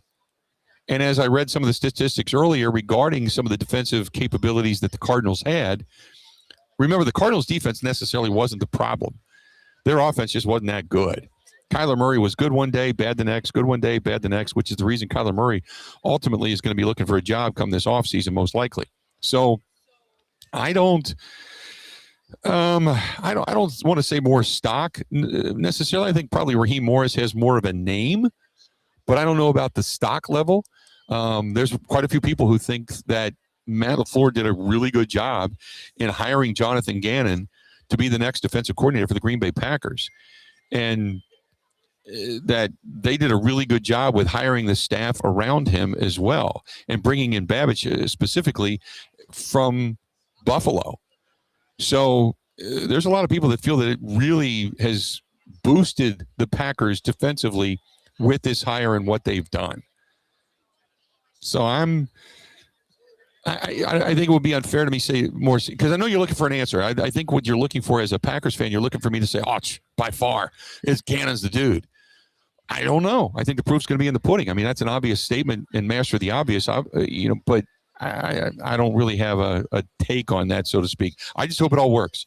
And I think it's going to be very dependent on coming back with Devontae Wyatt, coming back with Michael Parsons, and what they can do to bolster the secondary. Because with Gannon, the secondary for the Philadelphia Eagles was up there in turnovers, up there in interceptions. This is a secondary that is not that aggressive. This is a secondary that doesn't catch the ball very well. So if he can boost that and give more bites at the apple back to Jordan Love in that offense, then I think it's going to bode really, really well for the Packers. If he can't, and it's same old, and a lot of drop passes and passes that hit guys right in the chest, and they still can't haul it in, and they don't tackle extremely well, then I think the only thing you're counting on is Devontae Wyatt and Michael Parsons coming back. That's it. This is from Josh. He said, did you see the Dolphins have re-signed Joe Barry? Oh, my goodness. Yep. Joe Barry's got a home down in Miami. Joe Barry, Jeff Hafley keeping him. But I would assume Jeff Hafley is going to have his thumb on the defensive side of the football. You know, he's going to be, quote, helping out as the head coach with Joe Barry, as Joe Barry signs a new multi-year contract extension. So, yes, Joe Barry is still working in football. Anything else before I kind of take a break and we get into our final segment? Let's do this. We'll take a break. We'll come back and we'll kind of see how things shake out. We got one more segment left to go. Stay tuned. John says Giannis did not deliver the Bucks an NBA championship on his shoulders, which is more than the Bulls or the Pistons can say over the last 20 years. Or Giannis did deliver. Yeah, I was going to say Giannis absolutely delivered. He went in and told him. He said, you give me a couple of guys, keep some stability, and we'll bring you a championship. And he did. I think going from Drew Holiday, and everybody said, wow, you know, after the fact, man, there's no way you should have gotten rid of Holiday. Look, Holiday in that series against Miami, even Drew Holiday wasn't great defensively against Jimmy Butler. Jimmy Butler single-handedly beat that team, and they looked old trying to get up and down the court. So they went with a guy that could bring them the big buckets in key moments down the stretch in Damian Lillard. They made that deal. And Drew Holiday went on, after being traded from Portland to Boston, he went on to win a championship, and then they blew that thing up, as we all know. Good for him. He got himself a championship. But it just never materialized. The chemistry, the you know, I think Giannis, let's be honest, okay? Everybody wants to give Giannis the pass. Giannis is partly to blame. Giannis wants to handle the basketball. Giannis wants to be the point guard. He wants to be the guy taking shots from the outside. He wants to dictate the roster. He wants to tell them, you got to get better or I'm leaving. He's kind of, I'm not necessarily saying held a gun to their head, but he's basically said, I got to be competitive every year or I might want out of here. Because he could just come out and say, look, I'm not leaving. Sign me to this whatever extension. Let's make it less money this time so I can put different pieces around me and let's go out and get a championship. We'll see if he says that. We'll see if he says that. If he doesn't, then I think there's some fallibility to Giannis as well, because it's not just John Horst, it's not just Haslam, it's not just Edens, it's not just the former owner in Lasry. There's enough blame to go around for what did and didn't happen for the Milwaukee Bucks. All right, let's do this. We'll take a break. We'll come back. We got more to get to. Stay right where you're at. I don't know what will happen here in the next segment, so let's just hang out. We'll be back right after this. Covering Wisconsin sports like a blanket. This is the Bill Michaels Show on the Wisconsin Sports Zone Radio Network.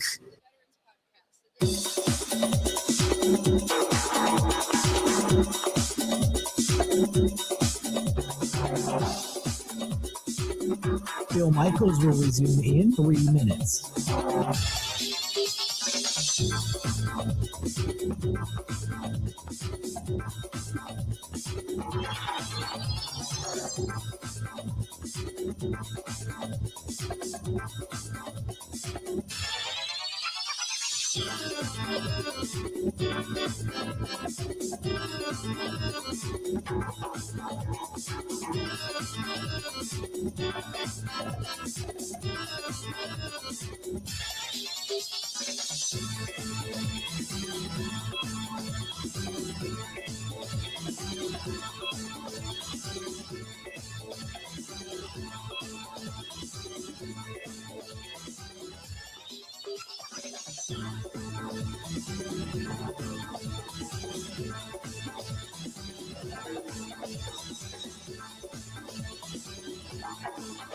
Bill Michaels will resume in 2 minutes.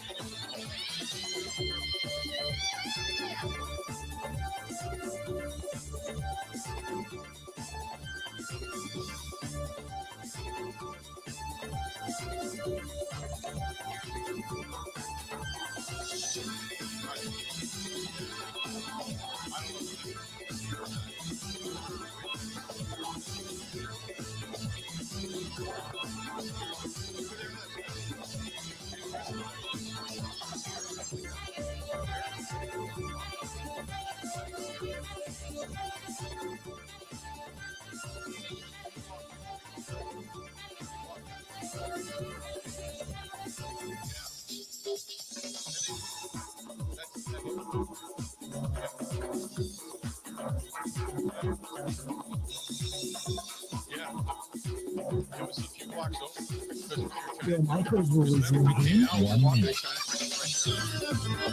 Yeah. Yep. Hey, you That's what it was. Oh, yeah.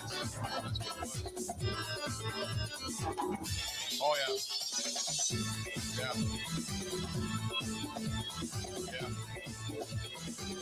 No, it's really good. Yeah. I was laying in bed this morning, groaning from the Bill Michaels will resume in 30 seconds. Yeah. Yep. Yeah, it was crazy. But yeah, when Kristen said it, I'm like, what shit? I'm like, well, they had to come in after us because we were there early.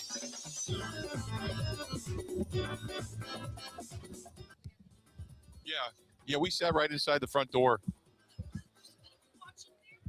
Crazy.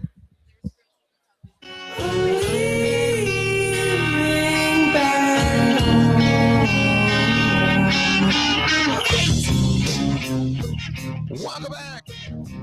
Bill Michaels Show.